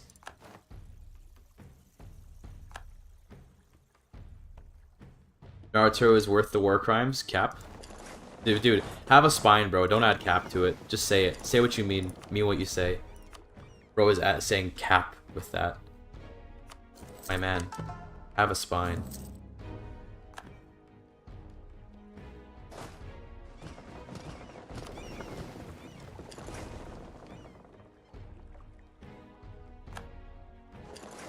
Oh, I said no cap. Sorry, I misread. Never mind. You do have a spine. I respect you. Never mind. Confirmed spouse. No, he has a spine. He has a spine. Oh, dude. Look at... Oh, God. Oh, wait.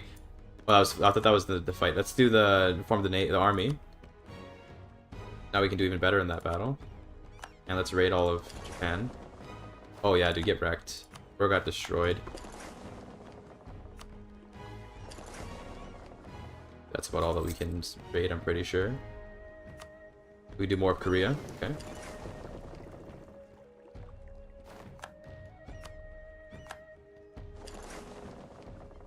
Kyoto already fell. Giga Chad. Holy. Here's the naval battle. Let's see how this goes. The Japanese fleet, famous for its prowess in World War II, defeated.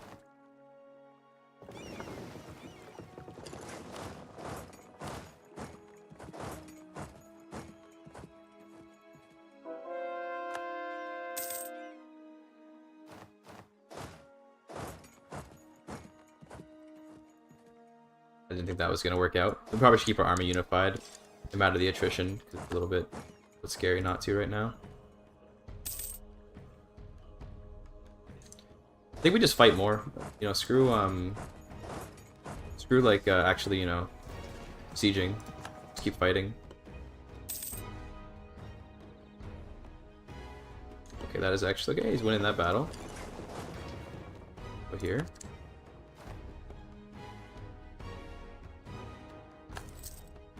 That's a surprising number of men. Although yeah, he's got quite a bit of manpower. Let's just, you know, let's just go really hard. Let's raise the independent company right here. Gonna put me over force limit like a lot. Like a lot. But I think it'll be worth it to defeat Japan here. And raid more, so let's go and do that. Although I think my entire fleet is here. Rip Reno. Our entire fleet is here, never mind. God. Do we just escape with our army maybe? Come back? Bro, if we attacked Ainu, it was the same. We would have. They're a tributary of Japan, motherfucker. I ain't sound so bad, does it? Fuck up.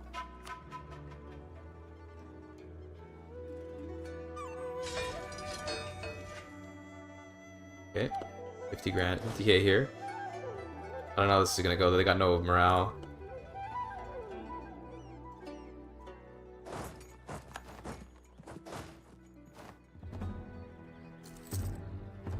Yeah, they got a month's tick of morale, so we should be okay, hopefully.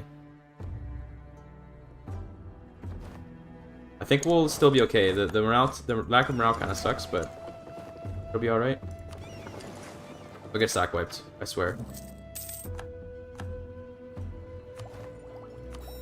The war exhaustion reduction. Fuck. Okay.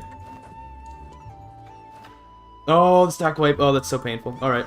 Alright, Japan. Okay, we gotta rebuild our army then. Dude, we got fucked.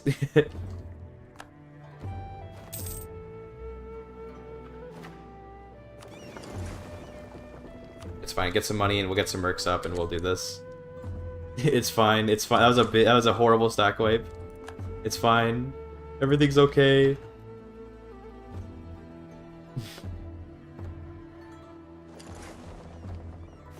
All those academies at the year wasted. Big true. Okay, well I guess we can just mass merc. We actually have a lot of manpower now though, so that's good. Raise an army. We'll raise an army here. Just get rid of this free company. Back to square zero. You know, manpower wise. It's just you know, we were trying to redo our army composition anyway. You know, so fine. Like this, sure. 12, 4, 16. That's 16 combat width. You have 30 combat width. Okay, that's like half the combat width. Okay. Very cool. Now we just wait. We grab a tech advantage real quick, and then we come back. We come back soon, okay? Come back soon. Okay, we're safe. We're good. Nothing to worry about here. We're just making some money right now, chat. Switch point cav. I mean, I guess we don't need cav, but also, I don't know, put a little cav in there. We'll come back strong, Japan. Just you wait.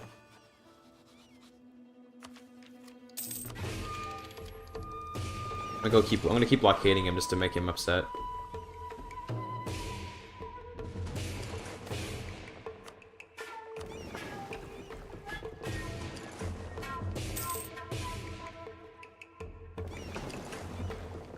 This will just cause him, you know, pain. Be blockaded.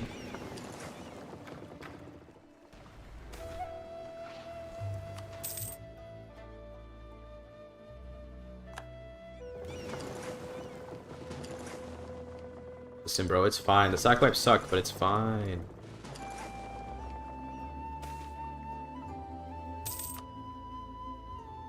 There we go. Look at that.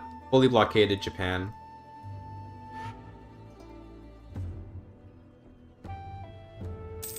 Is that what Daism Team wrote? Ain't no way. What the fuck is Daism Team writing, bro? That's a copy pasta, kind of. Alright, we need some more manpower, so we're just gonna... Oh, we can't actually slacken, damn. Rip. I even have enough manpower cap to be able to possibly raise an army, so we'll just start raising our boys, I guess. Raise them in Taiwan. Put them all in Taiwan. That's 15.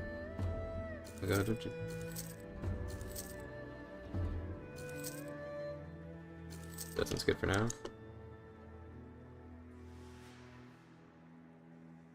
We could actually call in. We could attack on you right now. That is true. We could do that right now. But yeah, it's fine.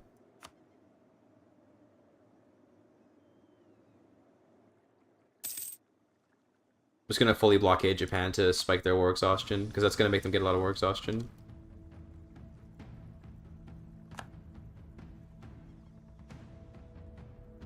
Oh wait, I have this power. I have this power for more manpower. Like 5k though. Fuck, that's not worth it.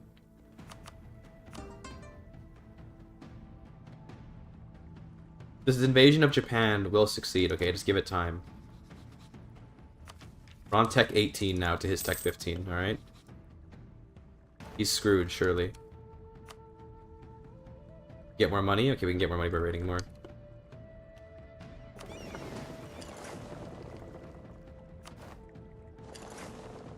Okay, no, he's trying to escape. Not let him break the blockade.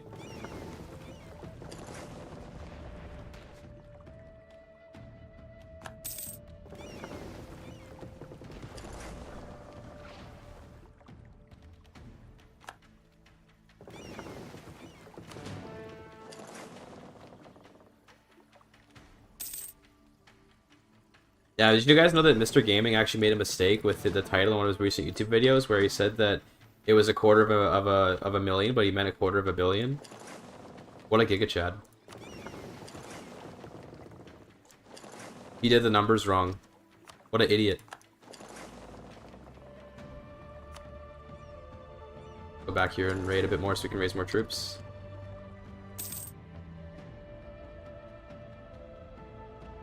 Over a quarter million? Yeah, true. You did say that. Good defense, pal, but technically true, but doesn't feel quite right. He's a philosopher, not a math nerd. Yeah, I mean, true. You do be a philosopher. Philosopher of these nuts. Got him. I was waiting for it. Called comedic timing. Look it up, sweetie.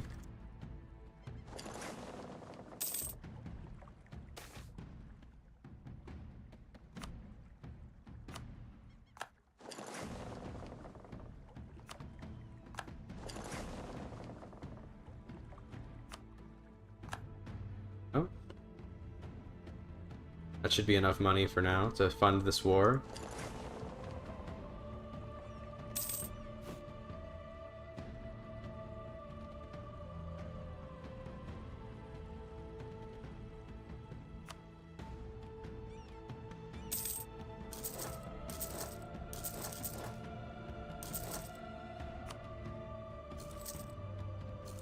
Japan is cooked. They don't even know exactly. They don't know how cooked they are yet.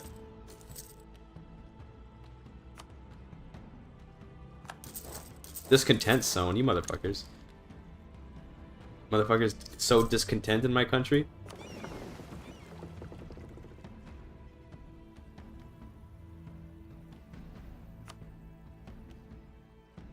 He lowered his war exhaustion. Okay, we gotta spike that back up. Get the blockade back. Oh, we have to go deal with this though. Okay, we'll do that in a minute. Alright, we can actually send these guys over there and just deal with it now.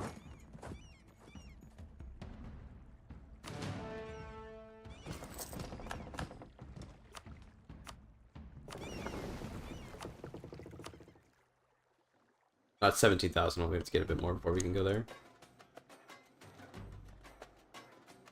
The Kulo, Norman, Moldavians, or the Ibero, English, Irish, or the Slovenian, Dutch. I think I would have just. I think I would have just accepted that life wasn't worth living at that point.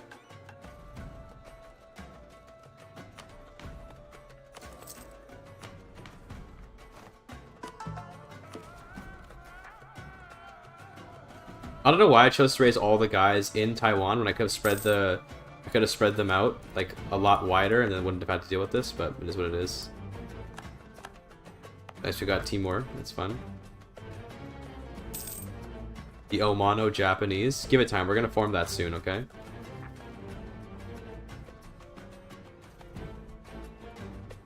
Omani pirates, best masters for sure. True. Yes. Keep the Giga Chad. Okay, let's get this, and let's also get, I don't know, this one? Sure. Don't need that.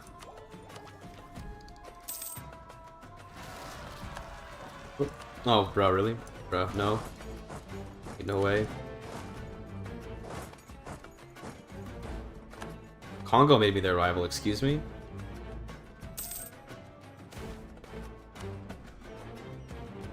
You're going to bed? See you there, Turkey tuning.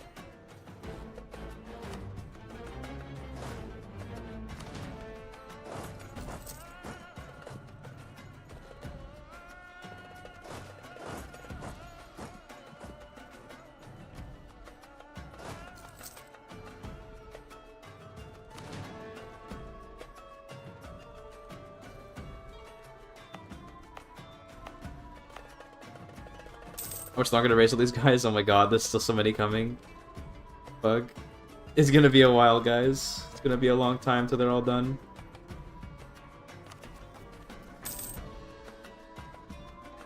It'll be almost enough to go and confront the rebels, though. Actually, for now, let's raise a temporary merc company to go and deal with these rebels, I think. Give me the Grand Company. Go over force them at Giga Chad. They're not colonies? Nope. They're just rebels. I will take the Republican tradition. Despite it lowering my stability. What's my, I have, not that much, I don't actually have that much, what do you call it, absolutism, unfortunately. See, like, we declared this war, and we're making Japan scared by not actually invading them yet. They're being like, oh, bro, what's he doing? He's not coming, what's happening? It's all a tactic, okay? It's all a tactic, boys. It's all just a tactic.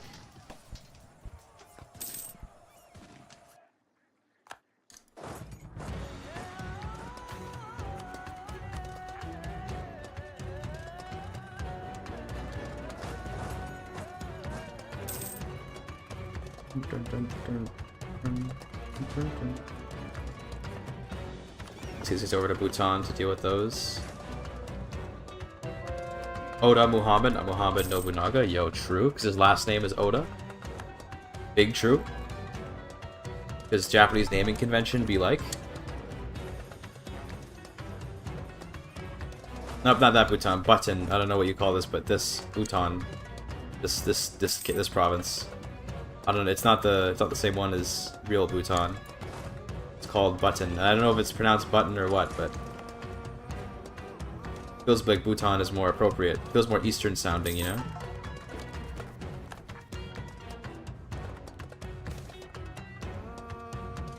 Bro, another stab hit? Is this really how it is?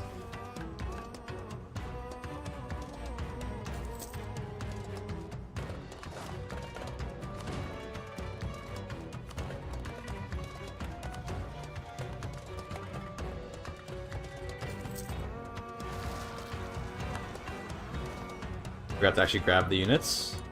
Because you don't have enough cogs. Hoggers.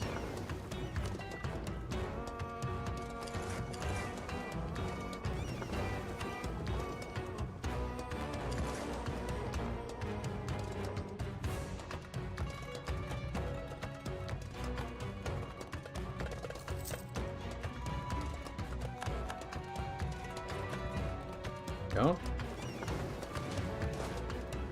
Perfect. What is an interlaced monitor? I have no idea. I don't know anything about technology. I just use it.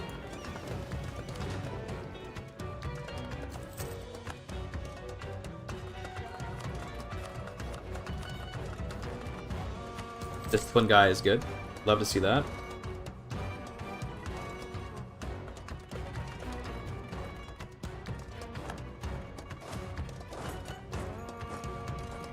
Asmon team has been on fire for sure. He's been crazy. Asmon team is killing it these days.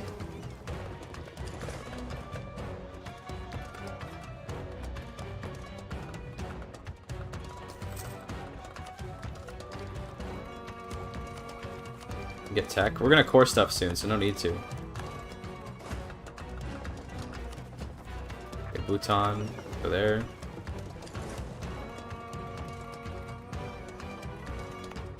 Is he learning? Is he sentient? I believe that's the idea behind him, is he slowly learns. I'm not actually sure.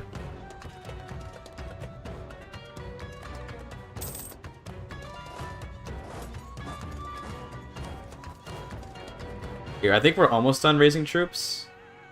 We're getting there.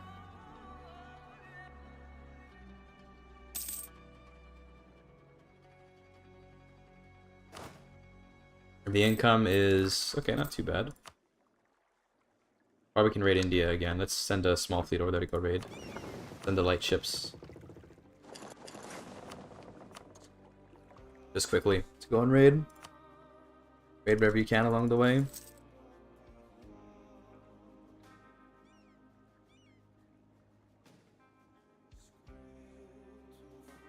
Right. Free money. I say free, you know, it's not quite free. It's very costly diplomatically, but it's fine.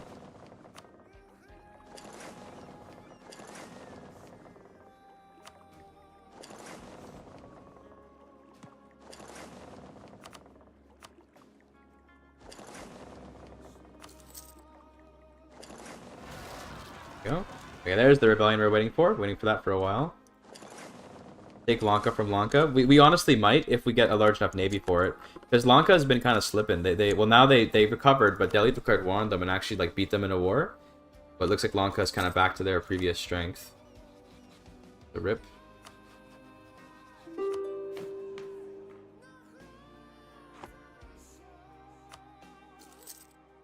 Yo, they want me to give them land? Absolutely not. So they're on low. They're on low. They're on low now. So if we can go and grab, if we can just go and grab, Lanka's colonizing. What? Their capital is in Sri Lanka. Yes. Dude, look, we have a border with Lanka now. Ain't no way. Alright, I think with this army together, we can use this army, this mercenary company, to defeat the Japanese. I think. Surely.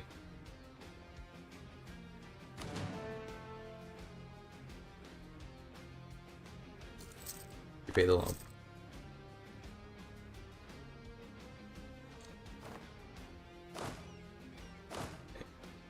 We're gonna send in the mercenaries first. We get a little beachhead in here, I guess. But let's try to control this island, you know? Oh god, they're here. Scared, chat. They're probably going to just like... actually, let's land with the bigger army first, I guess. That's probably wiser.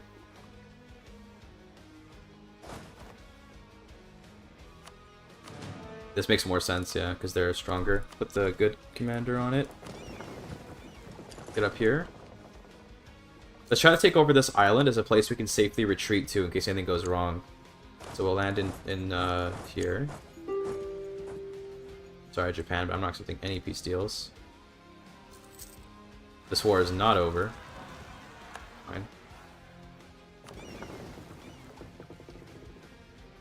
Okay, cool. And then let's go over here. Grab the mercenaries. And have the other general. We're gonna win this against Japan, I swear. There's no world where we lose to Japan. Alright, now, land here. Let's cut off this island so that way no one, you know, there's no way to get onto the island as long as we blockade. Which we'll be able to do very easily. There we go. Great, so we're safe here now. This is like a safe zone for me. Got 47k troops there. Granted, there's a big volcano eruption or something. 62,000 men, but he's gonna sit there and take attrition. He's got 32,000 manpower though, so I don't think we want to wait around for attrition to win for us. Let's see, I think we can win this. No? Okay. He doesn't want to push.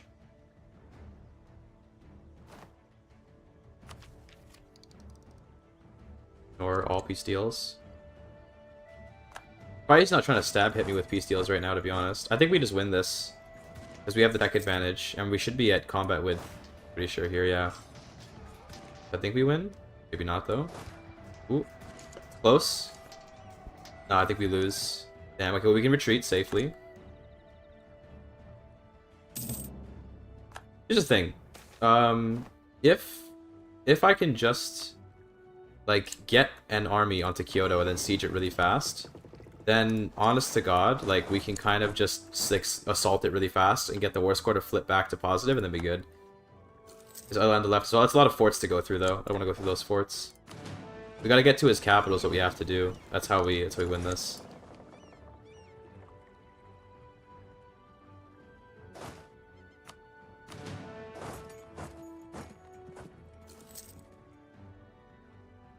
We're gonna win this, okay? We're gonna do it. Oh my god, of course. More rebels. Okay, well, let's temporarily send the Grand Company to go deal with this. Oh, they need more cogs. I could trap his army, though. Wait a minute. We could trap his army. Like, wouldn't that be super... What if we did that? Like, hold on, let's follow him out. Let's bait him into Awa. Yeah, hold on. This is... Oh, but wait, hold on, wait. We can do this. This is gonna be a very delicate maneuver. Okay? It's gonna be a very delicate maneuver. First of all, we have to let him in. So, wait, block him off first. Okay, so let him in. Let him cook. Okay. You guys are gonna go here.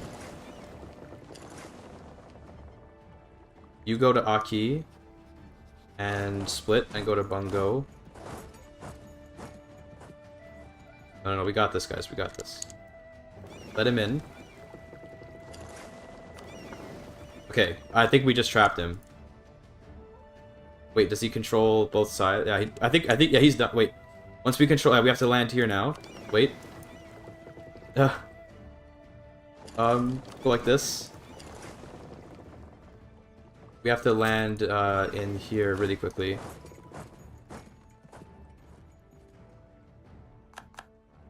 I think we're gonna get him. I think it's over for him. It's over. Bro just lost. No, we're not gonna fight him. Look, bro just lost. I think if we can see just fast enough anyway, then bro just lost the war, unironically, because he can no longer escape. There we go. He's done. He's now trapped on the islands for good. So we're gonna take this army, and we're just gonna walk into Kyoto. There you go. It's that easy. There's a fort here, so you guys stay here, and this army's gonna do the sieging, and that's the end of Japan. They just lost the war. Insane maneuvers. Actual legend. Yeah, there you go. That's it. He can't get off the island now, and he doesn't have naval supremacy, so he's just stuck there. Boom. And now we go land in Kyoto. The ultimate Omani naval tactic. Or you guys can split at least and send some. Oh, you know, I mean, you're a mercenary company, so you can't split. I was gonna say we can do a little bit of sieging, but there we go. Give me Kyoto. We're gonna jump up like another 50 war score when we do this. It's fine. They're doing some separatism, but this is kind of annoying. But it's okay. We'll come back and deal with it later. There's Kyoto sieged. Excellent. Now, what do I want from this war? Now, obviously, we can't take anything to make a 10% war score, but I would like to get like a lot of stuff off of this. I'd like to actually grab the forts, so we're gonna get Kyushu because we want all those forts, and then beyond that, he doesn't have a lot of forts at all. But then I think we also go like this maybe, and grab Kyoto plus the fort. Sort of bisect him. The Omani classic, you know it. In fact, actually, oh no, he'll be able to move his armies after the peace deal because then he'll have you know, he'll be able to move his armies wherever he wants. I was gonna say we can try to trap him down permanently, but that's not a thing because he'll always have he can always move his troops after.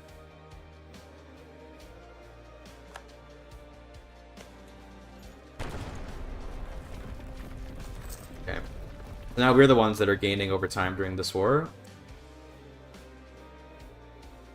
I think I should do. Let's just get like one dude.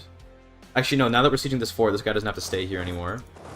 So let's get our cogs. But of course, truce break. I mean, that's true, yeah. But I'm not quite that Giga Chad that I'm willing to truce break. Hold on, wait, don't fuck this up. Just hold on, hold on, hold on. Fuck it up yet. Don't fuck it up too bad. But let him escape. Oh, I'm not throwing. I'm just reorganizing a little bit. We're just gonna move these mercs off because we don't need them there. There you go. Okay, there. He's blocked off again. We're gonna go back and deal with the rebels now, because this shouldn't get taken back because we're sieging the fort. So good.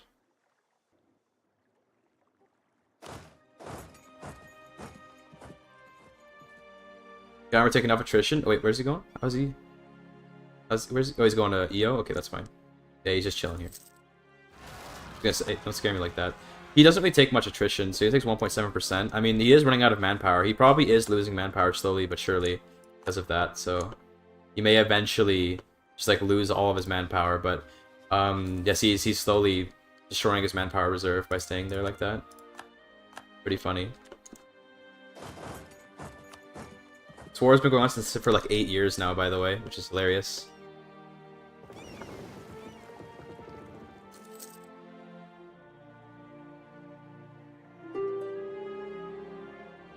Absolutely not.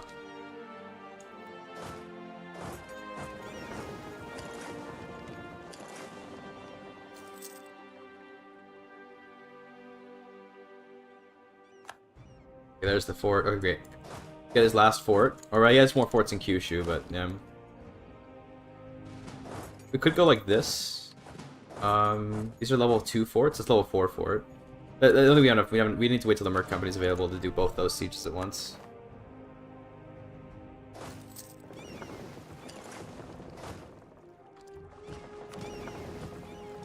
Okay, let's go down here and deal with that. We probably can do like a lot of raids at this point. Kill not that many. It's kill one mostly, but we can do China on the way back. Hold on. Go and raid China while we're here.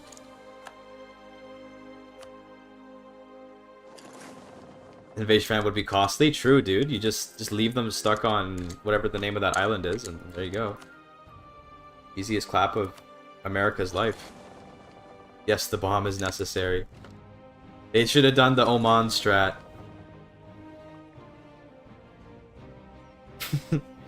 True.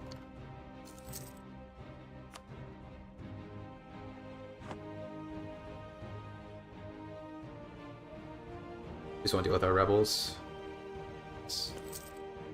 Best part is we're not going to get call for peace for a while because we just got the war goal more or less, right? So our call for peace is not even going to come anytime soon.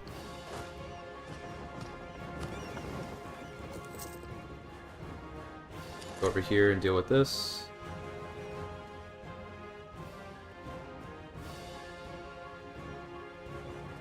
Now, we could conquer Japan and then become Japan as Oman, but I think I do want to keep it just being Oman, because I think that'd be really funny to just have it like, yeah, Oman just rules Japan, don't worry about it.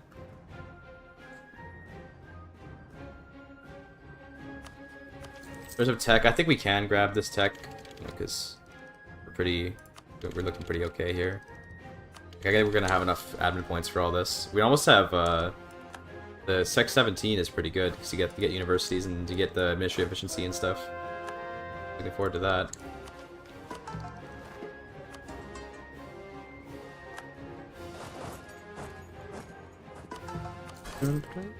Slightly over the force limit, but that's okay.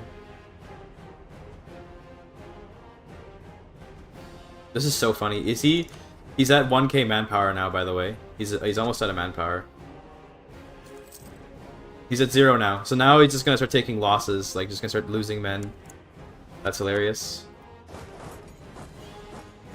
Where's the next rebellion? We can just get ready for it. Tidore? Okay, we can go and sit on it.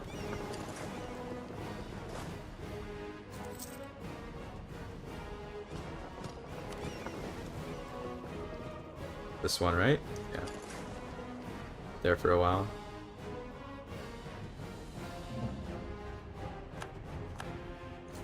Oh my god, the amount of attrition we're taking. Hold on, we can... Ugh. What can I get right now? I just went for it. I have to take a fort here to even be able to take the peace deal. Oh yeah, dude. Let's see, if we increase stab once, which is very expensive, so never mind, but this will eventually stop being being upsetty. Unfortunately, we're taking a lot of attrition over here. I guess we could raise... Can we raise units in our occupied territory? No, I don't think so, right? Let's get, like... Split this army a little bit. Occupy the province next to the fort you're sieging. Oh, would that give me more... Oh, I see. That would give me extra reinforcements, right? Good idea. But also, I think let's just send a couple units over, right? Let's just, you know... Let's just send some boys over. We have cogs still, right? They're all over here, I think. Yeah. Use more points to handle them? No, I don't want to do that. That's just a waste. That's too much of a waste for me to be willing to do. Absolutism too. I mean, you're kind of right. I guess in a way you're kind of right, actually, but it feels too wasteful, dude. It feels too wasteful. But we are ahead of time. So actually that's kind of based, because we are, like, super ahead of time. But whatever. I don't care. Shut up. Got him. Let's reinforce first.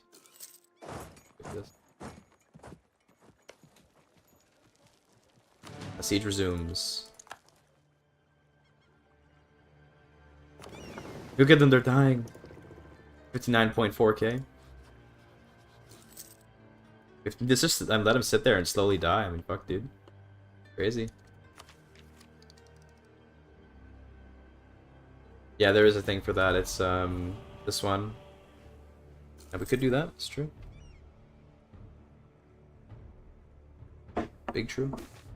17k to siege because there's 2 forts there, and one of them is too high level of a fort for us to be able to siege it down. Yeah, we have to go deal with that. Okay, never mind, we're actually not going to do this strat. I'm being all over the place, but don't worry about it, okay? So those Polopo separatists. The Tudorans they'll go away once the new year starts, so that's good. Don't have to worry about them. Nice. Now I'm going to send these guys down here to go deal with this. I'm just going to detach one guy to go and do, like, some carpet sieging. 2 guys to go do some carpet sieging around here, though.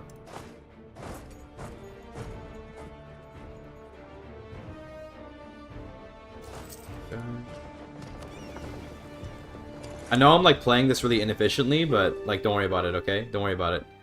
We're winning. We stay winning against Japan, even though we're playing it really poorly. Now that we have that, by the way, we can move these guys over, and we can siege the other fort, and then this will stay sieged, so we can do 2 sieges at once. It has an automatic. Remember, siege button is not bad? Okay, we can do it.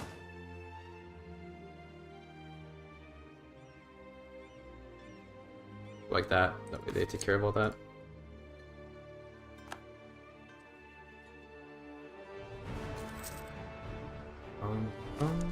Probably get rid of one of our generals. I don't want to keep all of them. I guess we can get rid of this guy. Oh no, never mind. I want to keep all of them. They're good siege. Just go on their own. I don't want them to accidentally walk onto the island though. I don't want them to walk on here, so that's why I told them not to just go anywhere. Okay, so where's the next door? We can go sit there and get rid of the progress on that.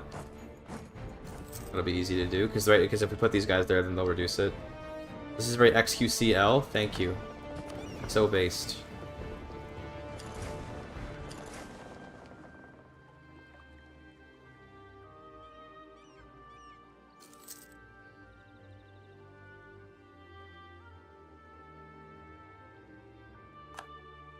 That's an insult? Damn. There's no way he isn't sentient? I'm pretty sure he's sentient at this point. Okay, well, they'll go away soon, I guess. We have these guys in Malang, these guys in Oman. Fine. There's Chikuzen. They're slowly dying, more of them. I don't know why Japan isn't just splitting their army. They have enough. They've got enough, you know, space here to split up, but I guess they just don't want to. They're just like, no, we'd rather keep it together. Thank you very much.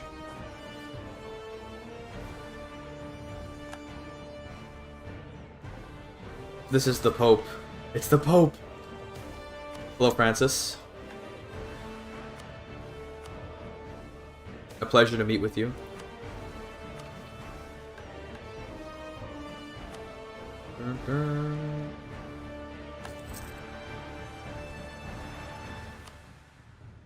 We can still get another 10 war score from keeping his capital occupied. Which is great.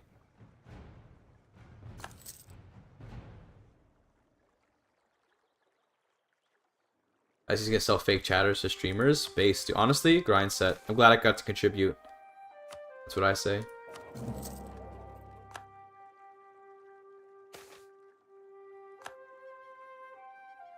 Sure, spend some money to get that.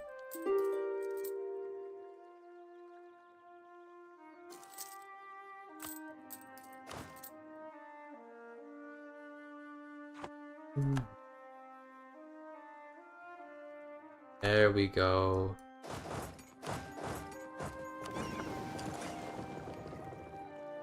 Kill his navy now too. I mean, screwed, right? Vague CK3 references, bro.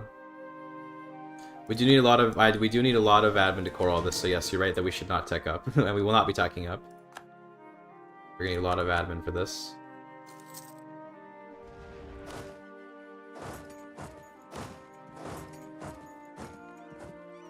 What's up, Keyswan? The runs are going well, yes. Indeed. We're doing a run right now, to be fair. This is just like a campaign, but... Little peasant subject, let's go, dude. Keyswan's an OG, he's been around for a long time, so, you know, big respect for that.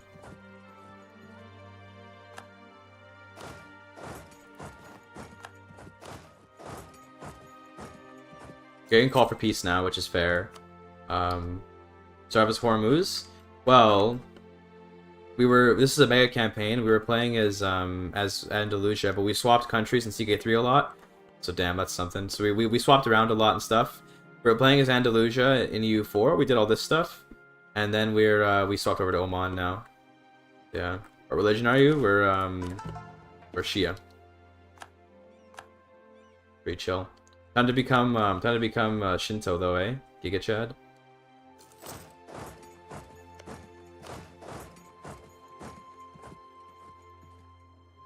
So because I have innovative ideas, by the way, we have crew before faith. I don't even care about call for peace, at least for a little while. Eventually I'll care, but right now call for peace is not really relevant. Shia, how? In CK3, Oman was Shia, so we're Shia. That's all it is. Just works. Shia into Shinto? I mean, we could go Shinto for the memes, but I don't think we're gonna do that, actually. Let's grab all these. I want to grab Kyoto. You want to get the forts, right? So, like this. That would be every fort, but then that's too much overextension, so... This, maybe? Is this where the castle is? The Nobunaga Castle or whatever? Where's, like, the... There's a special building here. That's over there. Okay, God, we don't have to worry about it then. This looks good. I think we take this, so that way we bisect them. We also grab this island. It has all the forts on it.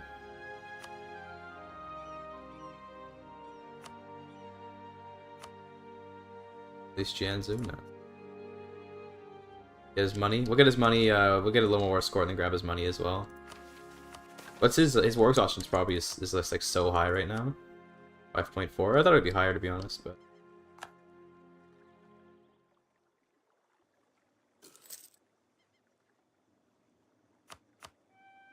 Money, bro.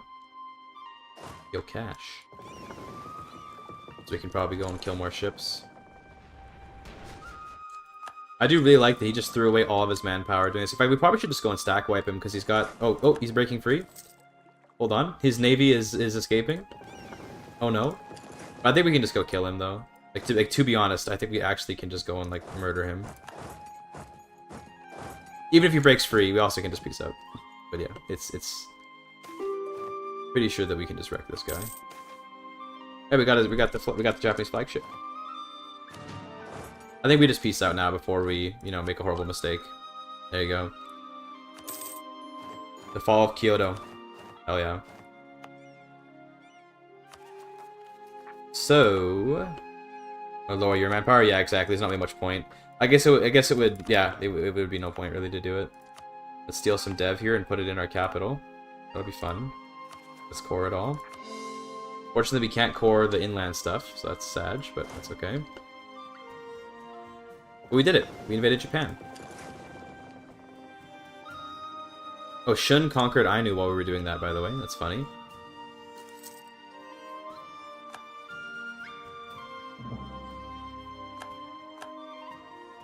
So we're gonna chill for a little while now, and you know, maybe just focus on keeping ourselves stable.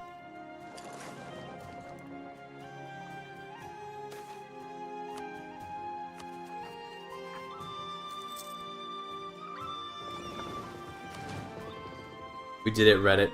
Yes, we did. That's the real Byzantine, that's not the bot.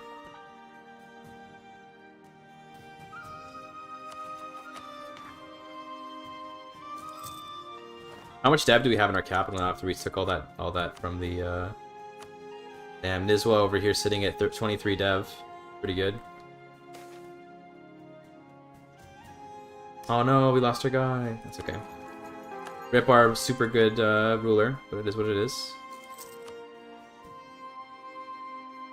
I'm gonna dev here a little bit just so I can get the world port in a second. Rip can't convert Bali. Can we get a conversion guy? We have one. Okay, that's good. That helps.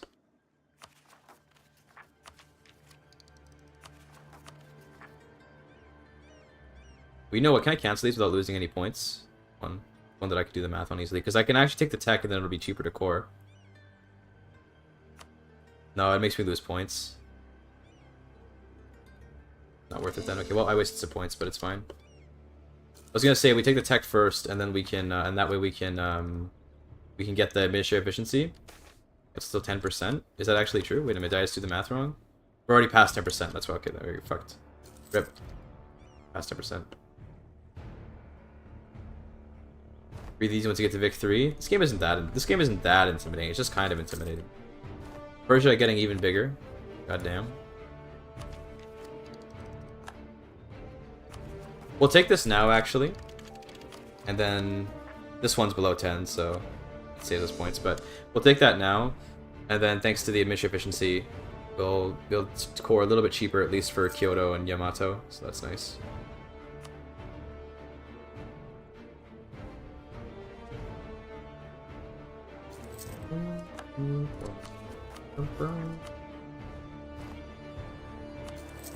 Alright, we need money, so let's go and find some people to go and burn down real quick. Korea is completely vulnerable.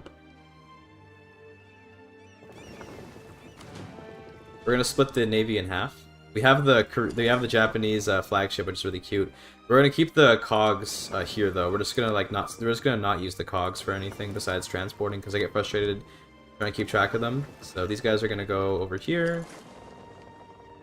The cogs are here to transport the mercenaries.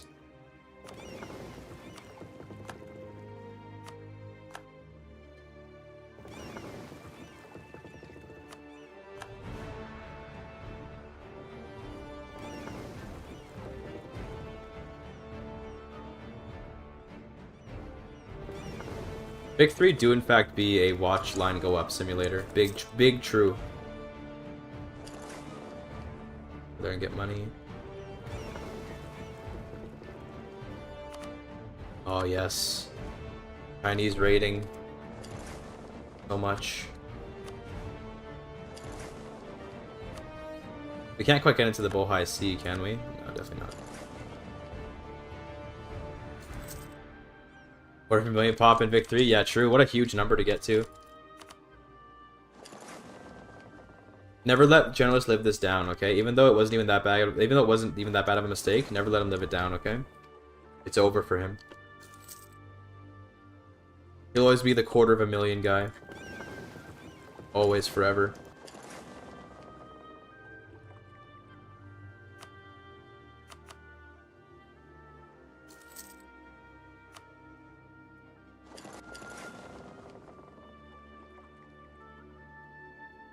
Right here, Sag. We already raided. Okay, go on to kill while we go.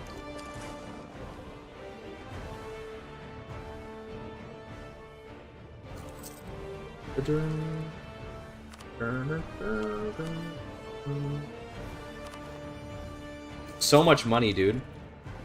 Over the Spanish should form Arabia? No, I don't want to do that. I don't think I want to do that.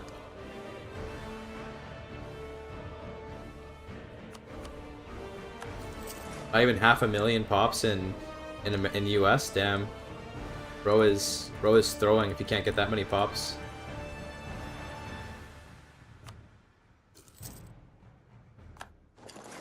We can get global trade.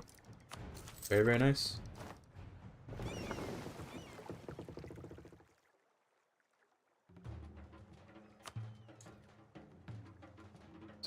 Cool. Okay, and now you guys can go park up here. It's gonna be our western fleet, and then we'll have like our eastern fleet over here.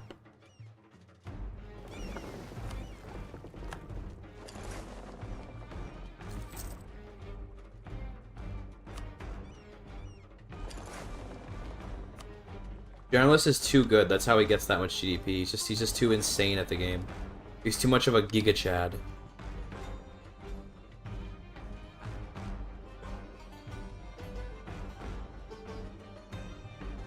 I guess we can steer from Deccan. I mean, fuck, dude. We don't have a lot of options. I can spam more light ships and then use the light ships to try and control trade in Coromandel and stuff. Oman's much more fun than Andalusia. So far, it's definitely been an adventure as Oman here. It's been a little more hype. Could I invade like Korea? 100k, dude. Korea. What's their dev like? What are they? Are they just going 42 dev in here? Oman was a real mega campaign all along, dude. If we conquered Korea, holy.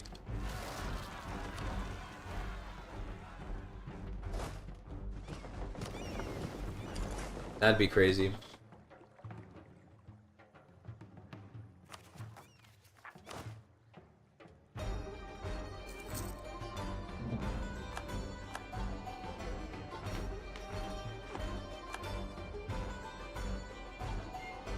You watch Northern Lion? I do watch Northern Lion quite a bit.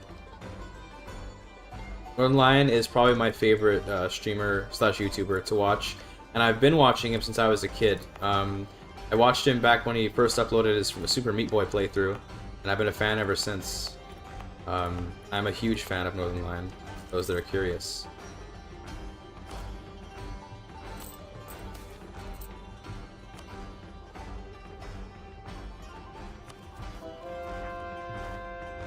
Holy, yeah, he does do that, yeah. Favorite streamer? He was, but he fell off. Sag. XQC fell off. No way. I don't know, I don't like him as much anymore. Like, I'm saying it as a meme, he fell off, but also, like, I don't know. I don't really, like, I feel like he just doesn't do the same kind of content anymore, or I don't know what's going on, but I just don't really enjoy his content much as I used to. He will come back one day, surely.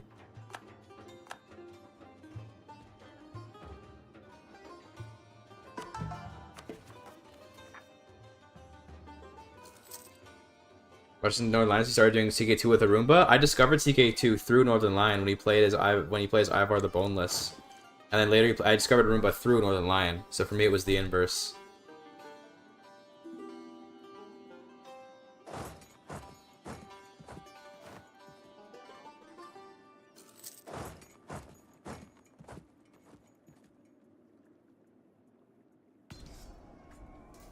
Surely we'll win this battle, right? Yeah, we're good.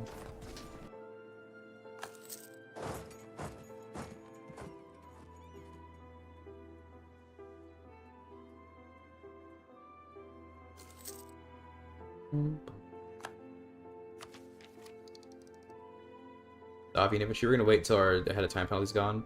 So now we're pretty much back to being like where, you know, at the head of the pack when it comes to tech now. Yeah, I learned most of what I know about CK2 from Arumba as well, until later when I started to, in my opinion, kind of like surpass his methods myself. But yeah, for a while he was basically the person that taught me the game through his videos and stuff. But I discovered the game through Northern Lion, so I owe him quite the debt for that. Let's spy on Japan, I guess. Also, they're being invaded by Shun. That's unfortunate. We'll spy on Japan so we can conquer them later. We might also want to spy on Wu.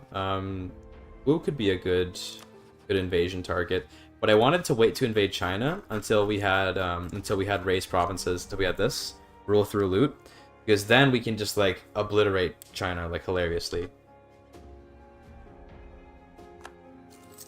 Since we're ahead of time on tech, I'm just gonna strengthen government a couple times so we can get more Republican tradition. And then what we can do is, because we have the thing that gives us Republican tradition from winning wars, let's go and just fight some really small. Let's go and fight like the Philippines, you know, like some small dudes that don't really matter. We'll keep an army up here. Gucci separatists. Okay, it's actually, where's my My cogs should still be over here, right? Let's get these guys to be like our, you know, our rebel hunting group or whatever, and we'll use our manpower army to go and fight some wars and get some power contrition that way. And what we can do is we can go and conquer little guys in like Manila and stuff. That way we can like you know, get some free Republican tradition. Not free, but you know, relatively free. The Golden Age of Piracy. Ooh. Wait, do I get that modifier? No. I have to have privateering in Jamaica. 3 million tags. That's fine. It's fine to have lots of rebels. We can deal with them. Procreation cost down. Oh, that's tough. This sucks. But I don't want to lose. I actually don't want to lose the government reform progress, so we have to do this, I guess. Damn, that's painful. Oh well. Nice. That's good timing. Easy clap.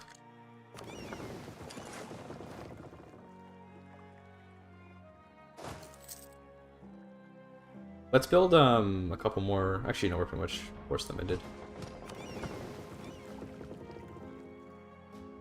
They're going to Vassal for the Boons. You're kind of behind an admin. Yeah, it's a thought. It's a thought. But also, like, I don't want to do that.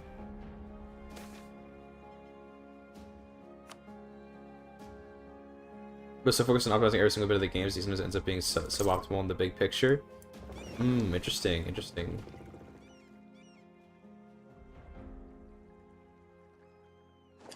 All I know is that in the Lambda community, like, Arumba gets laughed at a lot nowadays. And I stopped watching Arumba, like, a while ago. I don't know why. I think it was just when, like, I stopped watching Let's Play content in general, because that sort of entire genre kind of fell off. And then, you know, Hondo, using Butsuan. Sulu is, like, the little island, right? Okay, we're not going to attack. We're not going to do Sulu, because they bring in Andalusia. Sulu is, like, with this one? That's Cebu. Which one is Sulu? I don't know. It doesn't matter. Lambda is another streamer. Another streamer that has like a sort of very elite sort of EU4 community, and Arumba is seen as like kind of like a funny meme in that community because of him not being very good at the game anymore compared to when he used to be. Which, you know, it happens in games like this when the games move on, but you have trouble adapting. It's like, yeah, you can end up having outdated knowledge.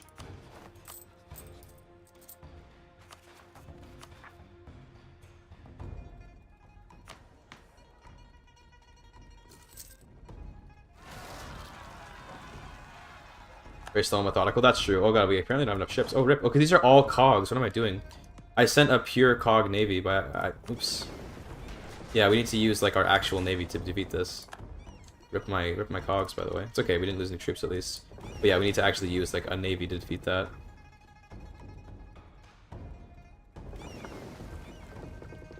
Not bad, just misguided. Yeah, something like that. I just know it's like people laugh about it. That's all I know.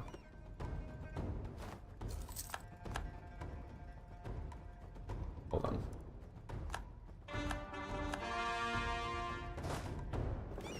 Nine ships, nice. Only good Crusader Kings-ish Let's Play content, let's go. Dominating the market.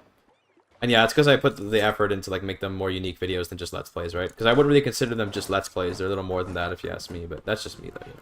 What would I know?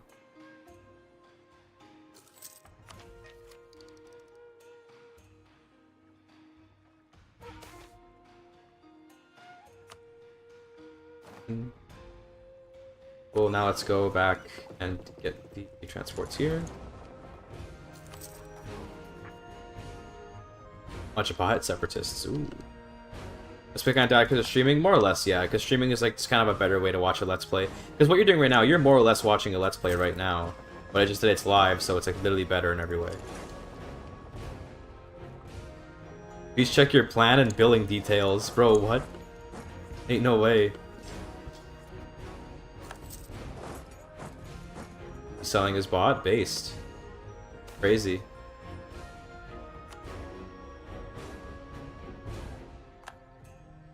I'm only okay with Byzantine selling his bot, like, through this stream, because he always posts cute pictures in the Discord. Because I'm always busy. Well, luckily, you can always just watch the VODs of the streams, right? In that case, you just get the more traditional type of content, I guess.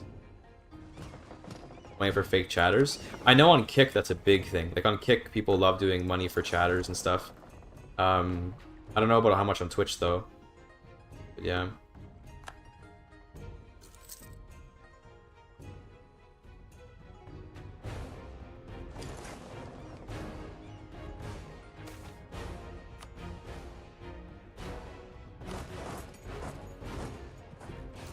Why are we going? What am I doing here? Let's go land right on it.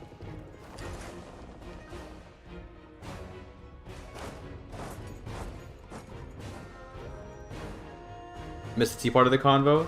Oh, like what we were talking about Arumba or whatever? I think gambling's bad or actually very cool and based. I think gambling's pretty bad, yeah.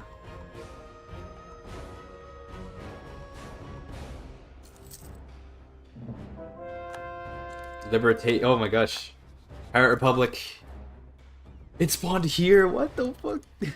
It's a March of Kilwa. Well, hey, we gotta free our fellow. We gotta free our fellow pirates, don't we?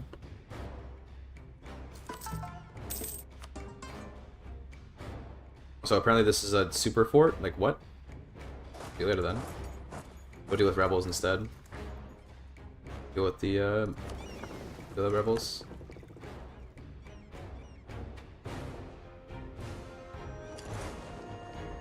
The rarest tags. Well, there it is. We just got spotted. Libertatia spotted.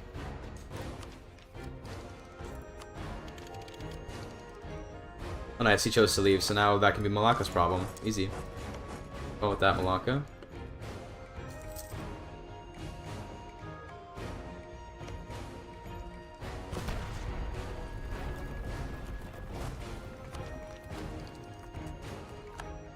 Excellent. Malacca deals with that for me.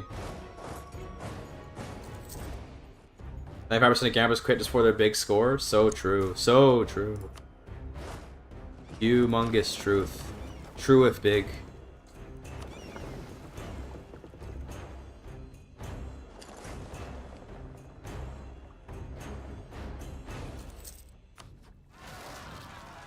What was there in mid-egg?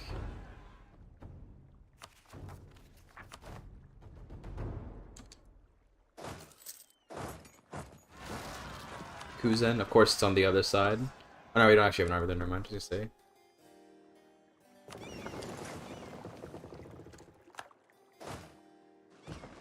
A 250,000 of gamblers quit just before their big score. True if big. Do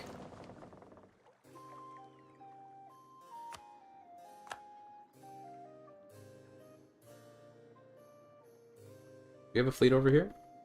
Sure do.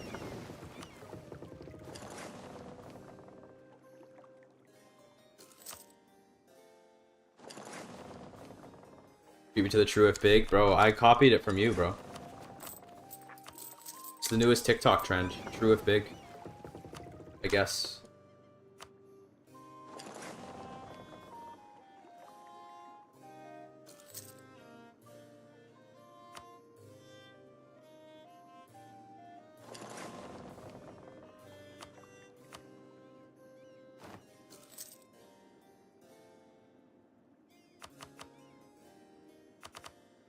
Okay, get back home. You copied it? True if big? Yes. Very big.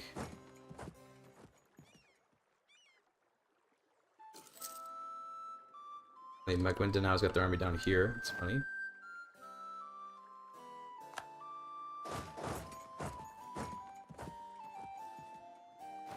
Right. Where's the next rebellion? Shoni? That's here, okay. I'll deal with that.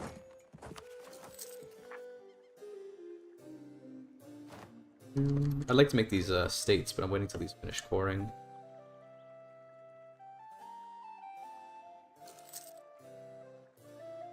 There's so many high-level forts here, dude. I hate we're getting to the part of the game. We're getting to the part of the game where there's just like a lot of like super high-level forts. They're gonna be really annoying to deal with, unfortunately. Really sucks. Just what it is. Oh, that's annoying. Okay, okay, okay. Can these Japanese rebels fire already, please? Be super cool. That'd be like really, really cool. Let's get off. Get off there so that they rise up more likely, and then we'll kill them.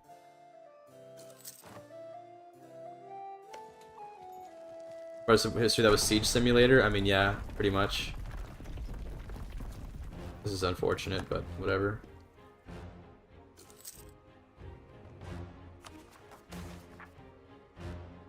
Coming pirate, sounds good. They're all on this island, thank goodness. Ashikaga. Does Ashikaga still have cores? No, okay, no, they just don't want to go to Japan for some reason. There's Hyuga.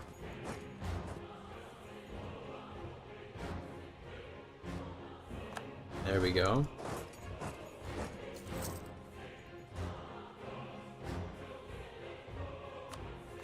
That's that done.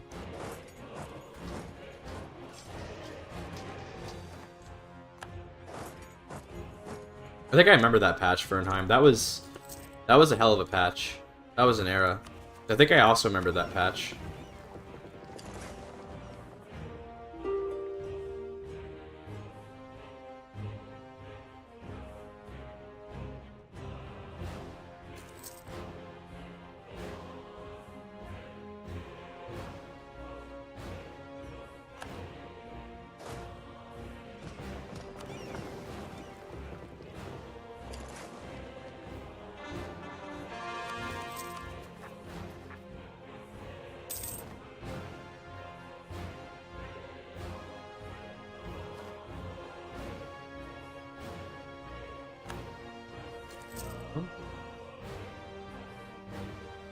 Oh yeah.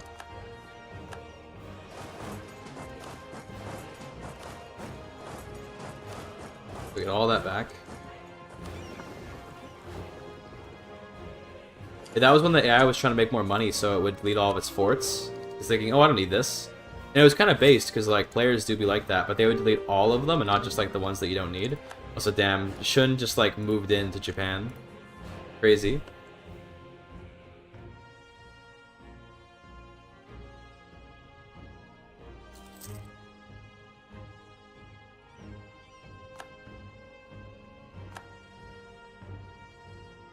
Yo, are these guys ever gonna rise up? Like, dude, please. I don't want to keep this army here forever, but I guess it has to stay there forever. Okay, well. I was hoping by the time we got there, it might have risen up, but alas.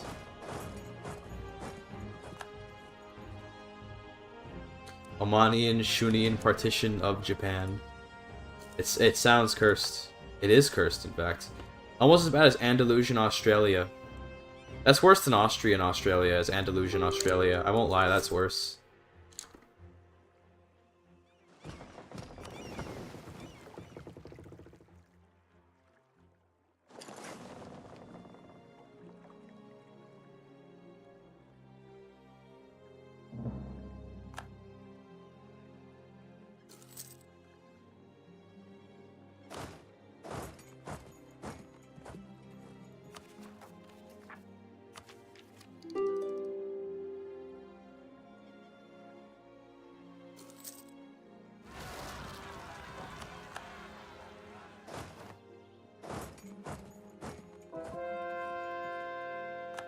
The Mega Cities? Oh, do you remember when I think it was when Leviathan first came out, and you could consolidate dev and just have like a 1,000 dev capital? That was an era. That was actually an era, though. Like, for real, on God, ain't no way. And now we can actually state all this.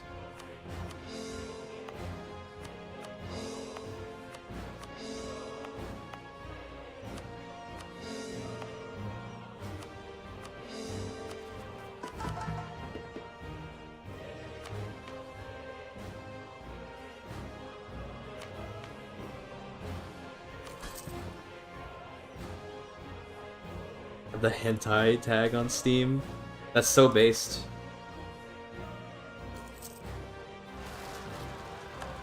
Suma, that's down here. 400k particularist stack in the capital. That's also pretty crazy.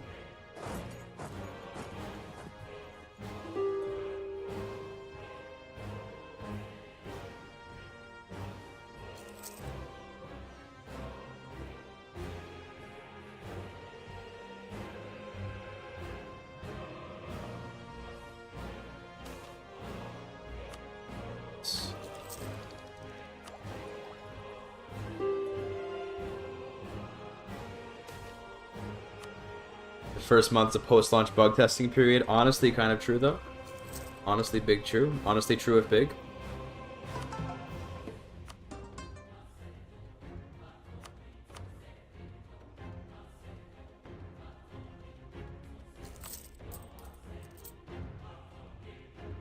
I don't think I want this Chikuzen fort. It's a little bit too much.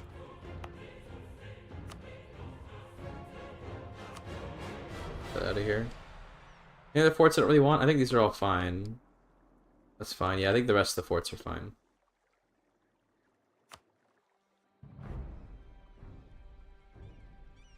Matham Assault is a DLC though. I don't remember what I think it added all like the stuff for they're called all the stuff for the country that we conquered earlier, Majapahit, right? And it was pretty cool stuff.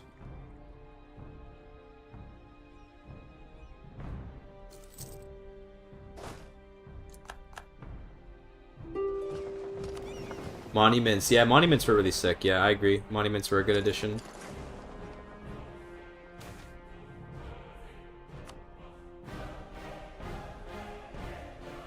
First E4 was unplayable? Dude. Yeah. For a time, it was when the Leviathan came out, it was completely fucked. It was hilarious. There's Tondo. Finally. Bro. Took 80,000 years to freaking fall. Now they're okay. Now they're around Kyoto after I just left. These motherfuckers. Hey, let's just can we stack up these guys by just getting in the way of their shattered retreat? Damn. Rip. Okay, that's fine.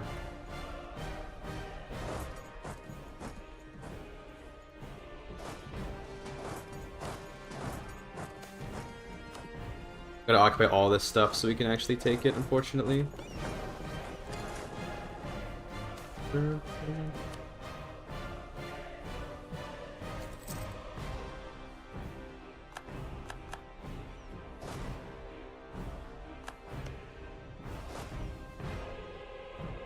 Okay.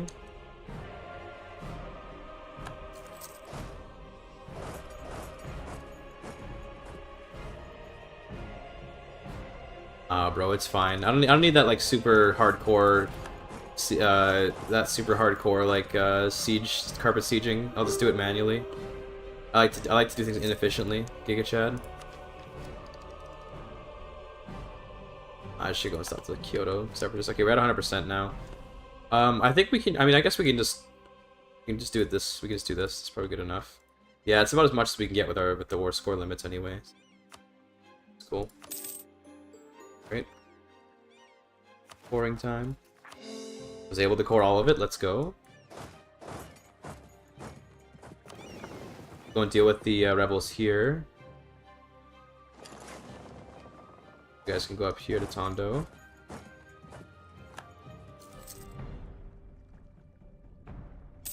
Okay. Take another loan. It's okay. We'll pay off the loans once we go raiding some more.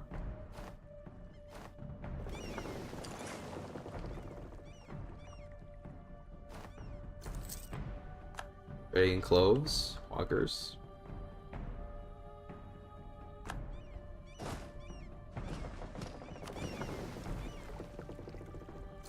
Okay, let's get up here and deal with these. And what other rebellions are coming next? Next we got Turn 8 again. Oh, we can also lower autonomy at a bunch of places pretty soon. Good. What states can I make? We can make Timor? I mean, sure, Timor is fine. We do accept Javanese, so... Good. This is not Javanese, though. It's Nusa Tenggara. Is that an Australian thing? No, it's just a weird name. I've never seen that culture before. No? Each their own, I guess.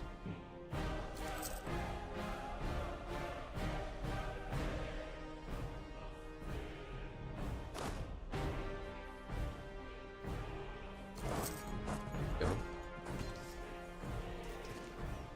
Excellent. So I have a truce for a while, 60-45. What's my force limit looking like now? 64? 64 force limit. That's basically as strong as Wu, but the problem is the Shun and the Korea alliance. Like, that is a killer alliance. So, Like, I don't know, like, all of them are scary. Like, none of them are just, like, easy flaps. We could attack Dive Yet and then try to separate Peace Shun to, like, break their alliance with Wu, and I guess we could attack, like, Chi to try and break the alliance with Korea. Like, I don't know, dude, we could try to do that, but it sounds like really complicated. I think instead we just keep getting more powerful, and then eventually we nut up and we invade Wu. Sri Lanka going hard, bro. Damn. Persia doing good. Europe is just like... How is the HRE doing? I think they must be getting just completely crushed from both sides, yeah. France, apparently Britain, funnily enough, is choosing to also conquer here. Did they take, they must have taken, what is it? The one that lets you core anywhere? Is that here, or is that in the next, I think it's in the next era. But where you, like, I don't know how they're coring this. They must have Utrecht as a vassal. No, I don't know. How are they coring any of this? I don't understand. How did they core any of this? Weird. Well.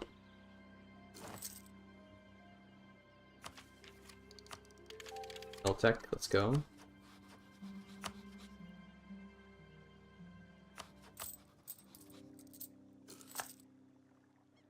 I gotta fix my fucking army maintenance is going out of whack. I think we just get rid of these mercenaries soon. I think we can get rid of them now. Yeah, we can get rid of them now, I think. And if we just get cheaper advisors, would be okay.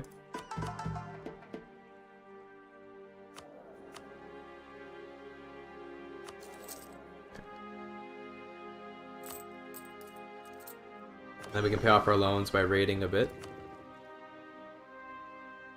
Let's go raid China. The Grand Company served us well, but too expensive.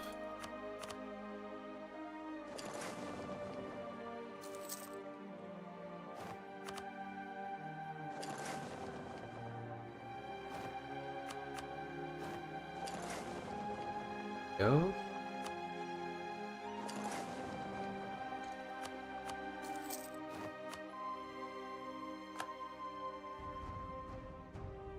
It's all already raided down there.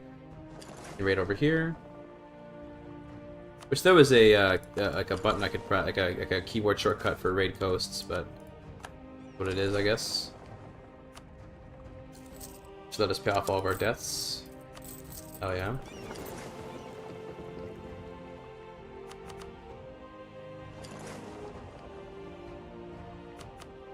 Not quite all of it, but hopefully a large portion. How much do I owe? We have one loan left. Okay, cool. So we're almost done. Let's go, dude. There we go. No more loans. Okay. How old is Rashid here? How old are we talking here? 54? Just to get a new one. 55? Even older? Giga Chad?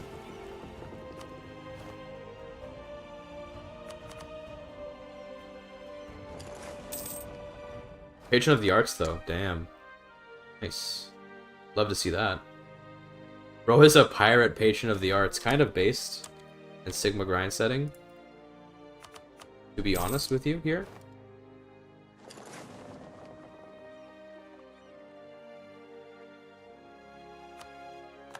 Great. Okay, there you go. Lots of money.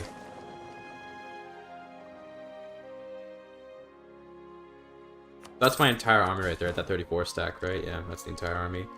We're definitely gonna want more ships. If we want to just get like even more lights.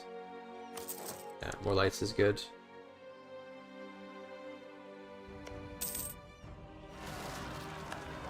Okay, turn 8. Easy enough clap. Oh, we got it on lowering autonomy. I forgot about doing that.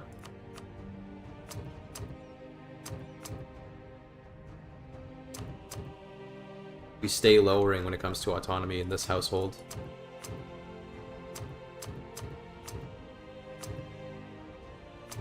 Very cool. How's our absolutism now? 24? Yeah, it's not bad. It's not bad at all.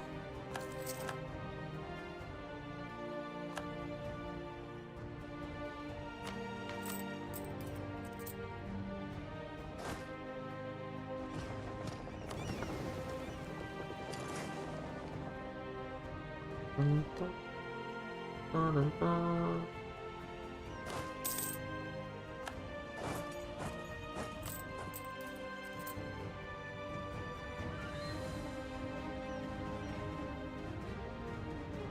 what's our ultimate goal here for Oman before we switch countries again?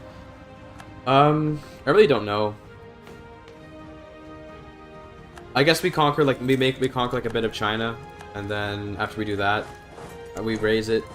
And then because it reduced the pops for. I wonder what the pops are gonna look like. I'm really curious what it's gonna look like for Vic 3. I actually like have no idea. If we raise a bunch, I assume if development's lower, then pop count will be lower.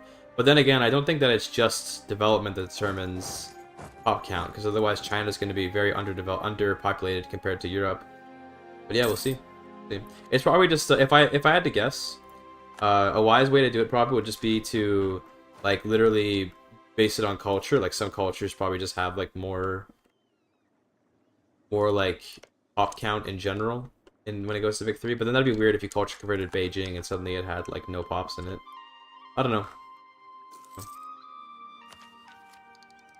Take this for a new idea group. So for an idea group, this is tough. I actually don't really even know what to take. Let's see. Plutocratic is interesting just because plutocratic is like pretty good. But we could go naval ideas. Would be certainly interesting.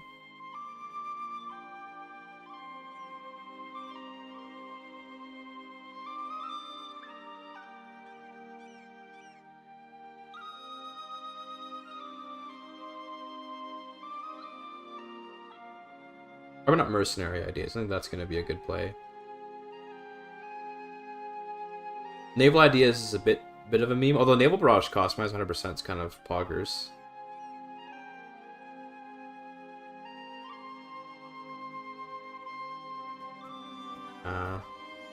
Part of me is almost saying like quantity, but then again, if we went quantity, we wouldn't be able to afford all the extra units we'd get.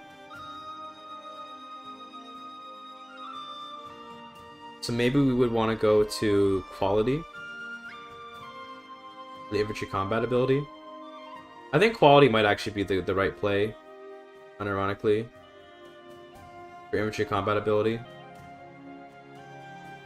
Honestly, it's just, yeah, it used to be super good, but not anymore. I remember when quantity plus eco was just like everything ever. We're gonna go quality, I think. I think that'll be nice. Go indigenous, you coward. Yeah, let me just change my government to indigenous real quick. Easy clap.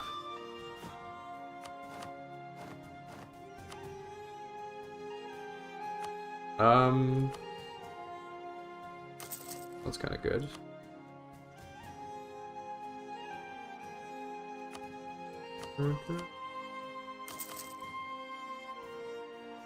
To pick up a tribe next?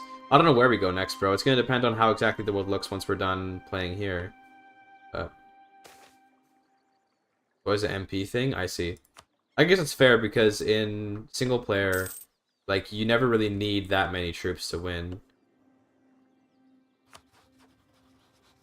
Bro, we have the Spanish, bro. They have almost 500,000 men. And they have quality offensive with 500,000, almost 500,000 men. I'm good, bro. This would be like a nightmare campaign to play against.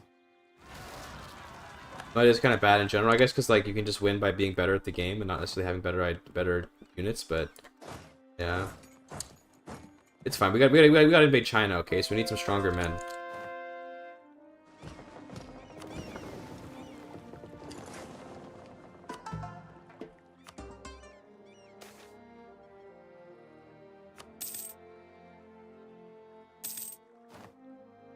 Nice, got there just in time. Saved.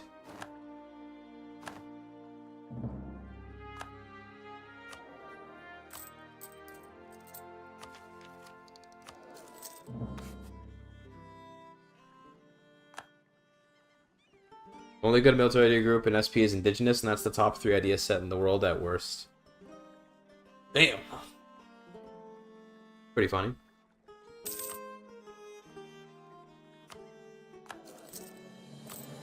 Alright, how are we looking for rating? We rate a doll again. Okay. Get the boys in there.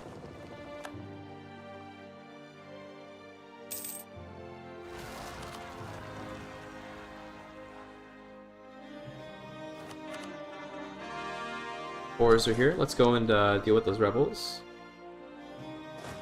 Playing the tribe which is suffering. Sag. Imagine playing as a tribe. Hate to see it.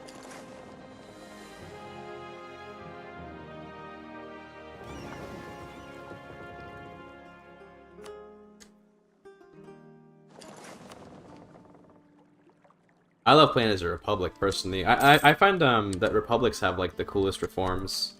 But then again, tribe is cool just because you can go into like anything, I guess. Also, theocracy is fun if you just stack like province wars or cost versus other religion, because then you can just do some crazy plays. Republics on top, yeah. Republics tend to have some crazy stuff going on.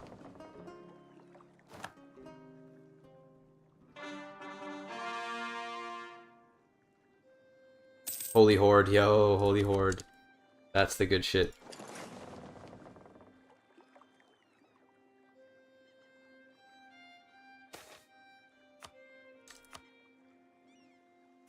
Alright, that's good enough.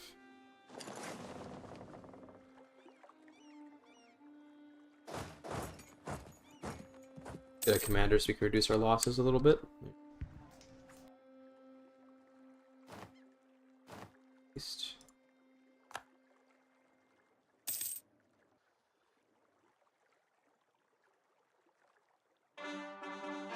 Go.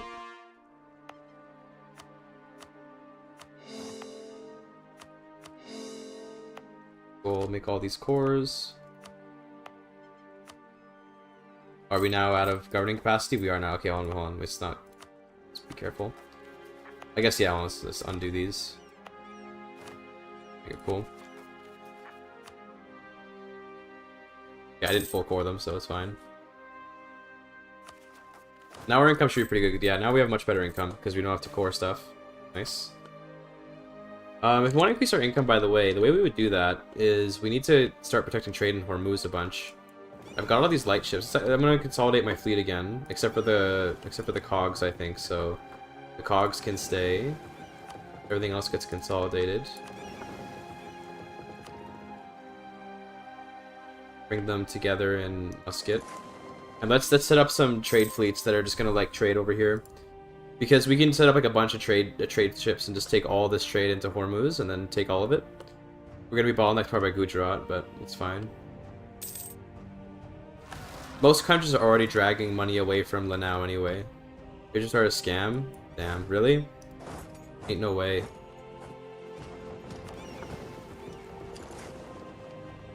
Just eat the node? Well, we can't. It's a bit difficult to do that against Lanka, okay? So, like, you're right in that sense, but it's kind of difficult to do that against this big enemy here. Like, yeah, just eat these nodes. Like, bro, there's a lot to ask, you know? That was never worth the investment. Sag. Hate to see it. Nonetheless, we shall use them. Actual skill issue? Bruh. Truly. Surely it is a skill issue.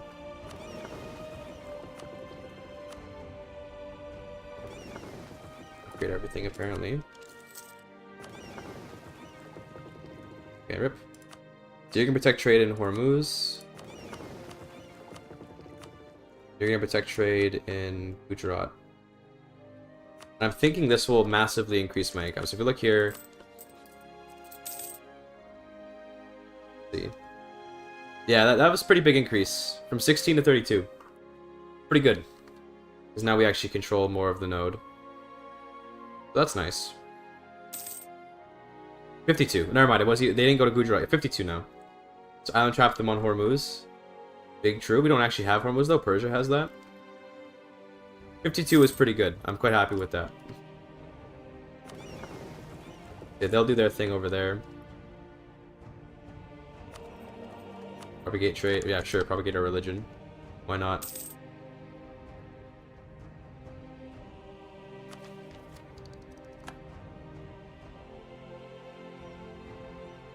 Well, it's actually bad for island trapping, I guess. I mean, I guess we could try to lead them in here with military access, and then... Yeah, okay, I guess so, but... I don't think I can pull that off. We did a pretty clutch island trap on Japan. I don't think I can do it again. I think that was my only clutch island trap that we're gonna see for a while.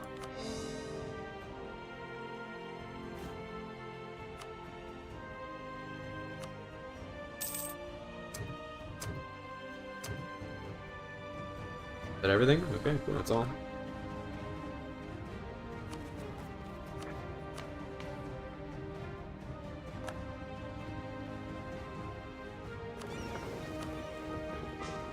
Nice. 5 maneuver helps with the trading.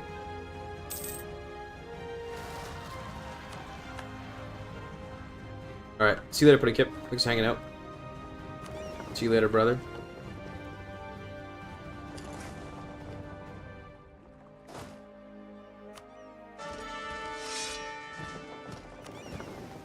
Don't deal with these. Probably won't get there before they finish the siege, but we'll try. No, we're not going to. Let's just go to Setsu. That ain't happening. Who's next afterwards? Otomo. Okay, so lots of Japanese separatists, which is fine.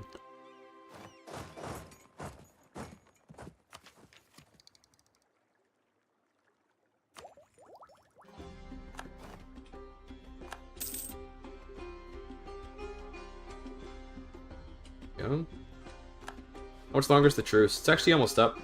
We could attack again. Although we need to build up our army a little bit more before we do that, I think.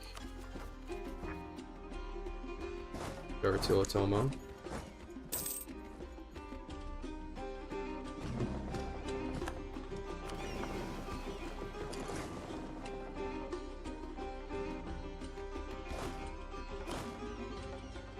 Boom. Okay. I think we're just going to never build cav again. We're just going to stick with infantry at this point in the game, because we're going to get a lot of infantry combat ability. So, no more cav. Build up an army.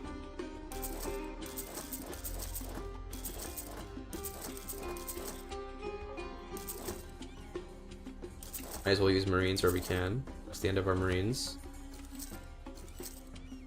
Cool. 16 infantry, and then get me, like...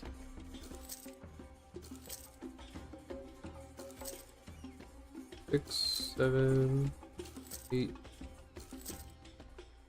Let's go 16 and 16. That sounds like an okay composition. Well, there we go. They have Japanese flag, but it's zoomed in. Yo, true. We are the dot in the middle. Although, they're not this flag, but yeah, the real-life Japanese flag. Big true. He's spitting.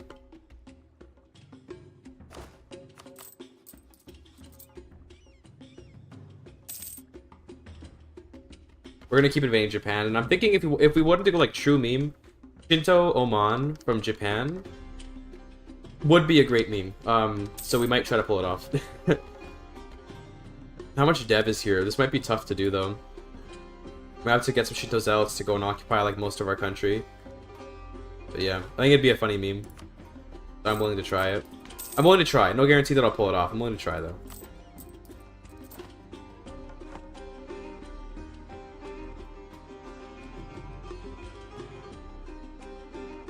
I would like to make this a world port. Nice. Okay, of course.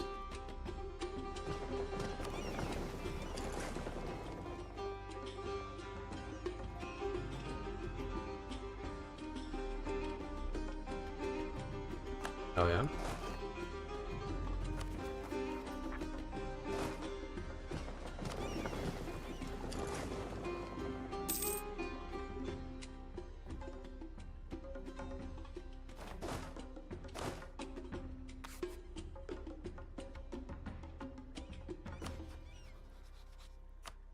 Raid this all again. Okay, let's go raid Korea.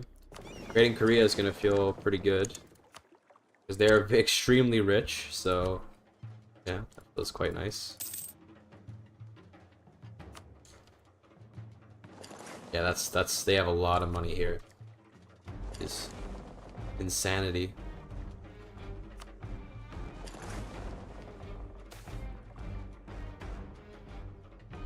That's fine. We have a lot of Republican tradition right now, so... cool.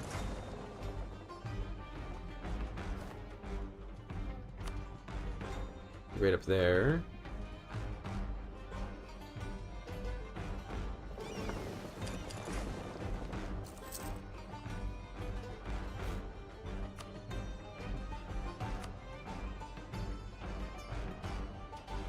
Sure, this is good.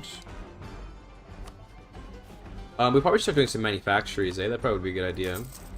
Yeah, manufactories would be nice. Okay, how old is this guy? Patron of the arts, though, so I think I won't keep him for at least a little while. It's because he's patron of the arts, so kinda good. Wait till the end next year to grab Navy professionalism.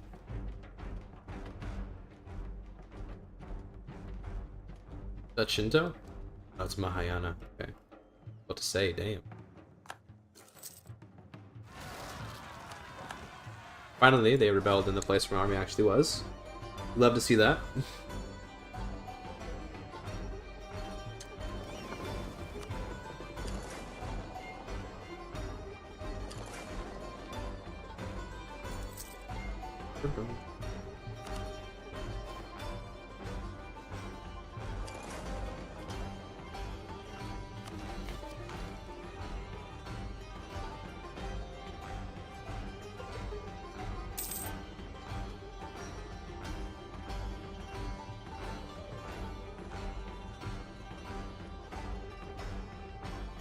Here it comes, boys. Rule through loot is coming. Rule through loot is coming. Very exciting. Boys over here probably are done. Yeah, that's good. Get them together.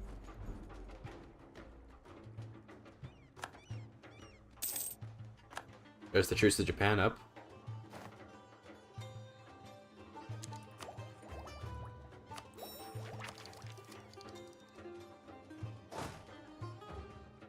We can grab this tech now. I guess we take more accepted cultures. I mean, we have lots of slots, so sure. That looks good. Yeah, those are all good cultures to accept. Down.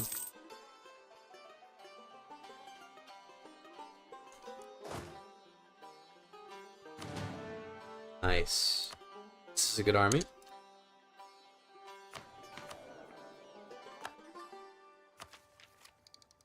We need to catch up on admin tech, but other than that, we're looking pretty okay. Let's get our cogs.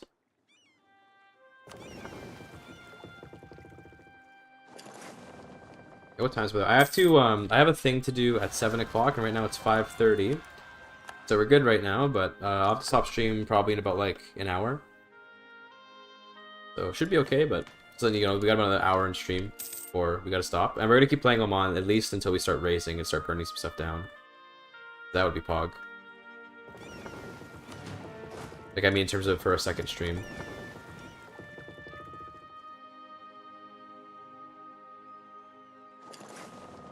So we can try and island trap Japan again, although I think it'll be harder because we have this fort here now. So they're probably just gonna, like, avoid this island or whatever, but we could try to, but I think with now, at this point, with how much weaker Japan is, I think we can just fight him. I don't think we need to do any island trapping. Yeah, he has an alliance with Chi, but that doesn't really matter, like, at all. This guy's pretty much irrelevant, although we can use it to land it. We can use it to get... Use him, sorry, to get land in China. We'll see.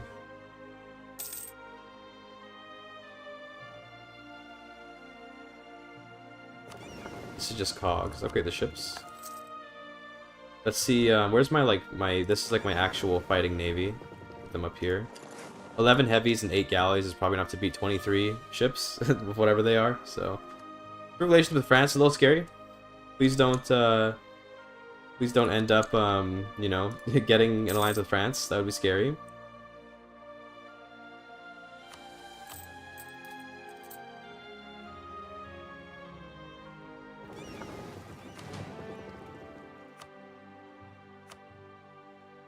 I think we just go for it.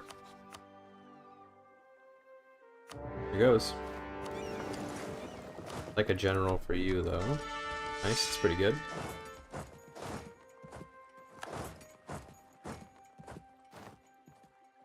There goes that navy. That navy didn't stand a chance.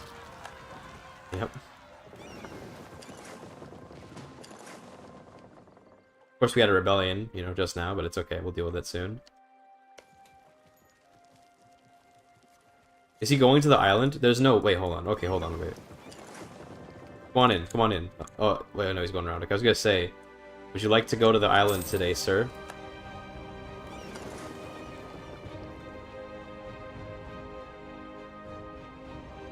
He's just gonna fight. Okay, that's fair.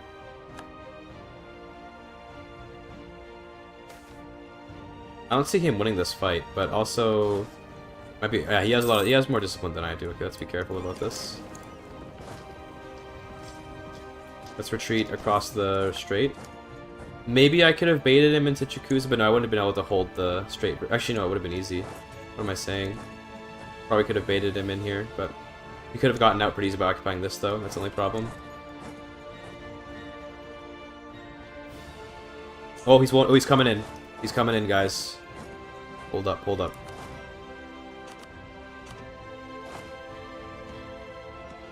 Do you have enough stuff? Okay, well, good. Fun. He's coming in. He's coming over. There's nobody to get on the island, and we can just, you know, screw him over again.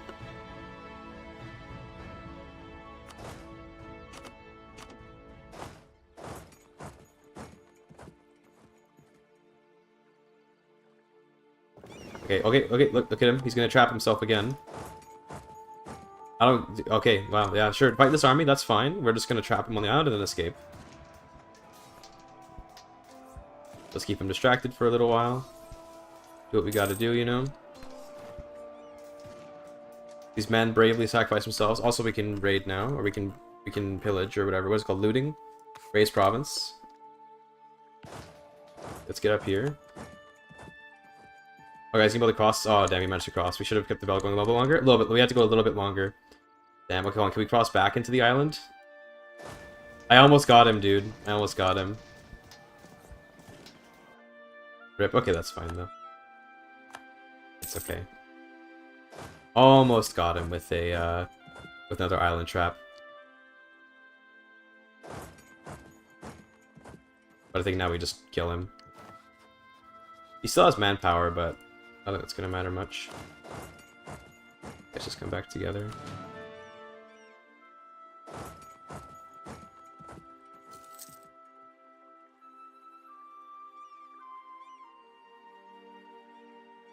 I don't know, he might retreat to the island. Would be really, really funny. Is he going to the island? Yes, he is. Okay, great. We trapped him now. Now, okay, we could have stack wiped him to be fair, but I think I'd rather just trap him. Now he's stuck. There you go. Once again.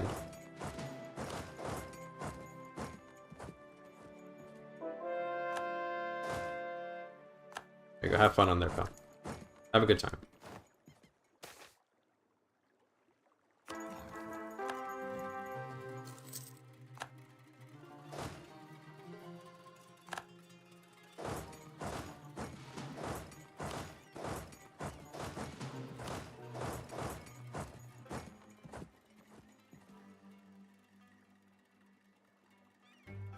So funny.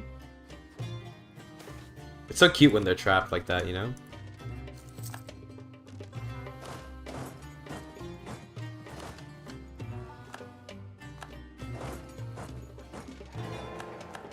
East Franconia won the election. What is this? How could they?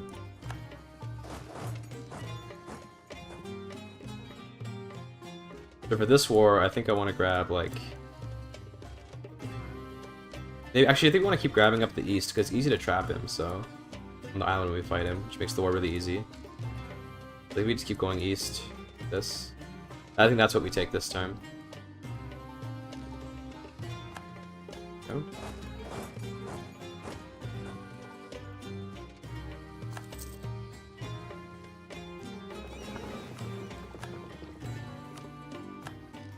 Might as well raid.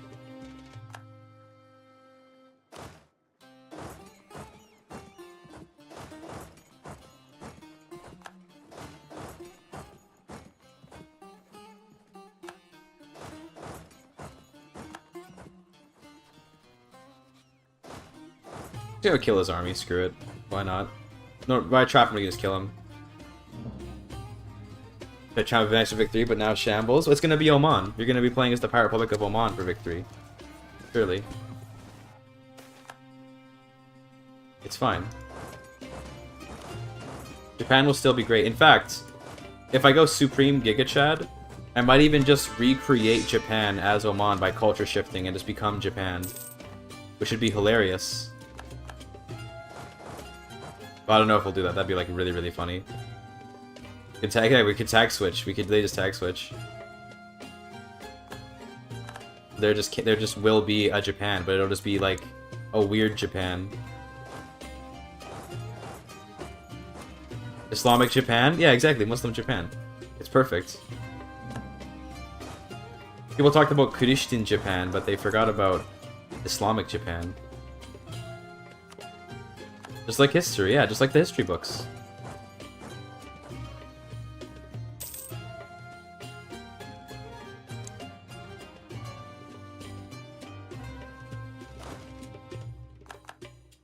Can you propagate religion? I probably can propagate religion over here, which is really... Probably, once if I can get a merchant there anyway.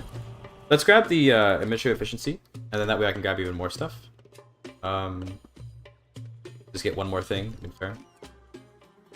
We probably should go and peace out Lao Zhu at some point, so let's do that. Get the boys together here, and these guys can... Mashallah, indeed, indeed.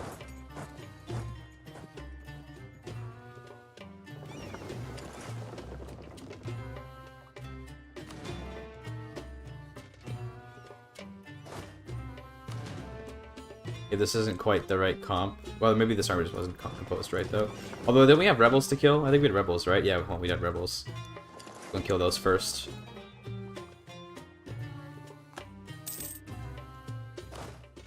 Alright, so there's the war with Japan. We just have to go and get rid of Chi, and then that'll give us 100% war score.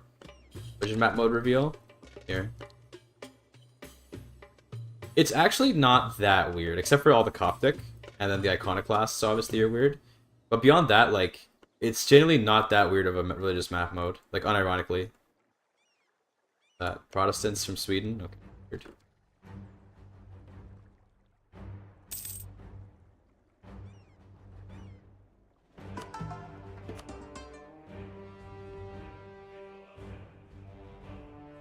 For the newest Siberia, they're gone. They were gone a while ago. They got completely conquered by, like, some other people. To rip them. They really tried. Hey, he's in Kyoto. Luckily, I'm like right here, so that's perfect.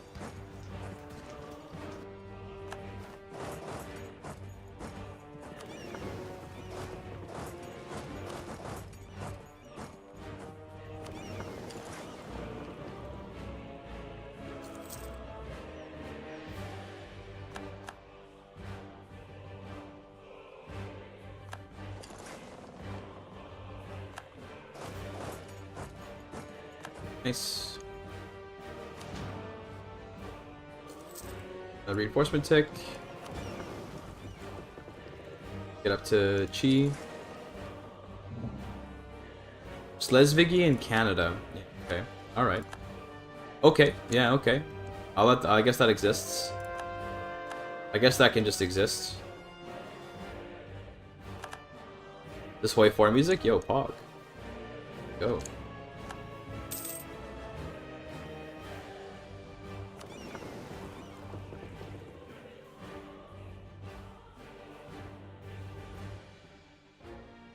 Below. That's a surprisingly large number of troops. I shall land beside you.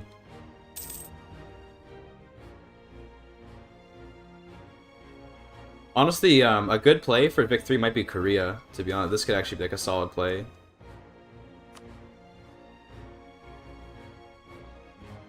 Domination soundtrack? I don't know, dude. I actually have no idea.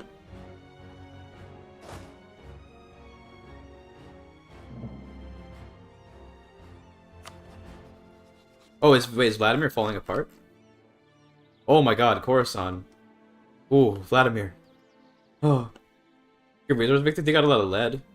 I think. I think lead's like their big thing. Is, you know, valuable to some extent.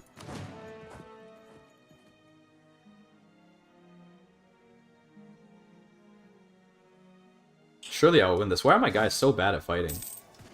Bro. Just win. Cannon on cannon warfare is a sad thing to see. I lost 10,000 infantry in that. Jeez. That is crazy.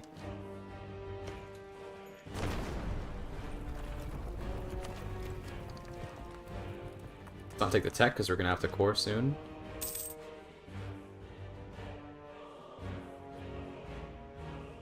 I think I might just grab this county just so I have a landing spot in China. We'd be making China easier later, but we're not gonna you know, do much here yet.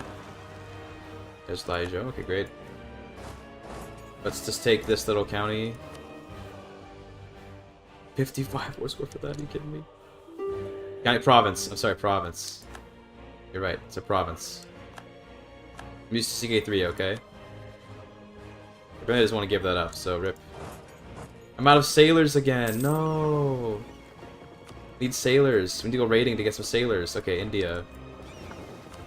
There's 3k sailors. Put some Indians in the army. There's lots of them. There you go.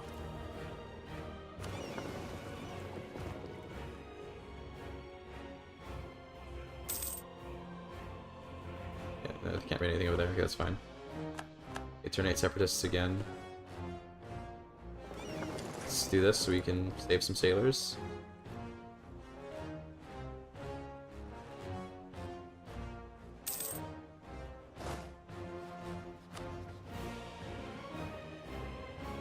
Forcing Indians into the Navy. What am I, Britain? Got him. What if I were to occupy this? That might be enough to get him to submit. Pretty sure my siege speed is better than his. And he's waiting for his capital, so we're saved.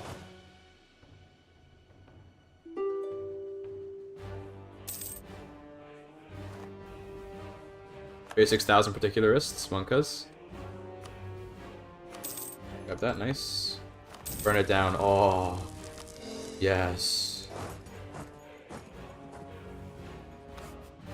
Untouchable if you crossed an ocean, but why? Why was that like an untouchable thing? Like, nah, bro, we don't believe in that shit.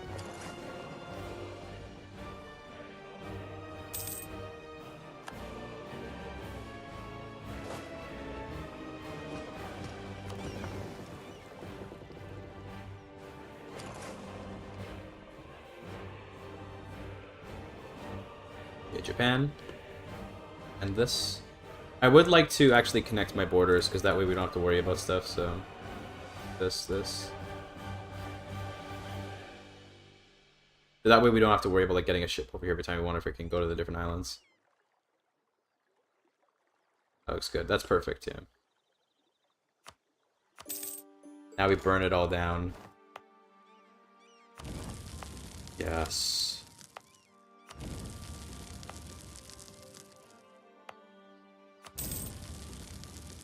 Yes. God, this is... It's always so satisfying to burn it all down in EU4.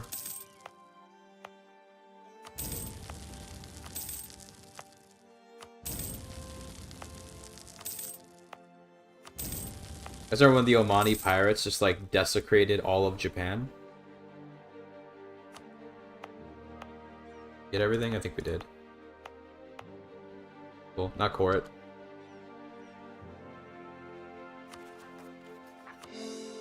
Hell yeah.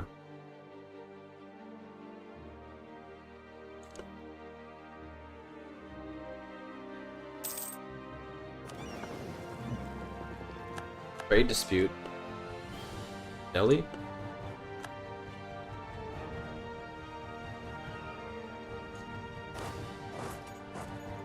By the way, we're still a so I wonder how this will work in Victoria 3. I'm like a Persian tributary, so I'm not sure how this will translate into Victoria 3, but it's funny. Sure is funny.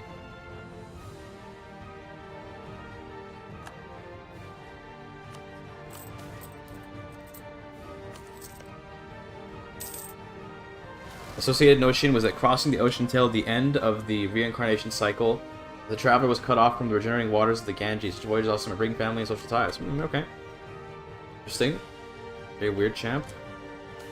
Well, I can build the max level. I can build the port here now. Hold on. There you go. Gold port. Let's go.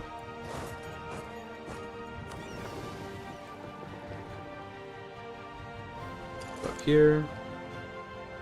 Persian East Indies. I mean, I guess maybe it's possible. On Butuan is there. Might as well get them real quick.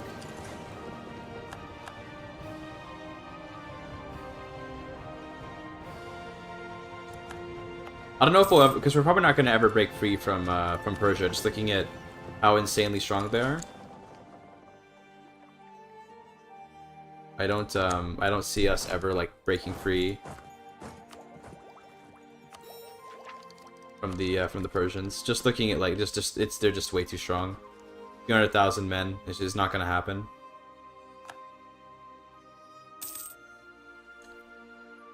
So yeah.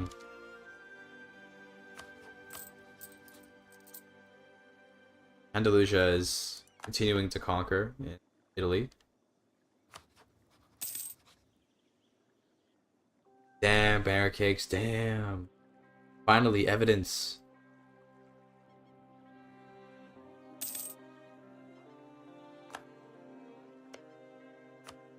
Yo, Brazil is too thick.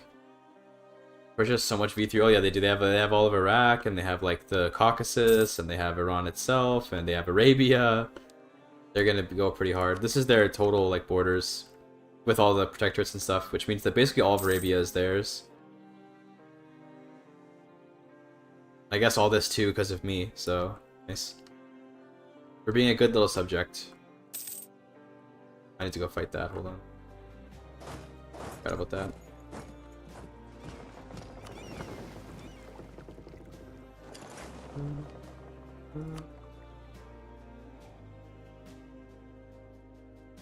Or we'll just keep raiding in China.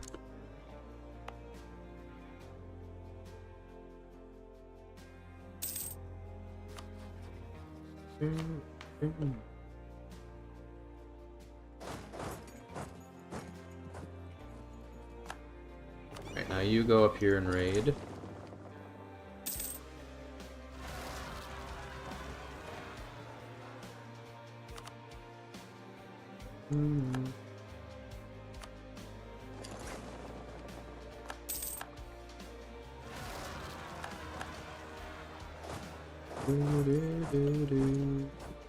Do those in a minute.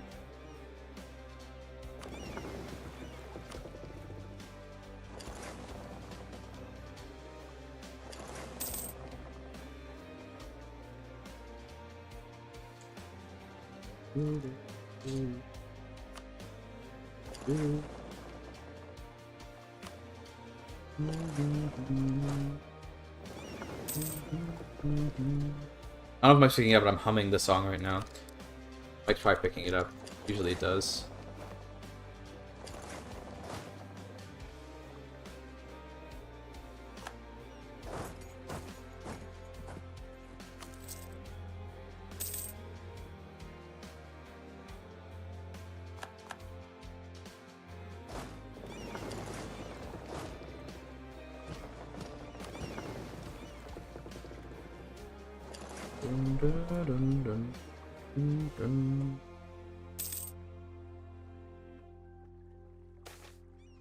Manufactories. Ooh, another interesting institution.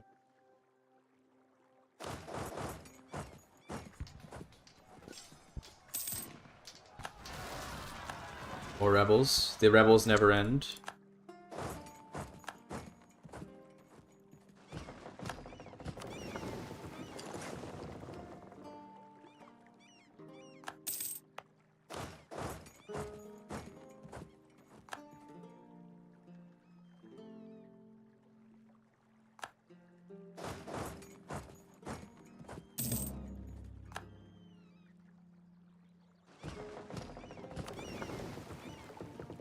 Bali.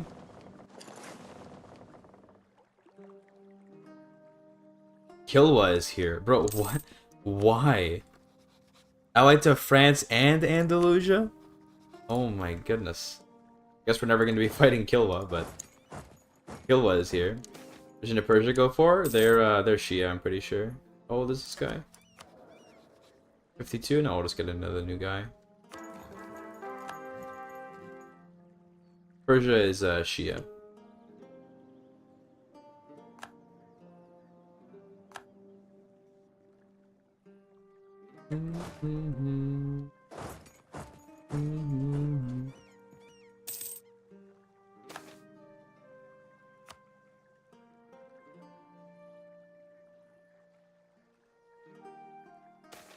Optic Adal is cursed. Don't worry about it too much, okay?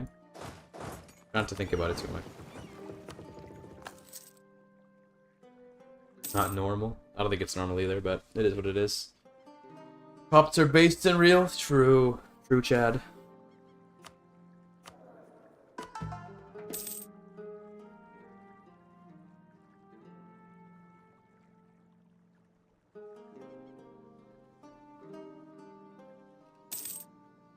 What percentage of my country currently is Shinto? You get some pie charts? No, I think I have to go to like it's.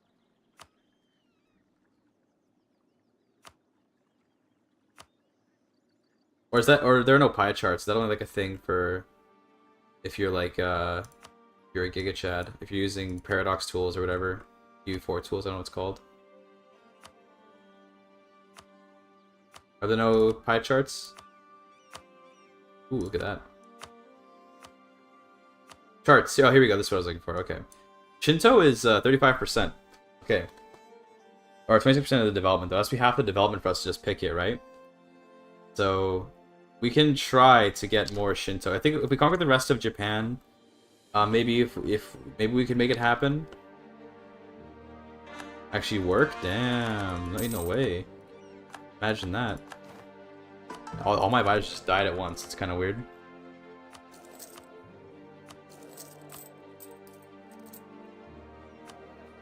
Oh, Marathas.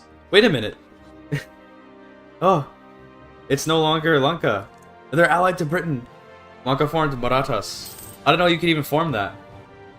Did they change cultures? They must have changed to Marathi, I guess.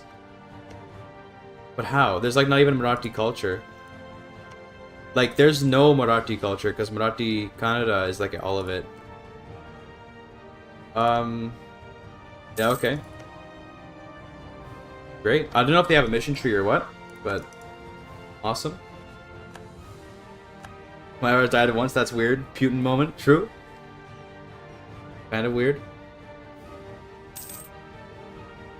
Yeah, they're just chilling though, eh? Look at them. Okay. I don't know if that gives them a mission tree, or I just want to check. I'm gonna quickly check. I'm just gonna check what they. No mission tree, so it doesn't really change anything. They still can't form Bharat until they get Multan, Halar, and Mansura. So they have to take these three to form Bharat. Better ideas, I guess, though, than Lanka's. Okay.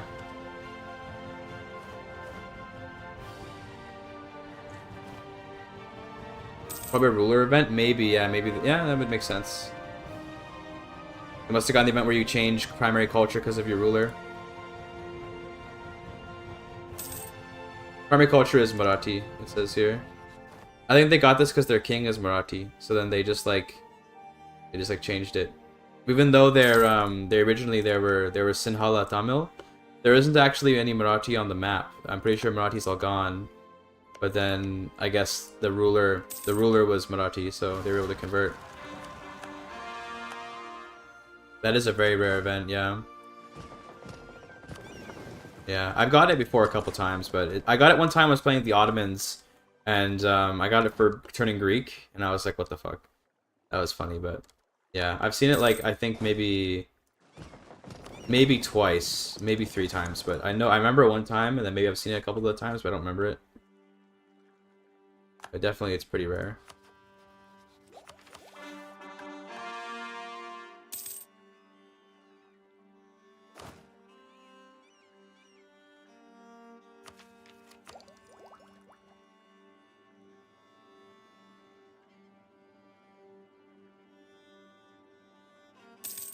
So, woo.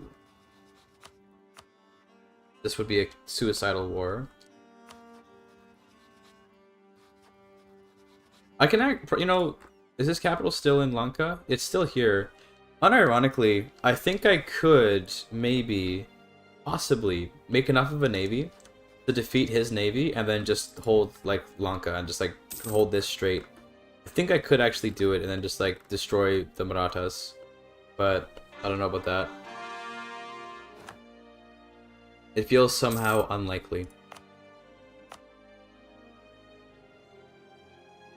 This was pretty pointless.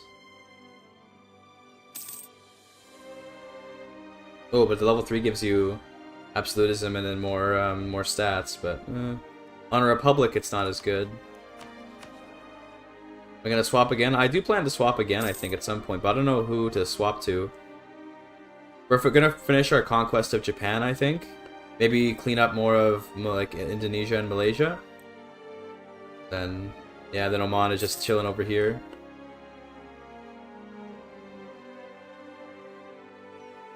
Both is super abusable? Oh, really? How do you even downgrade, I guess you just release it? Because what you do is, you would release a vassal and then just integrate them or something? Or you grant it to a vassal and that lowers the level? Is that how that works? And then you could just take it and give it back, and take it and give it back. That's how that works, right?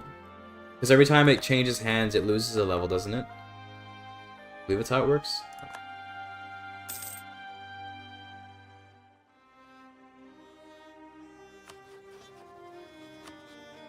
Back to previous owner. Oh, then there's truce break. I see.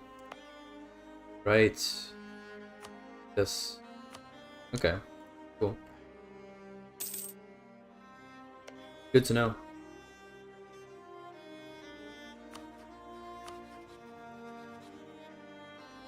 One thing we could try to do, if we were to try to defeat Wu, we do have an island trap opportunity here in Lei Chao, but I don't think that would be like absolutely insane to pull off.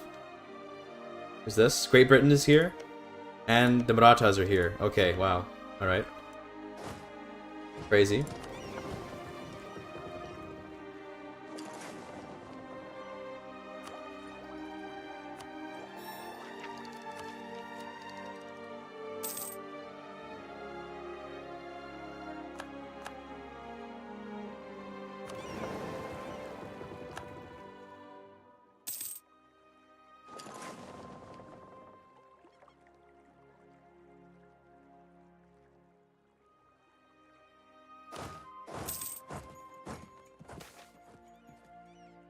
I'll take the admin points.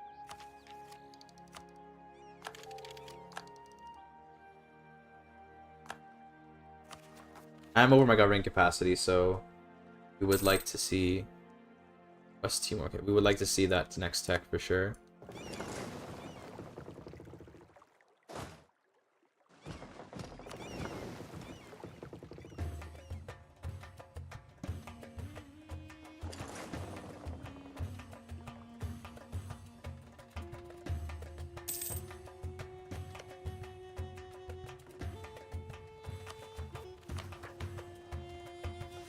Javanese is my largest culture.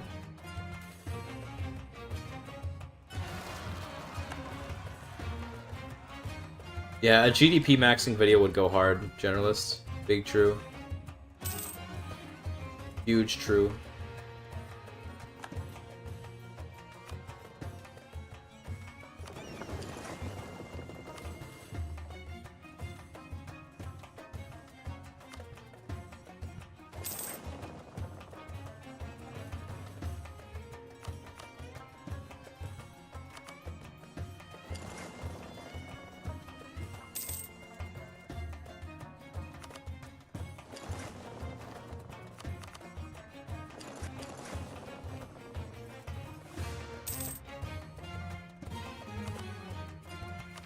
Oh, we got the build a treasury.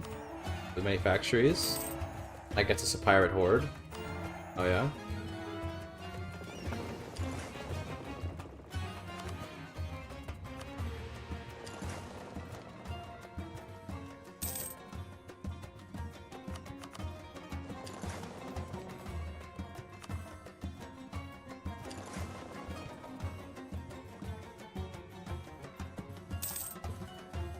Damn, look at those, look at that, look at those tips and tricks from Generalist Gaming live. Insane.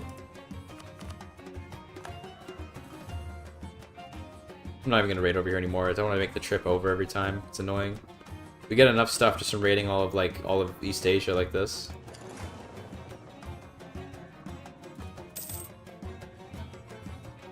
So now that we're quite a bit stronger, we could consider going other places too. So, for example, Adal, who previously we had thought was kind of off limits, is now becoming more and more within the limits as we speak. Even Kilwa, but Kilwa's got these alliances that would absolutely murder me. What's my colonial range like? Because we could even go to like West Africa or something crazy. But no, our range kind of ends, it seems. It seems it ends right around here. What about, okay, hold on, can I reach Hawaii? Can we go to America, boys? Can we do that? Can I reach Hawaii? I can. Okay, we're going to Hawaii.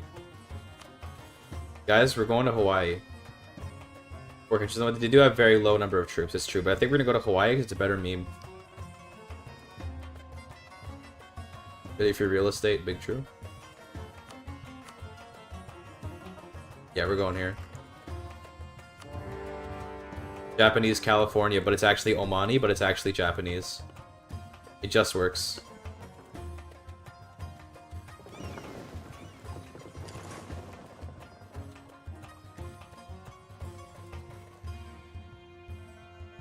We're going to Cali, boys, eventually. Japanese, if you culture swap. If I culture swap. I might just... What would be the ultimate meme, though, generalist? Okay, culture swap is one thing. Ultimate meme, unironically, is to only religion swap and not culture swap. That would go hard, if you ask me. That would go really hard. In terms of just being absolutely ridiculous. But, you know. We'll see if we do something like that.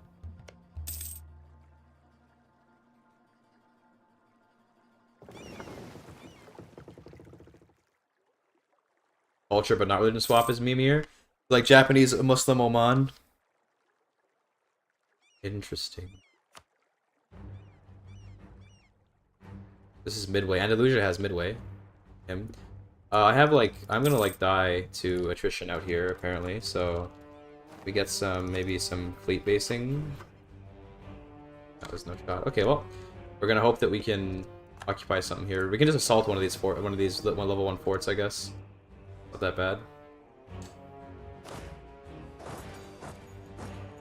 We should be okay. We're gonna be able to assault the fort.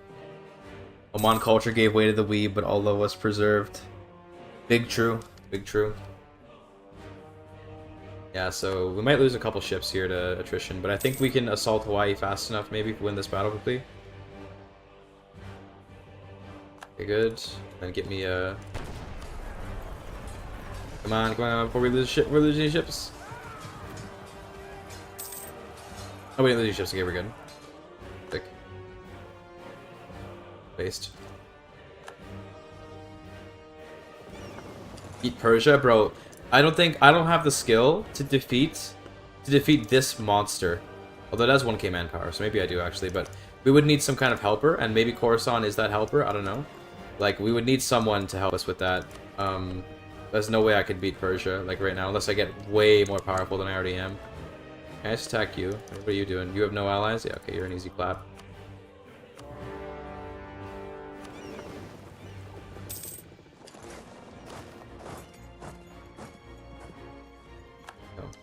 I can conquer this, right? Let me just... Oh god, it takes 90 days for the mats to move around here, bruh.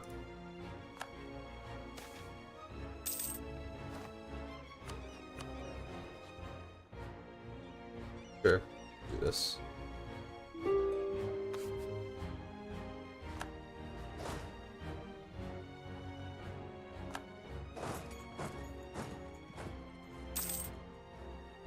Still no diplomats available.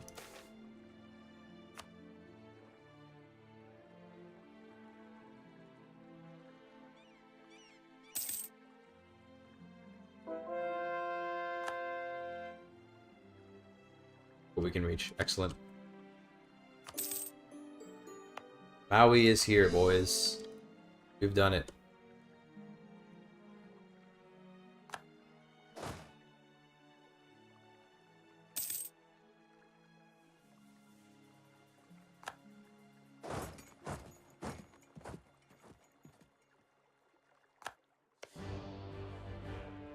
Here's where I culture convert to Polynesian. Supreme Chad maneuver. Surely.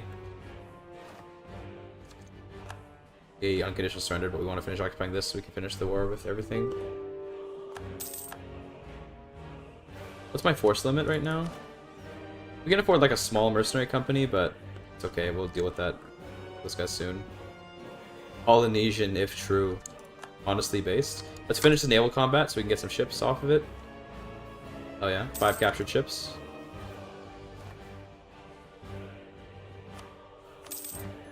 There we go, big Hawaii.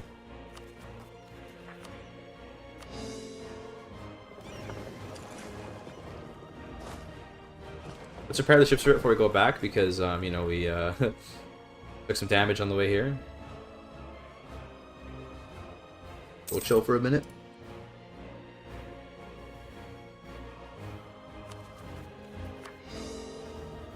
Like I said, I wanted to get more admin tech, and here I am just conquering more and losing even more admin points. I've got all this money, we probably should spend it. That feels strangely appropriate. Let's try to reduce our gov cap. Rather increase our gov cap by getting under the gov limit. There, just build these in like everywhere. There we go, that should help, hopefully. Manufactories. That's good. Oh yeah.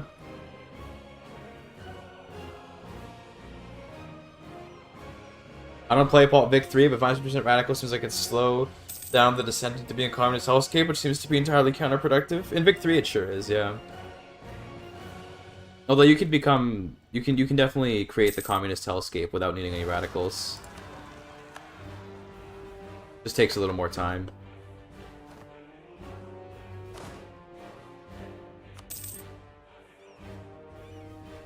Okay, these are destroyable now.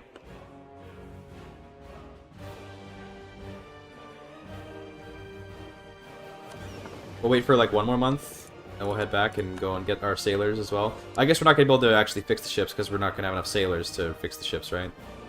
Maybe it's no point waiting. Yeah, there was no point waiting. Rip, it's fine. Let's go back. Radio communist and keep your market together? Simply delete construction as needed. Easy clap. Simply get good. All that income though. Jesus. Hormuz is rich. Me and Persia splitting this money. The more I control Gujarat and Coromandel, the more that both of us get rich. Regime change, everyone. Based.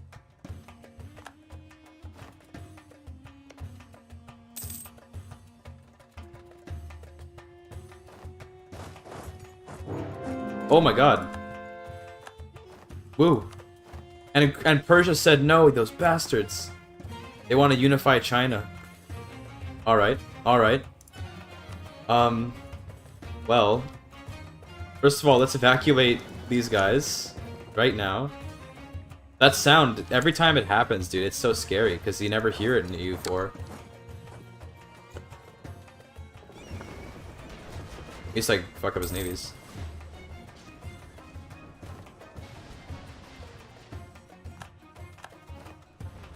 Oh my god, he's got a better navy than me, doesn't he? Looks like it. He's got a way better navy, what the fuck? Oh, my navy! No. Just get over here. Oh god, no. Oh god, I made a mistake. See ya. Let's go in.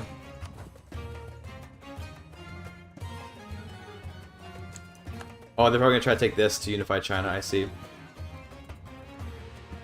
Oh my god, yeah, I'm not gonna be able to beat this at all. Bro.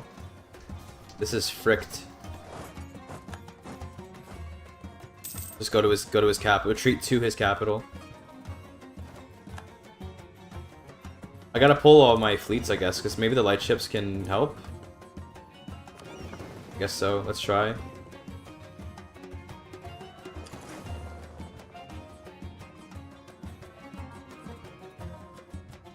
you later, boys.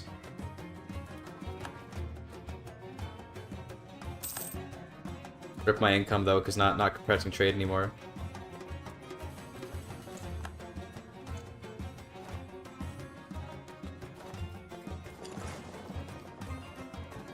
Okay, get the fleet together. I'm missing 12,000 sailors right now. Downfall of the Omani excursion in China circa 1660. Big true. True if big. Oh god, here they come. Oh god, there's so many.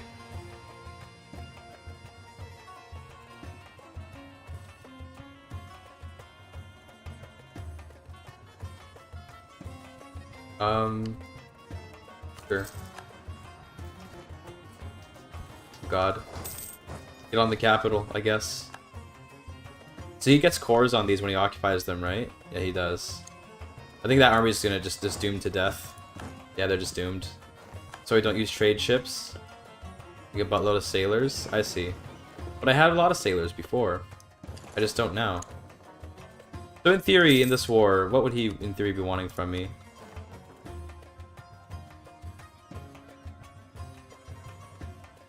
He wants me to release a bunch of people, eh? Oh, damn. Al Said? Okay, okay. We might have to lose a war here. I don't know if we're gonna be able to win this. I can wait for Tech 20. Yeah, I think we wait for Tech 20. Instead of getting an idea. I can also try to just last... Like, if I can maybe wait until Korea and Shun are willing to leave the war, then maybe we have something going here. Now we're getting some W's. Let's go. The Koreans managed to land. There goes his navy. That's good. Also, burn it all down. Burn down my own places.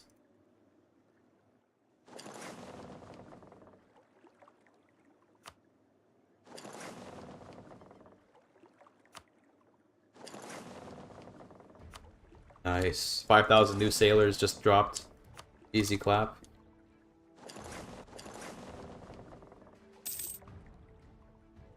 He's not the leader of the mandate, though. The mandate guy is Shi, not Wu. So it's not about mandate. Oh my god, a doll. Why is Persia refusing to help me? Bro, they're gonna take like no. They're gonna take my homeland. Persia, you gotta help me. Is it because I'm rebellious? Maybe that's I have 100% liberty desire.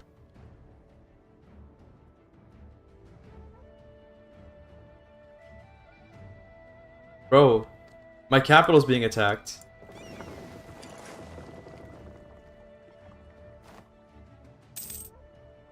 We're being pulled at both ends. Try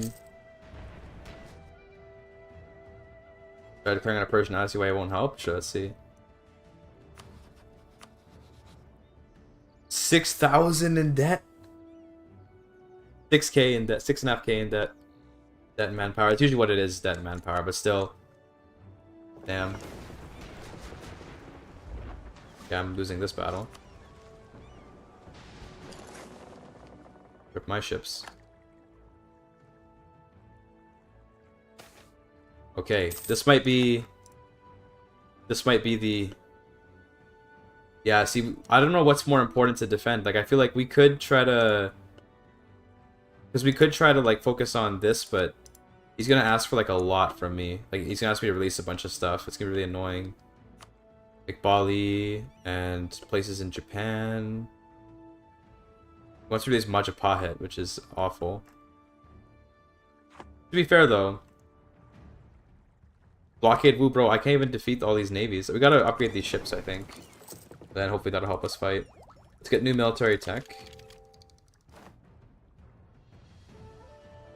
Capital, I think. Well, let's see what Adal wants. What do they want from me? Okay, so they want me to release people. They always ask to release people, and I'll never understand why they do this. Like, bro. There goes Tondo. If we can get these men over there, we can go and fight that Korean army. It should be pretty easy.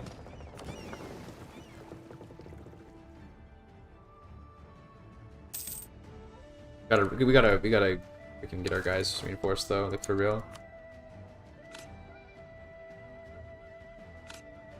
Okay.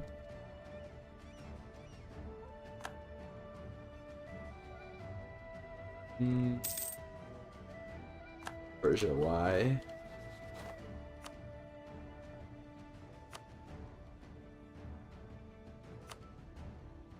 Like, I can just declare war on him.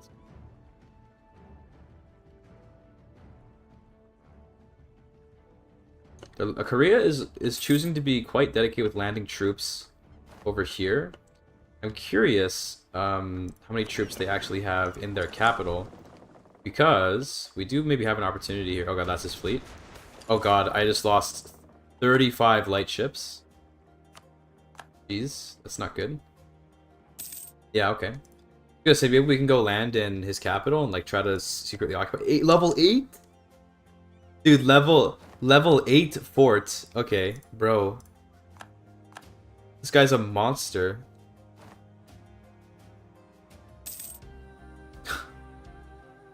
It was, and 76% defensiveness, bro. There's no shot. How many troops would I need to siege this? I bet it's an insane number. Good rebels. To be fair, if we lose these wars, we can always put our capital in Japan and then just become Japanese. Big if fort, true. Like, I unironically don't... I think that whatever they ask, we just have to give 3 times the level. So take 24 guys. Crazy. 32k. Wait, 3 times level, so 8 times 3 is 24? I don't know. What?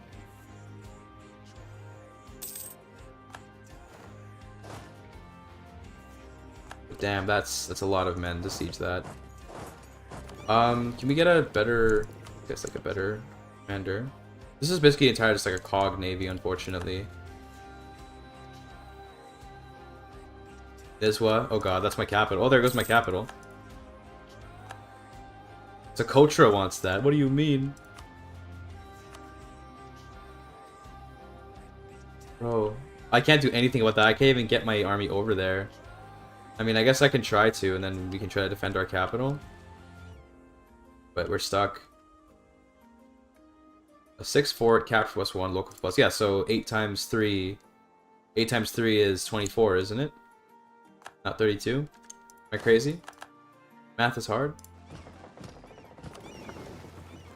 Maybe we can land in his capital? Try to ease up this deal a little bit. I'm gonna see if I can get to at least sit on Korea's capital. It is, yeah, but you said 32k, so I was like, wait, what? 4 AM? Okay, fair enough. Hamster was 32. Damn. Nothing happened in Ba Sing Se.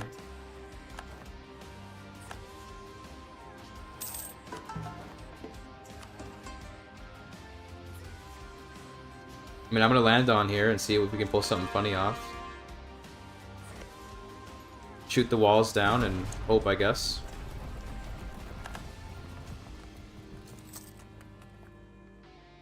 That's about the best plan I have right now.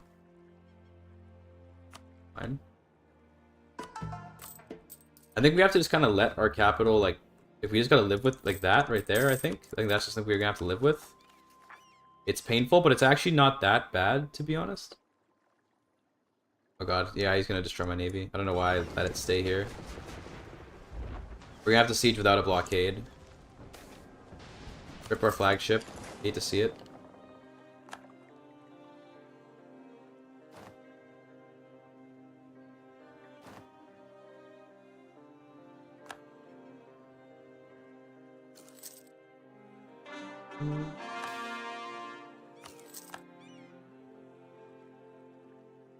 And there's the okay. Now there's the Korean army. It's over.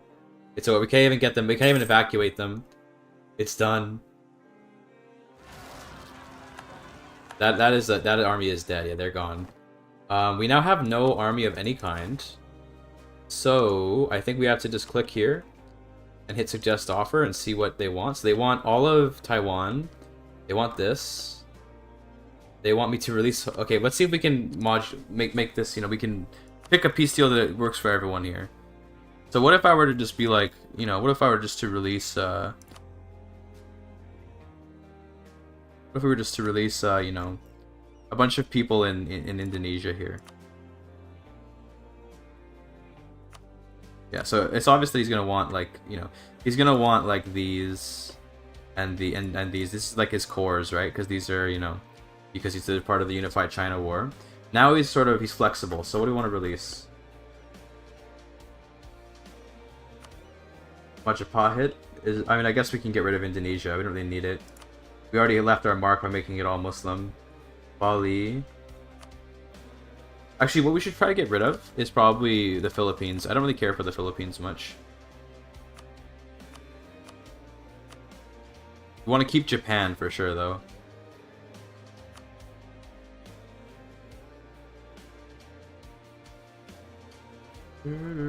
She's Bali, sure.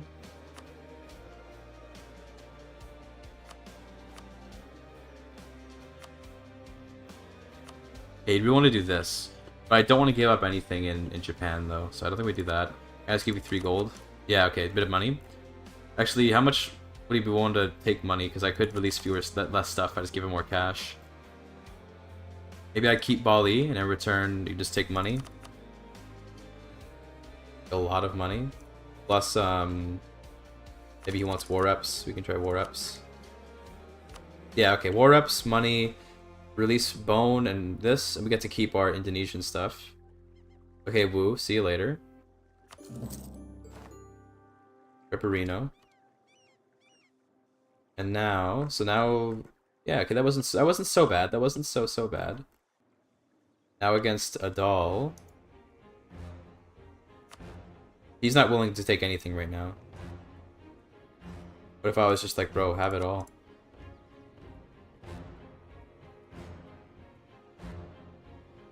I doesn't want to take any of that? Okay. Okay, that's fine. Well, we can sort of re-raise an army and try to go defeat him. I'm obviously missing a lot of money, but I still have a fleet, so we can still go and raid. We can get money. Although actually not really, because we don't control a lot of stuff. Okay, let's see.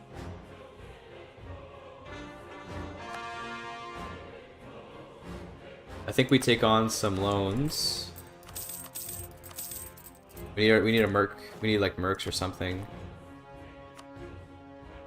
Let's get the free company to handle these Japanese rebels first, foremost.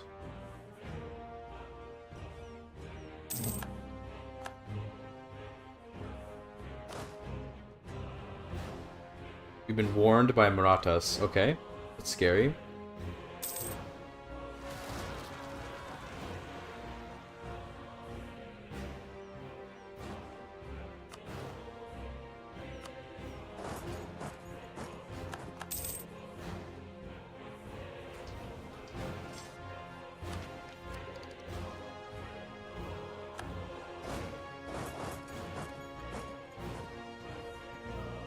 Rip our control of mainland. We were planning to destroy mainland China, but here they are destroying me. You hate to see it.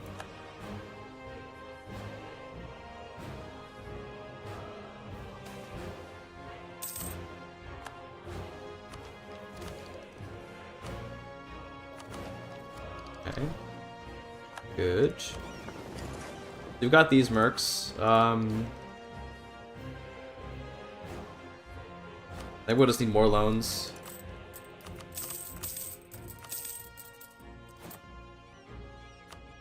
Independent army.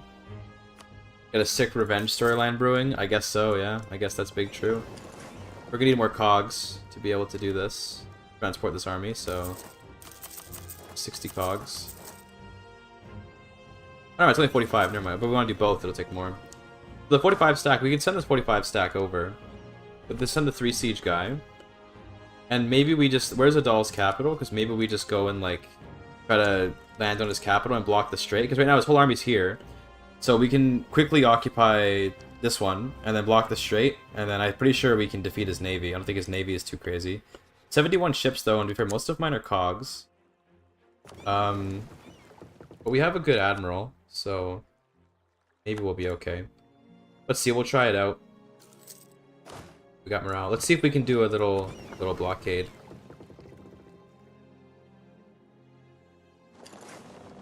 Because maybe we can actually pull a W out here by just doing some capital swapping. Also, what's my, how much of my land is Japanese now? Still mostly Javanese. 7% Saigoku. Okay. Cool.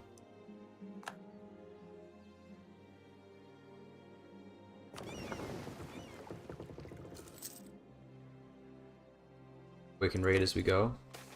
That. Hello, I'm here. Nice, okay. Let's get the straight. Captured a heavy, let's go.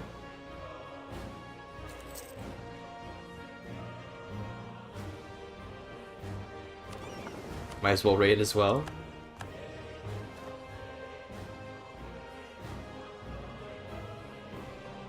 So what's my war exhaustion increase now? It's actually pretty, it's only 0.01. And that's because of optimism and, you know, crew before faith.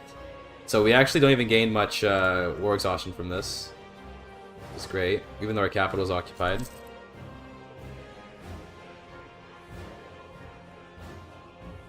Okay, the strait is now ours. So yeah, he might just be able to go all the way around, though. To be fair, he might have military access through Nubia, Egypt, and Persia, and Anatolikon. So yeah, what level 4 is this? Oh, level 7. Big oof.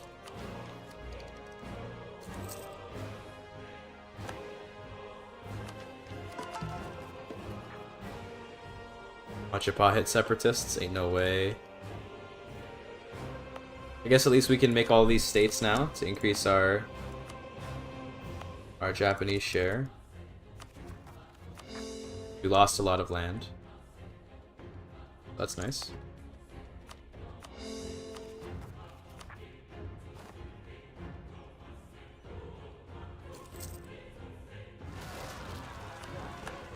Okay, separatists, fine. How much of our culture now? Now we're 13% Saigoku, okay. 4% Togoku. Feels good, man.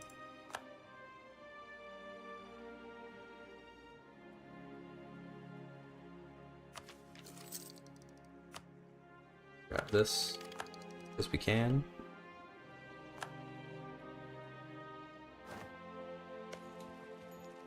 It's gonna be a long siege, boys, but we can eventually maybe tire out the our enemies here. So what time is it? 6:30. Okay. Actually, I kind of need to go though, because I have to do something at 7. So I know this is kind of like a weird point to stop. Well, not that weird, I guess. The war with the doll is a bit lower stakes than the war with Wu. I actually need to stop shooting because I have something I have to do in like 20 minutes. And I need to stop shooting before that. Check this out though, by the way. Who is this? The Marathas are colonizing over here alongside Sweden and stuff. But yeah. Ooh, today was an eventful mega campaign day though. Looking at the Omani pirate Japan now that we've got, and Persia's gotten bigger. Let's look at the world a little bit before we go. Ruthenia, unfortunately, was kind of doomed from the start and is already sort of dying. Great Armenia is gone pretty much. This is the same family, Doganin. This is the same Armenian Turkish family that we had back in CK3, by the way. So this family has lasted somehow, which is crazy. Anatolikon also has the same family, so that's impressive. Pretty good. Still have the union with Egypt, but not integrating it. I don't know why. Lombardy has the British family, and Croatia does too. Okay. That's something. They got Umayyads here in Andalusia. What's the culture map mode looking like? I don't think they're probably not doing much culture conversion, but yeah. Looks like they converted away the Arpatans. They've been taken away. Rip Arpatans. Irish are gone. They're just Hiberno-Irish. There's still the Welsh Castilians of Vizcaya. That'll be fun. Did I play as Armenia during the CK3 part? I missed that. I did play as Armenia for a little while. Not for a huge amount of the run, but for a little bit. Cultures here. Look, Punjabi up here. That's okay. Based. Avadi here. He's converting all that stuff. How about, I don't know, around here? A lot of Moroccans spreading here. I guess he's doing some converting. We have Platanean out of Andalusian. It's funny. There's no Brazilian, but there's Platanean. What's this? This Mexican? Yes, there's Mexican. We got Mexican pops. Slovenes. Oh geez, look at the Swedish. Mosquito is all Swedish. Despite them not actually, I guess they must have fought, they must have conquered it, yeah, okay. Andalusian Mexico. Okay. Aztecs are still here, kind of. Swedish Mexico is getting driven out. Wow. 13 colonies, pretty based. Vinland. Britain's just going here, yeah, okay. It's definitely quite the world. Khorasan is kind of digging into Vladimir, so dreams of Russia are kind of going away. Zedisu, though, getting thick here. Horde ideas, nice. Is he still he's still steppe nomads. Nice. But yeah, okay. We're gonna resume this tomorrow. Looks like the Marathas are attacking Wu as well and pushing them further east. But yeah, we'll resume tomorrow. We'll keep playing as Oman for a little bit longer, and then we'll swap nations again. But I don't know who we'll swap to. We'll look through the map again and figure out who we want to swap to. But for now, yeah. For now, it's gonna be all. Anyone we want to raid today? Let's take a look. Anyone want to raid today?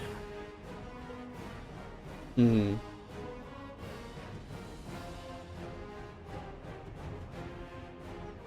We could raid the Playmaker. He's on Twitch right now. I gotta add though. Adge. What's he doing? Trying Bohemian before I get chained to 137? Hmm. Yeah, let's raid the Playmaker, because he's like a YouTuber. You know, I know him, kind of. Adge, get wrecked. Let's raid him.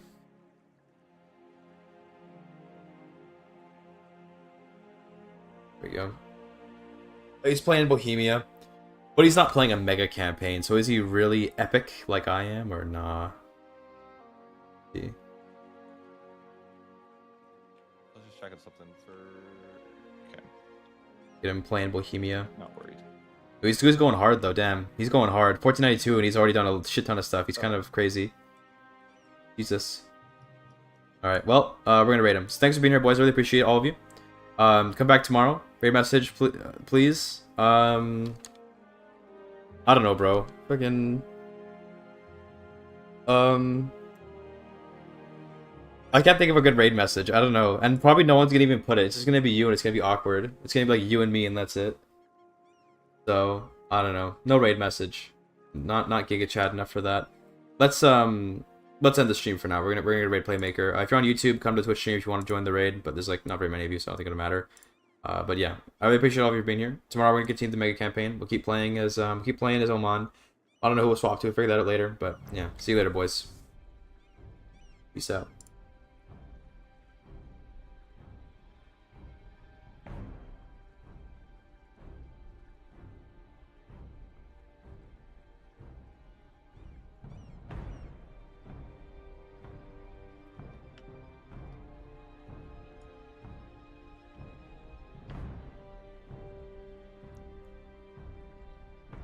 Hey, thanks for the raid.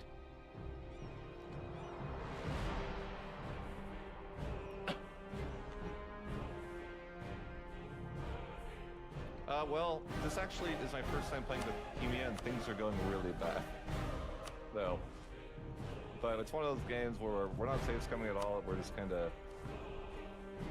We're digging really deep here. You see, the whole game's in a coalition with us. And it's been awkward. But you know, it's just, you know, it happens. It's one of those, it's like one of those games I should have